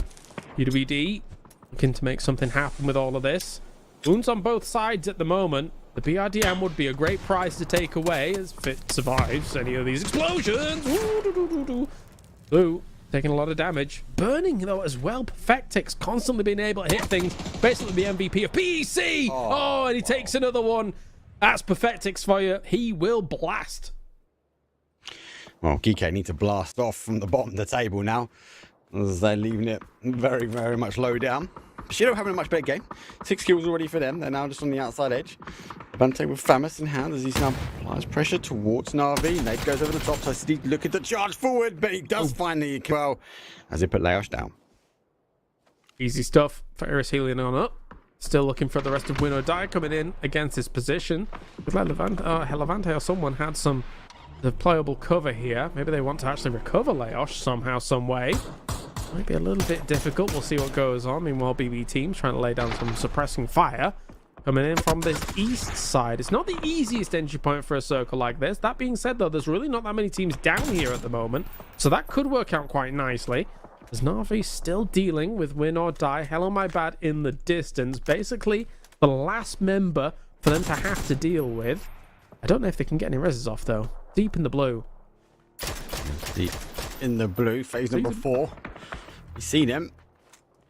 He's got the meds to hold out there as well, but he doesn't have to. Just reposition back onto the ridge, and this might be a case of hey, we lost the zone again. Expect the team to be inside that military island or military zone. So Society maybe just trying to maximize an additional point from this game. Put them up to 4. Well outside the placements though. Would be. What can you do? Hello, my bad. You're just going to sit out here waiting for all of this? So as it goes forwards. The med off. Please, no. I am 5. Well, he's just 1 right now. Just chilling. Wasn't there a free side player somewhere near him? Where has he gone? No, he moved. Yeah, he's like, no, that's a recall. He went. That's a recall. that's a Crazy's recall. come back and he's gone to the missile silos, but I don't know if he's got anything at all at the moment. I'm 5's in a good spot. We'd expect him to get a couple more zones out of this one. Yeah. As the med off continues, though, it's intense. Hell am I bad. Grinding down the meds, down to timing, pinpoint accuracy, 5 so far for Sosadid, only the 1 boost. As we're going to go for phase number 5, and nope, he's bottled it. He's going to make it a run. God, I hate how you're casting the med off. This is so exciting, Mark. I just saw, what am I going to do? I can't contain myself. We're running away. Killing a guy looking for it. No. Let's see what we can do for contestants. Well, Killing a guy dealt with him very nicely there. The rest of contestants are a little bit away from this, and they've got to be careful about BB team potentially joining as well. This is like when Toby was casting the pans. It was crazy. Couldn't get a word in. It's intense final action. He loved it. Yeah, it was the call to action. I thought, oh, firefights come in. Love that fight. There's a call to action for Ascent, as they are very split at the moment. Breck's taking on the fight with BB team as they can hear the shots a little bit more south of their position. Brex does eventually go down, and Doozy gets that flush. So Kilikai is the final player, and he throws out the white flag as he might be sending it to I'm5's position. Back towards the other side, Esports, who needed a big game, who landed in Military Island, now taking some shots, and Scav getting that confirmation. Bit of a big send through. Still, Foot continues to hold on. Boom! Just smashed BB team in the distance. Great stuff. I thought BB team was going to have a potentially easier time at making that entry point, but not the case at all. It does kind of give rise to why I was saying it was a bit more difficult normally, but I didn't think there was that many teams around lurking for the potential denial of them. And now this is the problem with these bunkers. I was saying about it before. As soon as somebody gets on top of them, what are you supposed to do as Foot? What are you supposed to do? Just wait for them to eventually come out. You have Pixel on your team. You have like of all players, like he'll figure it out. He will figure out something he can do. They're going to be able to hear the bleep, and I think they're going to be cautious. But Foot Esports might have backed themselves into a corner, literally, as they've got C4 one side. Now they've got nades coming in the other, and the car's not going to allow for a quick exit, so you have to go back towards the C4. Oh. That's a Pixel play, but it's not worked away. The Bushido, they come in, destroy, dispatch for Esports. 9 plays for them, all because of a C4 play. Yeah, well, you know, that's how I'm going to cast that. Sussex down as well after that intense heal off. But yeah, the bunkers, they can provide you so much good cover before, but if someone gets on top of them, it is disaster. So great stuff by Bushido, really good angle to take. And I think what really opens that up as well, compared to what we would usually see within these bunker plays, is actually that deployable flare. Cover that does exist now, because they use that to great effect. They knew that there was potential other angles from other teams, so just throw that down, then be able to have a brilliant angle to throw your util in that bunker, where previously in previous patches before that flare you couldn't do that. I love that we've got one observer just staying, waiting, watching. I'm5 gets zone again. He's getting paid to observe that guy. Right. Love it. Living sick. He's found his play. He knows he's going to get the win here, if Love not it, second place. Can we get a check in every circle? Please, that'd be brilliant. As he moved, as he shift. Let's wait and see. I'm surprised that we saw the C4 play from the inside the bunker. I thought maybe Bushido on the outside of the bunker might have used it to trap that team in, but you never know what goes on the mind of Pixel sometimes. True. But that was definitely a trick in his books. But it didn't quite work out, so maybe that one gets scrubbed off the board. Yeah, we'll have to scrap that page, move on to the next page. We'll see what's coming up in the next game, I suppose. Pixel's big bunker plays. But Daboom, still, look at this great angle he has to be able to shoot down on these teams. As for now, Daboom's going to be able to make a move as well into this forest area. Throw down. Let's see what Booker tricks he's got up his sleeves, that's for sure. Is he going to throw the dragons out? Sword in the stone? What's he going to do? Could do something. I like the references. Ascend, 7 kills. Good game. Let's put him up a little bit more closer towards that line. They're now in 9th spot. So as Kilikai will try and work his way into more placement points now as we activate in to get more placement points, but deactivate the opportunity to bring any of those players back. And I don't know if you'd want to bring anyone back with the start of zone here as Hive takes the shots and Dante puts the boom down. Nice. This is Hive 101 for PPT. No, wait, check in with the angle. No, we need to see it before he goes down. No. Keep him in there. Don't step. Oh, he stepped. He knows he's there now. Oh. This isn't the angle I want. I need the corner cam. Good, the CCTV cam. The thing is, he's come around the corner and he's seen the car and it's like, cars don't spawn there. Yeah, that's a problem, yeah. Can I even get in there? Can I'm 5 even get out of here? Is he going to find his way into a top 2 stuck in the shack? We don't know. Yep. For now, he knows he's got a neighbour. Well, not anymore. Oh, he's in gone. a top 4 scenario. That's a nosy neighbour. Lie back down. Oh, lie back down. Lie back down. I think he's lied down. I think he's prone. I think I saw his feet slowly pop through the back of that wall. No way. The We're having adrenaline's too much fun. in. This isn't allowed. The adrenaline's kicking in with him. He's activated. He's alive. We're a top 4. Bushido with 4. Hive with 4. Just to mind still find themselves into a top 4 scenario, but only with 3. BRDM potentially storing play, and I am 5. Well, he's got potential to put 5 on it, but he needs to get some more placement points. Pray no one crashes into him. Hope. Oh, he's back in there. All right, I am 5 checking. No, wait, Bushido's coming up on him. Rick, check This in. is a disaster for I am 5. Right. Yes. Oh, it's not a disaster. 1 point. Hide. Oh, wait, he got shot at by Twisted Minds. Careful. Lie down. He's got a nade. Bounce off the car. Bounce the car. That would be good. He's got 1. Like how Control the he's playing heals. he's playing FPP though, so Yeah. advantage there. He's thinking about now. Here comes the smoke. Bushido. I think he's crawled away, right? Yeah, yes. Oh, no, he's still... Back in. Safety. Get a kill. I like that he moved. Okay. I think this is getting stolen, surely. He's going out for it. Oh, the blue zone. Blue zone. No, Yeah. that's a blue zone. Bounce away. Double blue. He's dead. Run. That's a single. There's a double. The double's going to hit him. No, he's got... Unfortunately, he takes Well 4th played. place. Yeah, another kill point on board. Take it. For now, top 3. Very difficult start of zone. Hive in a open train, small bit of a reach here. Bushido, if can't capitalise on the high ground in the southeast corner, so they're going to have to leave Hive to their position. Twisted Minds arguably have an element of control here. I do like Bushido's split, but they have to capitalise, and that's a way to capitalise. You get a knock-on example, it might allow the others to start moving. Bear in mind, by the way, that Bushido was in dead last before this game, and now they're in 7th place. 12 kills go their way through battling through military, being able to deal with that bunker play. Ives making a big move here, actually. Trying to push up against him, present takedown nail cup. That's a brilliant little move from Hive to try and exert pressure from what has been checkpoint to checkpoint gameplay for Hive and really good scouting to be able to just make this mad dash through to the middle. That made mad dash. Unfortunately for him, he took mad dash of shots into the back of the head. Hive, now in their position, maybe had 1 more zone left in it. Spurk answering the thin line between Hive and Twisted Minds. The nade comes over the top, understanding that he might be by that wall. He's got blue zone. He's got a double blue zone as well. That's what you want to do. Launch him forward, using the smokes to their advantage. Now he's going to have to try and back them away from this one. Double blue zone, both of them. Just to double check there is none there for Rocks. Oh, he puts on Celtic and he gets that confirmation. We're back to PPT Hive. We really are finding themselves an easy 4-man position for these late stages. That's a P90 in hand, and it does nothing for Crossberg. It did stuff before. 12 kills for them. It's a great game for Bushido. But now, Twisted Minds with BRDM in hand, going up against Hive. Oh, can you fit through that? Oh, just about.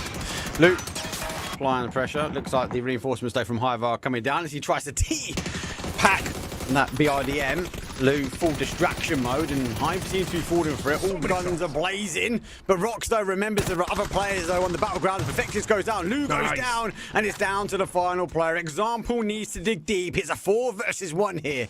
We're on phase number 8. I just don't get it. It feels like night and day when you're watching Hive in PPT compared to what we saw at the start of PEC. Like, they looked lost at the start of PEC, and now here in PPT, they're just blasting constantly. They're shutting down Twisted Minds of all teams in spectacular fashion. There it is. It's Hive, 2 wins on the day so far, and we're not even finished, Mark. It's crazy. It is crazy because it does look like night and day, FBP versus TPP for this team. And it's not like they're playing different, okay? It's not like they're doing different rotations. They just have the advantage of the visibility around them. And with that advantage, they are taking the kills and they're taking the second win. Yeah, Martin joining us once again to talk about this game. We have one of Martin's favourite circles, the military island. He loves it. And Hive's able to take it, mate. What do you think? Yeah, I mean, it was a rough one, obviously, but that dominance from Hive, man. The zone control, the terrain control.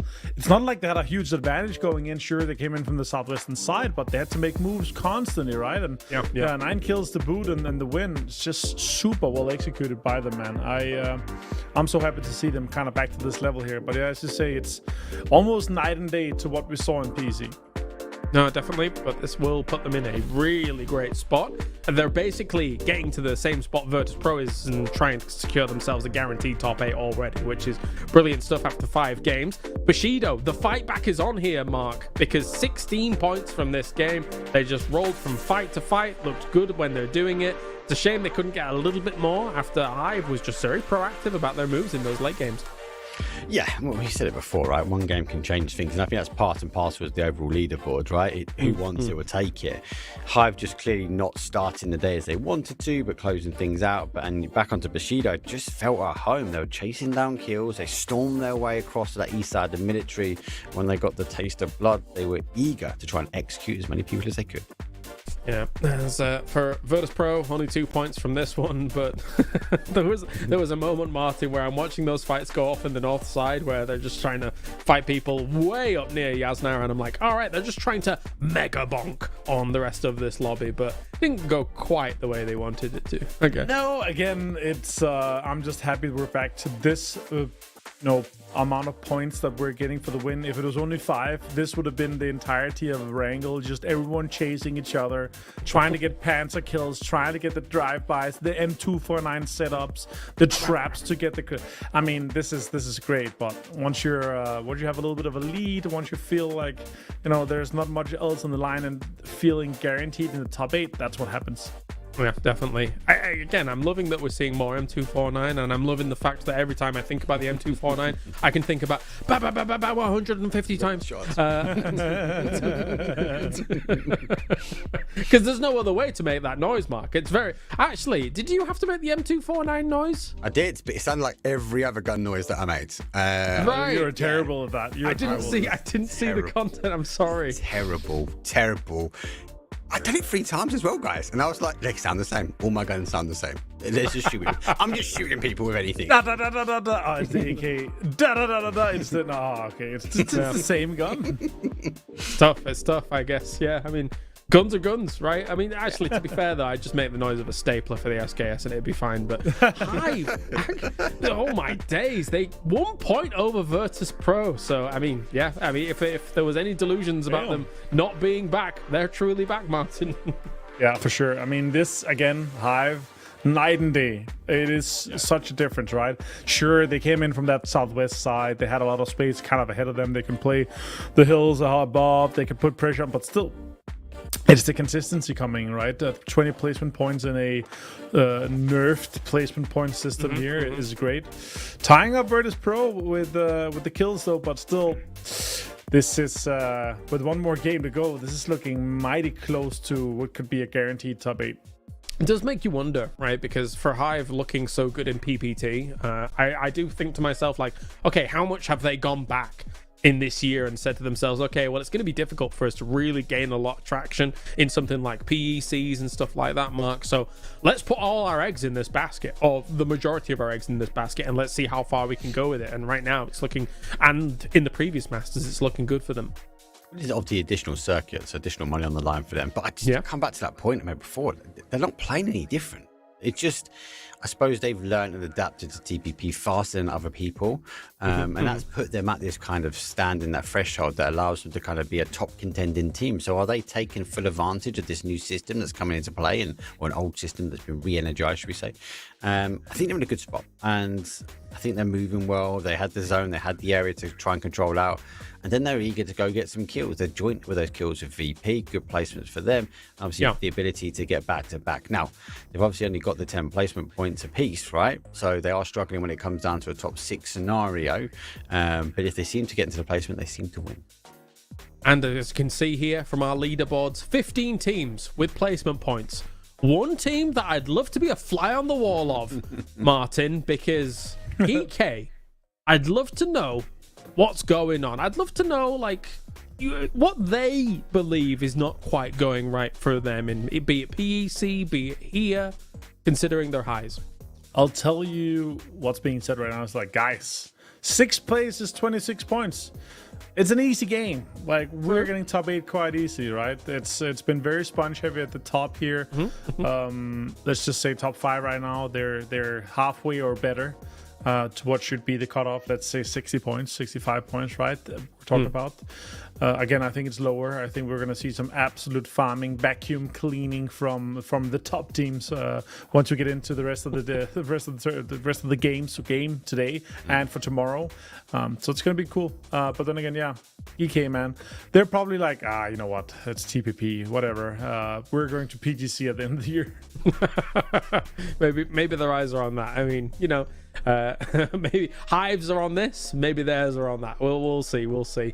But you guys can delve into what has been going on in the Masters so far, and potentially win yourself some G-Coin if you submit your clips, your favorite clips from the Masters that has gone on throughout 2025. So head on over to social medias, use that QR code, and that'll direct you to exactly where you have to enter for that. Again, just to reiterate, across PEC and this, we've given away hundreds of thousands of G-Coin, and it's all come from the pocket of Mark Powers himself. He's a wealthy dude. All right, I'm just putting it out there. He's a wealthy guy. So Stop saying rumors. No. What are you doing? I just like throwing everybody under the bus. That's my job. I'm a professional thrower under the bus. So yeah, make sure to do that. I think it's over 2 million G-Coins across watch parties and giveaways. Jeez! 2 million G-Coin. I just read that now. That's insane. That's crazy. How much? That's so many Bugattis. I cannot believe. Anyway, how many schematics? I've got one now, right? So you lot can pipe down. You've been taking a mick out of me during the Masters. I haven't had my car, but I've now got one. I proved a point. You did get one, and me and Martin shut up very quick after we realised you'd got one as well. Martin, what are you throwing around? What's going on there? I saw something. What's happening? Nothing's happening. No, you were throwing something.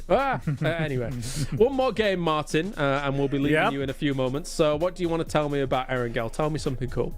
Yeah, for sure. I mean, it's great that it's Mark sitting here, the agent of chaos himself. I am he loves it. My third eye foresees a absolute maniac of a last game here. We're gonna see so much drive-bys. We're gonna see so much Panzerfaust.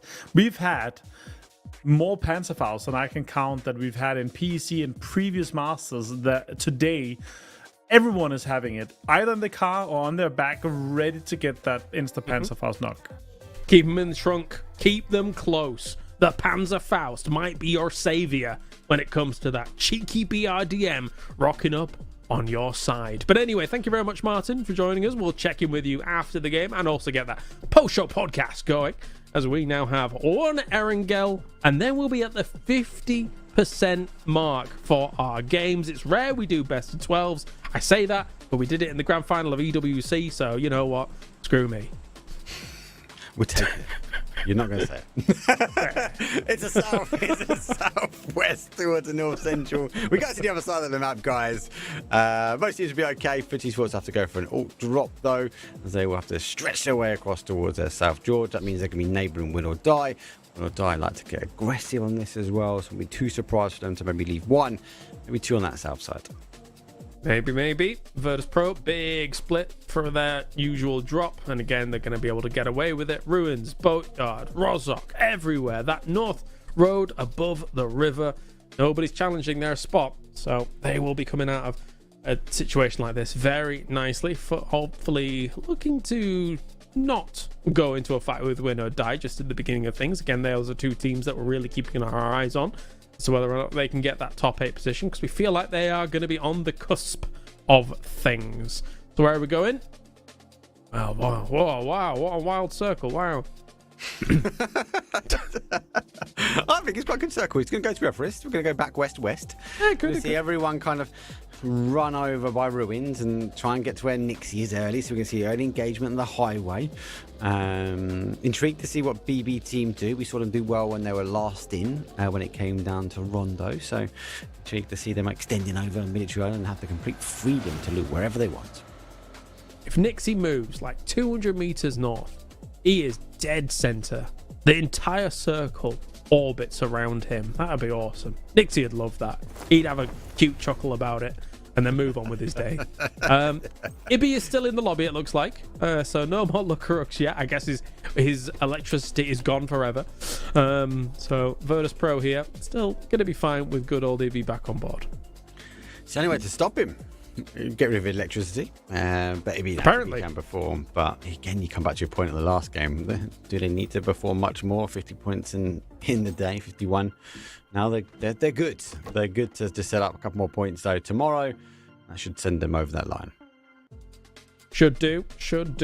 I'm trying to think about potential problem entry points here for these teams. With a circle like this, you're always a bit scared if it does shift north of the river, because of what is effectively so much land on that south side, right? People would arguably be betting on that. If you were a betting man, you'd be betting on south side of this river. But once it does shift north, then everybody starts to scramble and it gets a bit scary. That's why I feel like a position like Win or Die's spot, where they do have Cube under control with Gedrox's position, and I don't know why you're swimming, but you're swimming. They have the potential to, kind of pivot from north to south to north to south if they need it. Yeah, it's just that foothold. I'm sure if Martin was casting, we'd run the map through the AI and told us the exact percentage between north to south and water ratio that Please is do in. that, Martin. But I think you're right. I think a lot of people are going to edge on that south shift. I worry that PUBG, being chaotic, can be mischievous in some zones that we have seen. Well, if it might play a little bit more towards that east and keep that north and south divide, and then it goes back to your point, that Win or Die, they will be happy. Well, I can say most of the time, majority of the time, Everest remains in, especially these style of zones. So I'm surprised we haven't seen the team go up here quite early. For Esports now making their way towards that sort of Everest position, I think they'll be in two minds that there might be someone else up there already. So obviously I wasn't commentating with you or on the desk with you when it came to PEC. Was there a moment during that, whilst we do have a little silly fight going on over here, when you looked up synonyms for the word chaotic or chaos? What did that happen during PEC or? Loads, mate. I had to write them down. I put them on my desk. I've actually taken all the post-it notes down. Post-it notes? Because Sam was taking the mick out of me. Just getting bullied between all of you lot. As a new boy, but we shall see. James though, able to pick up. It's Chris, a kill for him. Aniko says no, I don't want anything to do with that. And FaZe looking to strike the final blow. The send flu split. I say that, mate, but I've said mad dash about 5 times throughout this broadcast, so I'm going to blame it on illness, right? There's Vard is also going to take... Whoa! Kiliakai coming out of nowhere. RKO. Jeez Louise. I mean, Jeem's going to have to deal with this somehow, some way. That was ridiculous with the MP5. I was expecting him to run over Aniko, though, but no. Yeah. Eyes on the prize was not the case.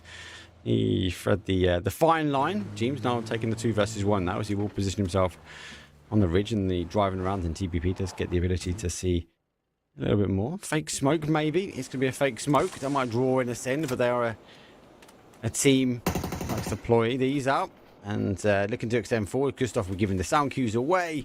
I think it'd be more of a nade onto my position. They're right on top of me. And James looking to move up on it. Kiliakai, potentially. I mean, TPP is going to allow him to get this easy.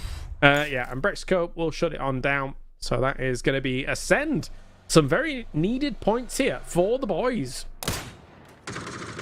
Let's see if they get some more here. SlamG trying to deter PWD. He's spending more time in the air and getting the kills that's required here. But GK might be trying to do a PC spring from the bottom to the top.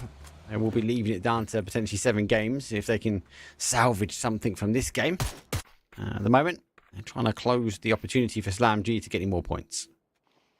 Down on the south side of a circle like this is SlamG, as they're still watching. Oh, actually, this is contestants. Still watching PWD, who just can't catch a break. There's too many teams ahead of him. I feel like a lot of people are changing their stance towards gliders now. That's a very well-positioned gas can. Just blast them by the door. I think, a lot of people are like, well, we saw it obviously come into sort of esports, and some unique people were using it very early on, and they were like, okay, we're getting a lot of information, a lot of people are shooting us, but not many people are shooting us. Then people opted, I don't want to give them any information, so they stopped shooting. I feel like we're getting in the realms of like, let's just get rid of the glider as quickly as we can, because it's become such a powerful tool. Not just to gain information, but just to be able to get your team into a game, into a late zone or a difficult zone shift. Well, two things from that. Exactly. Martin has ran the numbers, 31% north side circle. Thank you very much, Martin, for that. And probably ChatGPT, I guess. Oh, dear me, you don't need AI to be able to hit those shots, though, from Zloy, as Metabay does go down. See if we can do a little bit more with this. Bushido did crash on this position, so Zloy's going to have to deal with it. Here comes reinforcements as well for Zloy. Yeah, the reinforcements using the ridge. Hadouken's going to play peekaboo. He jumps up at the top and hits the final blow. Finished him.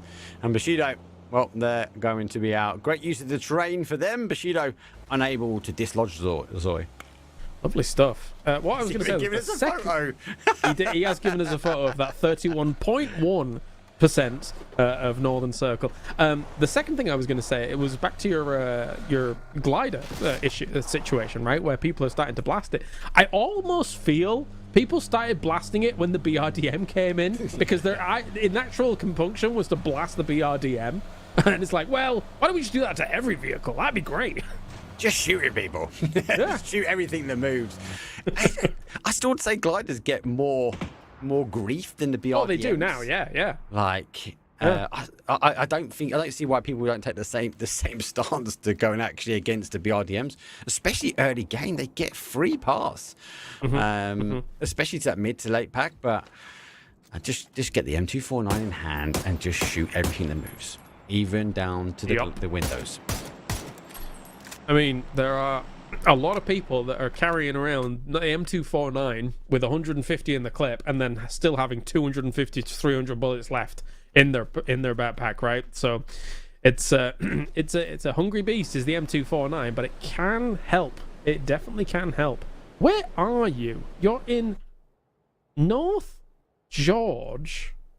Oh, was this a recall back in? Recall. Oh, okay. Yeah. I'm off my head. I was like, I thought they'd like pick-up or something in a really weird direction, and I don't know how they'd done it, but yeah, it's just a recall. Surprised they've not gone down to Georgeport though to get some loot. They've extended over towards just the compound now. Scav's seeing them. Ambitious. This is Scav though. And Cappy's a little bit closer. Why not give it a go? Because if he got it, we'd be like, whoa! Yeah, that would have been cool. I would have definitely gone, whoa! I agree. Well, he doesn't quite get it. 30 Sports have extended across Everest, and now in 4 seconds we have to find out if the 31% is going to be a big factor into this. We're going to go straight towards the south. Oh my god, Everest says no more. It does go for that wide east, and we do hold on to parts of that 31.1% now in the north, and that split for win or die, that's going to pay dividends. Yeah, Martin, run the numbers for that north side. Ooh, tries to go for that gas can. Tries to flip around against Spiro. Not going to be the case, though. Mailman does go down, as now Quizzy is able to trade against Conf as well. Kill confirmed as well. Dangerous for them. As just trying to find themselves in a position. This is home turf for them, don't forget. And EK coming in from the south, losing the glider, now having to try and find as many points as they can. On the other side, though, win or die, they are positioning themselves right on top of VP. I don't think they know exactly where the information is. Crixie has to try and back away, and they do come over the top here. Laos driving his way through. I figure out exactly where the players are. Oh god, a difficult area. There are areas in which players can hide out, expose angles. Nixie on that hold, be on the other side. The boom does get PWD in to try and get that confirmation. They should be able to get it just in time as Crixie takes to the water and will find himself a bit of a wider rotation round towards Nixie. Just in mind, still going to be happy, still going to be able to hold. As rest of these teams with this north shift, early position. Freeside, though, did come in from that north and arguably not had to move too much. Footy Sports have played their way over, and Na'Vi engaged, though, with Twisted Minds. They have lost 2 here. We are getting that split now. Footy Sports, though, went across, though. It's Chris. The teams though are further afield, so quick kill confirmed for them. Extends and Hakatori final 2 now for Navis. We're bounced back towards this crash. Again, Twisted Minds home turf. Battalions is out. Hakatori has heard the glass break. He's trying to figure out exactly where the players are. Extends. Looking to try and get one of the reses where he can. Hakatori just trying to get as much information as loot. There's another body now to fall. Here comes Perfectix. Using the outside edge. Hakatori has seen him now, knows he's going to be exposed. BBT coming on the other side though. So here's the car. Now goes for the re-peek, laid down. Disciplined enough just to get the final peek though. There's a great peek from Perfectix. Hakatori will fall. No, definitely. Really nicely done there by Twisted Minds. Shut down that potential angle, but they still need to make something more happen. They would love to get Lou back up on his feet and good to go for all of this. Bear in mind. Oh, what a nade! What a nade! Yeah, that's the way of getting rid of him. One nade. BB team skyrocketed past all of that though. Ascend did clash with FUT Esports and they have lost its Chris. And as a result, they're also able to get a point back as well. So all good. As we go round robin again, it feels like really isolated fights here. Individual teams taking fights one for one, trying to gain as much as they can. Not so much of a third party. I think that's part and parcel of that zone shift. Yep, difficult to deal with as contesters. Now they're going to get rocked up on here by Slam G as well. I think actually it's only Artix. He's well disconnected away from the rest of his team, so he's not going to be that aggressive with this. But maybe this gives them a little bit of a potential anchor point in case this circle does shift south. The rest of them might stay north just in case it does move, but it goes in toward Boatyard, and Winnow and Virtus Pro are kind of locked in with each other here. So this actually might pose a question to Slam G of like, okay, well Artix leaves this whilst Geeke and contesters fight off against each other, and then Slam G looks to go towards ruins or something. Or even towards the highway and looks back this way, because anyone that comes out of this is going to be suffering, or they're going to go to Pachinki and try and get that recall in. So I think Slam G do have a big decision to make, and Artix I think is going to be a driving force to the information that he has to what they do next. I completely agree. It's a good take. It's a very good take. As now more nades do go across, but don't quite connect on the roof. Diffex is looking for a full surround here from Geeke. Oh, brilliant angle. Beautiful stuff here. And looking for a second. Oh, nice. All right. Contesta's gone. Well, nearly gone. It's for Esports at the moment. Cappy's down. Scav going to try and get the res here. Kitty Kyle wants nothing to do with it. He jumps off, though. Here's the cue. Goes for the initial spray. He's got a nade in hand, and Scav just trying to get rid of him. But he's gone back to the gun. Can he dig deep? Scav goes driving out, and Kitty Kyle re-peaks him and puts him down. FUT Esports out in 12. It's not been their day, but they are currently above that cutoff line. Yes, they are. Let's see if anybody can challenge it, because the cutoff line is nowhere near safe. And literally every team could still jump in throughout this. I mean, of course, apart from FaZe and contesters who are currently out. But yeah, there's still a lot of opportunity here for the end of day number 1 for Last Chance. As Nixie, look at him. Sneaky boy. MP5 in hand. The God Cannon, I call it. No, it's good, but it's not that good. if that's the God Cannon, what do you call the M249 then? Der Storkanon. I go Danish for that one, the big cannon. Martin likes that. Yeah, that's it. Love it, love it. Well, looks like BB team with the BRDM will be loving try and get into this late game here. The zone has to shift back down towards that southeast corner, surely. We have so much water still remaining. Boatyard can't be a factor for late game. Must be not. Anyway, 888 on looking. A doozy driving around, trying to bait in maybe a couple of panzers to come his way. If not, he's going to work his way back to the rest of the team. He's going back to school. It's actually hilarious how a BRDM in this area can just trundle around at such a slow pace. Nobody in their right mind would be driving around in that area in any other vehicle. It would be suicide. But, you know, a doozy just doing what he wants in the middle there. Might be slow. It might be unstoppable to some, but he just needs to draw out who has the Panzers. Yeah, yeah. And he still continues to work his way around. He's teasing now down towards Twisted Minds. Here comes the zone. Expect the shift to go. Do we hold on to the water? Just to see, no, we lose it. Does go down towards the southeast. We are playing into that kind of field play here. So big calls and big plays from VP. They need to get rid of Win or Die. And Levante, he has the opportunity to back away, but then you've got to question, where does Win or Die go? Do they send it round? or do they just go full send into VP? Well, similar from the Bushido jump back in the previous game, this could be a big game for Freeside if they're able to maintain control of that position. However, I don't think that's going to be the case. Normally what happens if you're there too early with this many teams still alive, 11 teams, I think normally you kind of get you eventually get picked off or crashed down on by multiple teams, and then it becomes really problematic, right? Yeah. I actually really like Freeside's position. They're on the south hill of Rozuk. They've got the high ground. They've got the recall center. They can keep an eye on that kind of BRDM, that Doozy's, again, putting more miles on the clock. But as long as the zone continues to shift their way, they will have so much information of where to play. And then, as you say, it's just a matter of time for them. If someone does crash into Freeside, they're in a position to potentially take the kills and steals away from anyone else. Maybe. We'll see. As Mortar's come down. We haven't seen too much Mortar play today, actually. EMEA, a little bit vulnerable. Let's hope he doesn't go full juggernaut on us in this last game. Miss some hits that he needs, desperately needs, but we'll see. As Freeside still repositioning themselves. A lot of extra cover. Ooh, almost. Ooh, okay. Gets an arm and does not get knocked. That's nice. Yeah, and he takes shots from Skittles, so I think that arm will be pointing very much to that northeast corner next. For now, win or die, I have opted to reinforce boatyards, as it is in zone. And the big cannon still holding. SlamG looking for a position, and Geekay tries to steal it away from him. Try him, see what they can do. Spiro here, a little bit sporadic in movement, trying to get away from all of this. Defect's already down. Gets stolen away, though, despite little SlamG taking that one to start things off.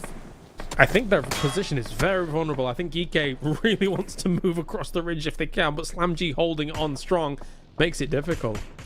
Look, she's got 2 nades in hand. He took too much damage. He had to try and get a med back on. The rest of the guys will try and draw the attention into the next bowl that Geekay was in first.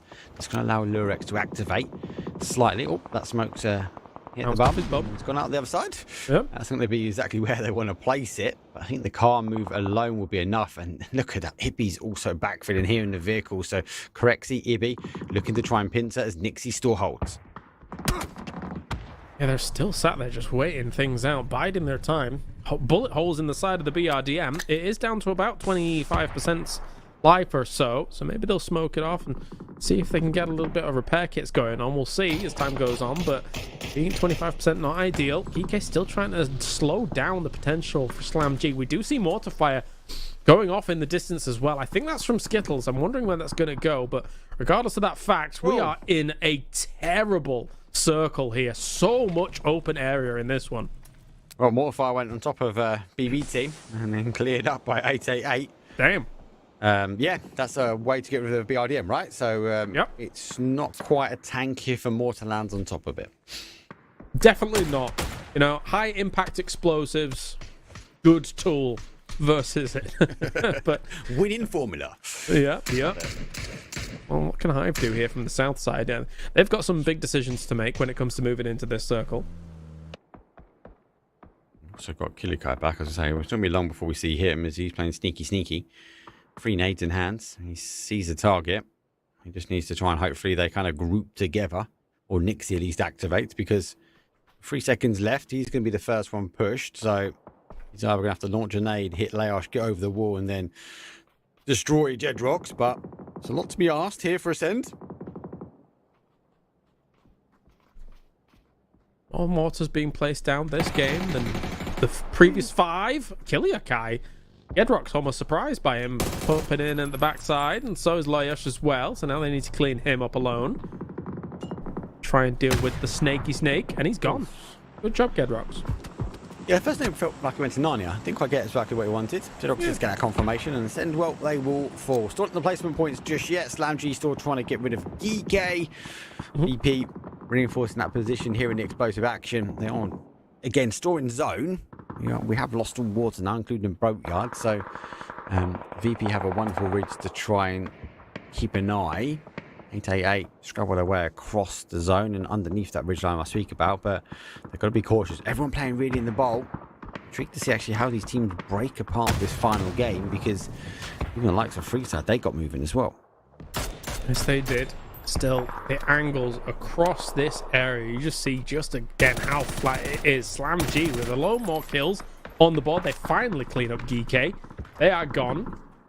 But I say, you know, you look at the screen, you see how flat this is, or at least how open this is relative to kind of some other terrain. Everyone knows this is open. Everyone's been here a million times. It's Erangel, for Christ's sake. So, yeah, and all of these lines of sights very open as well. Nixie taking some shots against Win or Die, who was in Boatyard, kind of in and around Virtus Pro, and has decided to try and go for this move and been significantly punished for it because they just didn't really have many more options. No options remain. Or die. So good night from here. BP still on the try and hold here. The team, which obviously is nearly top of the leaderboard, as I've also try and do the same. Try and control this one out here in 888. There goes the Molly over the top here for Grexy. Ibby again moved out slightly. That kind of driving force to be front. There goes Freeside. Just mind had no option but to push forward. See that in the little picture-in-picture. Find themselves now in a new hole, but Hive have them fully exposed from the side angle. It's once again the Toll Booth Survivor. I am 5. Still around for 888. They are kind of on the cusp. They're on the barrier here. They're just a little bit more shove in the right direction for 888. Could make something happen. Still got 6 games tomorrow to make it work. What's happening here? What are we trading? What's going on, boys? Just swapping Util. He's there somewhere. Who's got the better nade throw? Looks like they're splitting out. Ibby's gone for one. Nixie's gone for the other. Trying to Double. expose one. And Five's already moved. Now he gets the peek, gets the first one, go for the second, looking for the flush. Oh, greedy. I like people to take fights in those scenarios. I think he could have been good. Oh, Ibby, watch out! Then he got flattened. He didn't have to go for the trade. He had the reach. He could have taken another fight, but I agree. suppose the point's a point, right? Yep, I get it, but you know, I get both sides. I guess both sides of the argument, right? If you want to really try and go big mode, I mean, we've seen IM5 really do some amazing stuff in some of the previous Masters, but I mean, you're going up against Virtus Pro. It is difficult. Try and maybe go for the one. Regardless, Virtus Pro still living as 3 there. Hive from the south side again. 4 kills on the board so far. They're trying to eke out a decent position for them to play with, but they know that there are threats looming. Slam G to that west side. Beamy just hitting a big bolty shot against Skittles, who are trying to come in from the north, but they're going to need to make a bit of a send eventually if the circle shifts south, because some of those dips that are being eliminated from that north ridge line. See if they can eliminate the push now. Comes in from Slam G. Dante sees the top of the car, so he knows exactly where to place it. Inside the car, out the back window. But from Dante, the second nade will go through onto the front. The boost stick will go down. The car is also going to explode. Luxo further afield. Cover provided for Dante though. And it's not going to be needed. There's another nade. Lurix will go down. And unfortunately though, for the guys from Slam G, they will fall out in 5th. Trying what they can. Our last game of the day doesn't really feel like last game shenanigans. It feels pretty composed from our teams here in EMEA. So good stuff by them. But again, I think a circle like this provides a lot of more cautious approach to it, right? When you really don't have a lot to work with. You're really slowly inching forwards with things like these foldable shields like Rox is right now, trying to hold onto this angle while your teammates are off on their own adventure. Yes, again, the rich is getting richer as well to add to that, right? 3 out of the 4 teams here are in the top, and the more kills they get, the more dangerous it's going to be tomorrow. But yeah, I think it's been a lot more of a slower play, a slower pace, because it was all about early engagement. Didn't quite have it. The zone comes into the middle, and it's about finding yourself in that right position. And Rox is kind of just chipping away at the zone, trying to find a position. It's the same with Twisted Minds. Yes, they're in a home turf circle, but they've lost the zone. They've had to kind of take positions away from other teams that have already captured it. And Twisted Minds still has a little place for to be able to play this, though. I think if Twisted Minds is careful, they'll be covering their bases, knowing that potentially there's still a member of Hive lurking around their position. And if they're able to eliminate that, they still have a little bit of play that they can make work here from Example's position. So our good old EWC champions, PAC champions, are looking okay so far with this kind of ridge line. There's shot Ibby all the way in the distance on the west. That bodes badly for Virtus Pro's chances and attempts to try and get into a circle like this. All comes down to that skill. So they had the high ground from Rozuk. They had the information. Let's see if they can get the confirmation from here. Oh, a good nade though from Rox. Finds Batoolings. Vectix has to charge forward. Don't forget Rox is going to be able to get the information. He's using the ridge to his advantage. Can he quite see Vectix? I think he's got his eyes situated now. And towards Lou, towards Example. exploit. Well, gets that confirmation. It's stolen away, actually. As Presenti will get the point on the board. I think the silver lining for a lot of those teams that have already gone out early in this game is that because these three top teams are soaking up so much, then the barrier is really not too insurmountable. Ooh, but Hive coming to reinforce gets blitzed by Lou on the wraparound. Now Skills is trying to take command of that north side, but they are also being shot while this is going on. Twisted Minds have the ability just to hold multiple fronts at very high pace aggression, right? So they're able to pick up one and look, the guys from Skills doing the right thing, see the move from Hive, like, oh, let's take advantage of this, let's move in and control. And Twisted Minds, one-man army hold. Lou puts down 2, gets rid of most of Hive. Now we find themselves in the driving seat. It's a 4 versus 3 versus 1, and that nade might be posted to end up Hive. Wouldn't mind seeing another Twisted Minds win. Considering how many we got to see last week or so, but we will have Perfectix looking in the direction once again. 12 kills for Twisted Minds as well, coming from Mini Pachinki. Wrinkly is down. They're making another send forwards here as Hadouken gets blasted from the distance. May as well be Dalsim with the reach here, for example. And now one more remains here for Skittles. No way in hell, no way. Feels like old school duck sugar. Can't give him my age. I'm giving him a grey hair a little bit, right? But it's like quack, one goes across, and Twisted Minds put him down one at a time. Is it going to be a deny? Does RB need to do it? Is it worth the fight? He might be able to expose the run across the open terrain. Look, a game alone for them. They find themselves now in the top 8 position. And from Skittles, well, they called it for a pound fight. They called it for a pound fight. They called it for a pound fight. Yeah, I think. I don't think you're maybe reading into this a little bit too much. No. You've got to give it the bang, bang, ba ba bang, ba ba ba bang, ba bang. Nice. Very nice. Yeah, that's Twisted Minds all over. They move into a strong power position to the point where they're almost guaranteed to be top 8. Now, joining us, mine, to talk about this game, and Martin, he's loving that one. He's loving it. Yeah, I mean, what else can you give it than, 15 kills and a win? These guys are just too good, man. Like, it's the amount of pressure they were under. Like, they shouldn't have been able to stay with 4 alive for this long, like, even with the Hive trying to put pressure on them. But, damn. I was hoping to see some more BADM fun action here in the middle, but they got sniffed out by an absolute crazy mortar. And some action coming in, obviously, in the dip there. Yeah, I must say, Mark, overall, really well played by Skittles as well. Not only to be having themselves that northern position, but then being able to get rid of that and everything that could come with it. Considering BB Team, I thought, with only 1 point from this game, I thought they were going to get way more, but not the case. Look, you don't get points for miles put on the BRDM, all right? It was all down to Skittles. Skittles had the better position. They were able to watch these teams leave in. And we've seen that. We even saw it in PEC, how much of that elevation, how much of that control can get you into kind of a late game, if not into a victory. Not going to be the case for Skittles here this time. But I've got to give it to Twisted Minds. They were fighting multiple teams at the same time, every time they had to shift their way back into zone.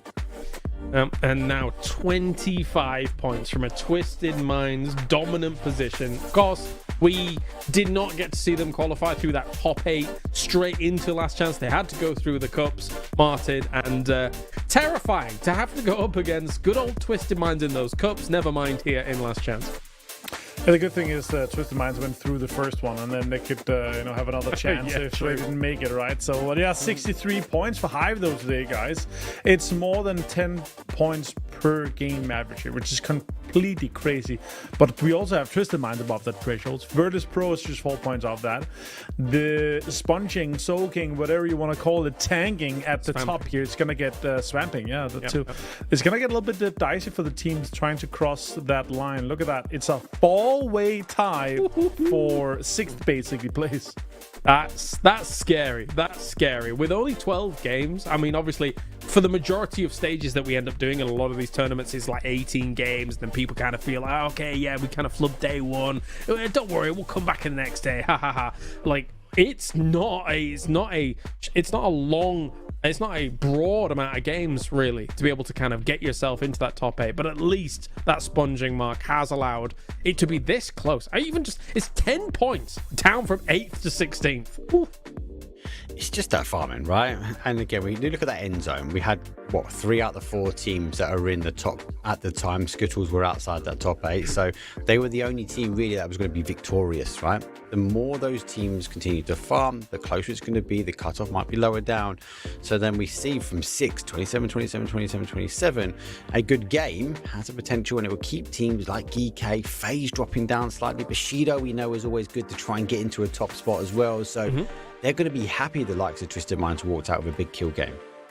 Definitely. All right. And that kind of wraps up what we have for day number 1. However, it's the post-show podcast time. So settle in, grab yourself a cheeky drink or cocktail, and then get yourself comfy for our questions. All right. So if you submitted questions and you do get chosen, you will be winning G-Coin, which means keep your DMs open over on social media so you can get yourself some G-Coin, because some people didn't have the DMs open, and that's catastrophic, because then those G-Coin do not go your way. So let's answer our first question. Let's hear the first question. It is going to be from Light Movies. And the question is, could a hybrid competitive mode, brackets TPP early game, FPP late game, ever work, or would perspective switching break competitive integrity? Martin, I'll come to you first for that one. What's your answer? I think it's a fun idea. I would like to see if you could do something like that. Imagine, first, let's say 3 or 4 circles, TPP only, kind of where you have the strategical kind of movement, the driving is very nice in TPP, all these jazz, and then you get into the nitty gritty things, and then from phase 4, maybe late 4 on, it's only FPP. Mark, what's your thoughts? My first thoughts are no, it's not going to work. Don't do it. Chaos. But the more you think about it, there is a potential that this world could work. I definitely feel like an event or 2 would need to be done to see how it plays out. But it is interesting because if we look at the TPP circuit, we have the option to go into FPP and TPP. So the player has a choice of what they want to do, right? But if they're locked into TPP early game, and then if they're locked into FPP late game, that really does change that kind of dynamic. So it could make a really interesting, definitely a place which I'd like to see it potentially tried out first. Well, I'm glad you've both entertained this question, because I think it sounds mental. So that's is an interesting proposal. However, I don't think we've ever seen anything like that ever, and I don't know how it would ever work, Martin. That's you seem entertained by my reaction. Yeah. This is the kind of reaction I was looking for. That's why I went more. My pose to this is, would this be better than only TPP, right? Because all the players in there, all their like FPP is the more competitive format, because you can't TPP peak all this thing. But this be a good middle ground. But then again, it would require like an immense amount of coding, all this change. Like I don't see it happening in PUBG. Could it be a PUBG 2 or PUBG 3? I don't know, but it would be such a change of kind of speed and format and everything that I don't see it happening in PUBG at all. Yeah, right. Fair. All right, well, I enjoyed reacting to that. Let's move on to the next one. I'm ill. I felt like I was I blacked out for a second. I like how your eyebrows almost grew into your hairline. That's I know. Great. I was trying my very best. All right, let's get on to our next question from Stonecutter F. What's the biggest difference between online tournaments and LAN events for players? Let's ask the most experienced member here of the desk first. Mark Power. Yeah, I have no idea. I have only seen a PNC, and that was as a viewer. So I have little to no input for this one, but I think there is a difference, and I'll let you two experts give us more information about it. One day, Go on, guys, Martin. Go on. I think it's cool. This is a great question for many ways, because there's we talked about a little bit during one of the casts. I dived into a little bit where we're like, it's a case of you get out of the comfort of your home, your own setup. Sure, you bring a mouse, you bring your setup, you bring your peripherals, but you being grabbed out of the comfort of your own home, if you're inexperienced in that matter, that could really throw you off. That could really make it hard if you don't have a strong mental fortitude. So that's a big difference. Also, you're not able to play exactly how you want to play. Sometimes there's rehearsals, sometimes there's set scrims, and some of these scrims are like, oh, finally I can play the game. I can play against all these good teams, and oh, never mind, it's 12 teams in Picado. I don't know what's happening. I'm just trying to practice my loot spot and play late game, right? But there's a quite significant amount of times where I think the biggest ones are out of the comfort of your home. You have to get out of your hotel room lobby and everything at a set time because there's these buses leaving, and you have to play these set scrims. Some players, they're like, I'll grind 3 hours before the game, and then 1 hour before I'll stop. I'll eat. I'll get all these things going, but that might not suit your own timeline. James, I think you want me to do the thing. I think so. In my 15 or 16 years now of doing esports, he's so old. I'm old.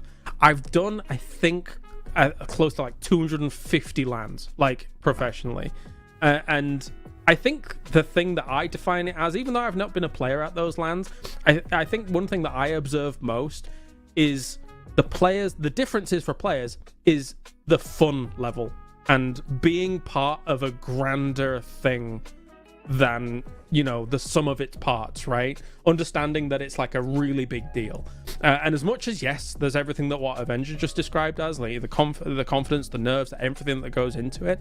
I think players just it's more fun. It's more important. Everything about it, and I've seen that in single player games. I've seen that in team games, and especially in team games when you get to be with your team.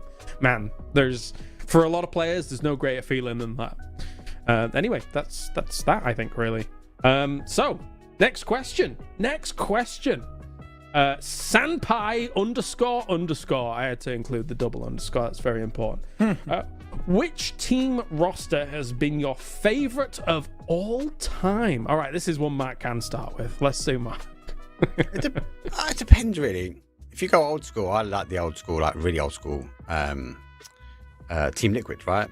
When you look at the fuzz face, etc. But then if I come to like kind of a new school roster, it sounds crazy, but I really like this new phase. I think the still with Vard pieces them together. Do they stay together after the season? Be intrigued. If they stay together, it could be a really dangerous team. So yeah, old school, go for kind of that really good Team Liquid with fuzz face, etc. Or I'll go new school and I'll go phase, but the phase that we're seeing now. Well, excuse the vulgarity, but it's a good job that they pulled their finger out their arse, because they wouldn't be this roster, I think, by the end of the year if they hadn't qualified for PGS and PGC. Do you agree, Martin? And also, who's your favorite roster of all time? I think it's hard. There's some personal relations that might get biased because of it a little bit. But I'm trying to think beyond that, right? Like, yeah. I think potentially. You're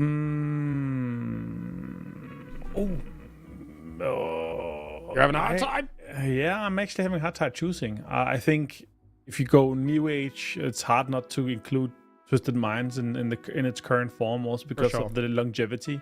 Yeah, they've been amazing to watch and follow throughout, right? And I hope that they can finish this year with a bang and go PGC win and just say, okay, we're the greatest roster of all time, and we'll put example up there on Mount Rushmore next to all the other goats. But if you look at because for me it's like two eras, or three eras even. You have like the 2018, 2019 kind of tons of lands, all the NPL, PEL, all these like everything.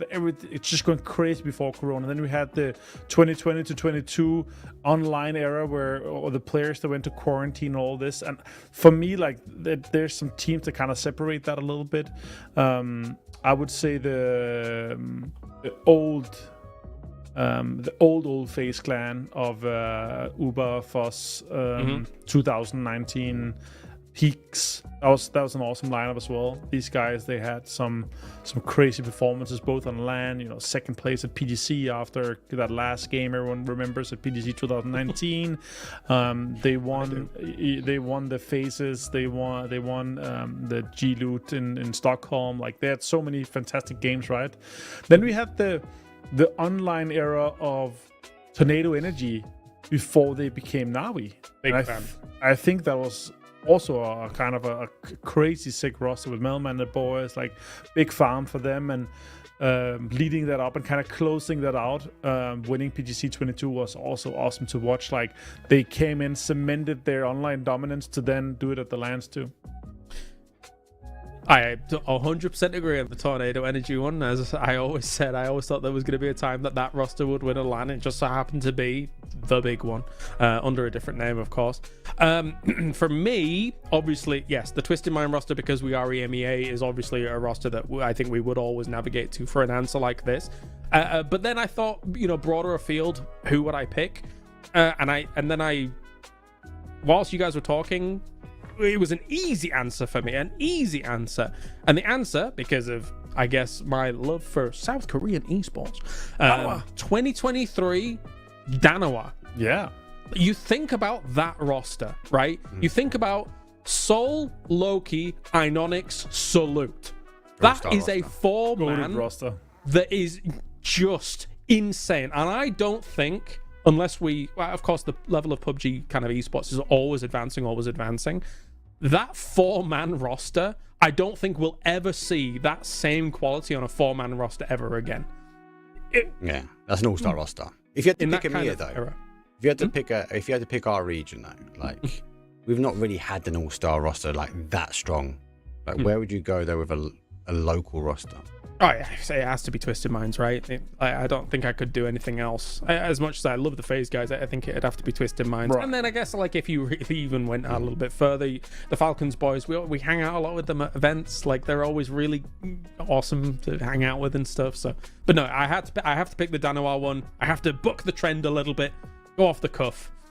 Even though that roster is insane, but we'll never see it again because, well, for reasons. Anyway, that does it, ladies and gentlemen, here for day number 1. Thank you for your questions. Congratulations on your G coin, and congrats so far for the team soaking up them points at the top. It is top 8 advances to Masters West. Tomorrow we will conclude and find out who those teams are going to be from EMEA. We'll see you tomorrow. However, later on in the day, don't worry, because we've got Americas coming up, so tune into that in a few hours time, 2 hours time or so, and we'll see you tomorrow for more EMEA.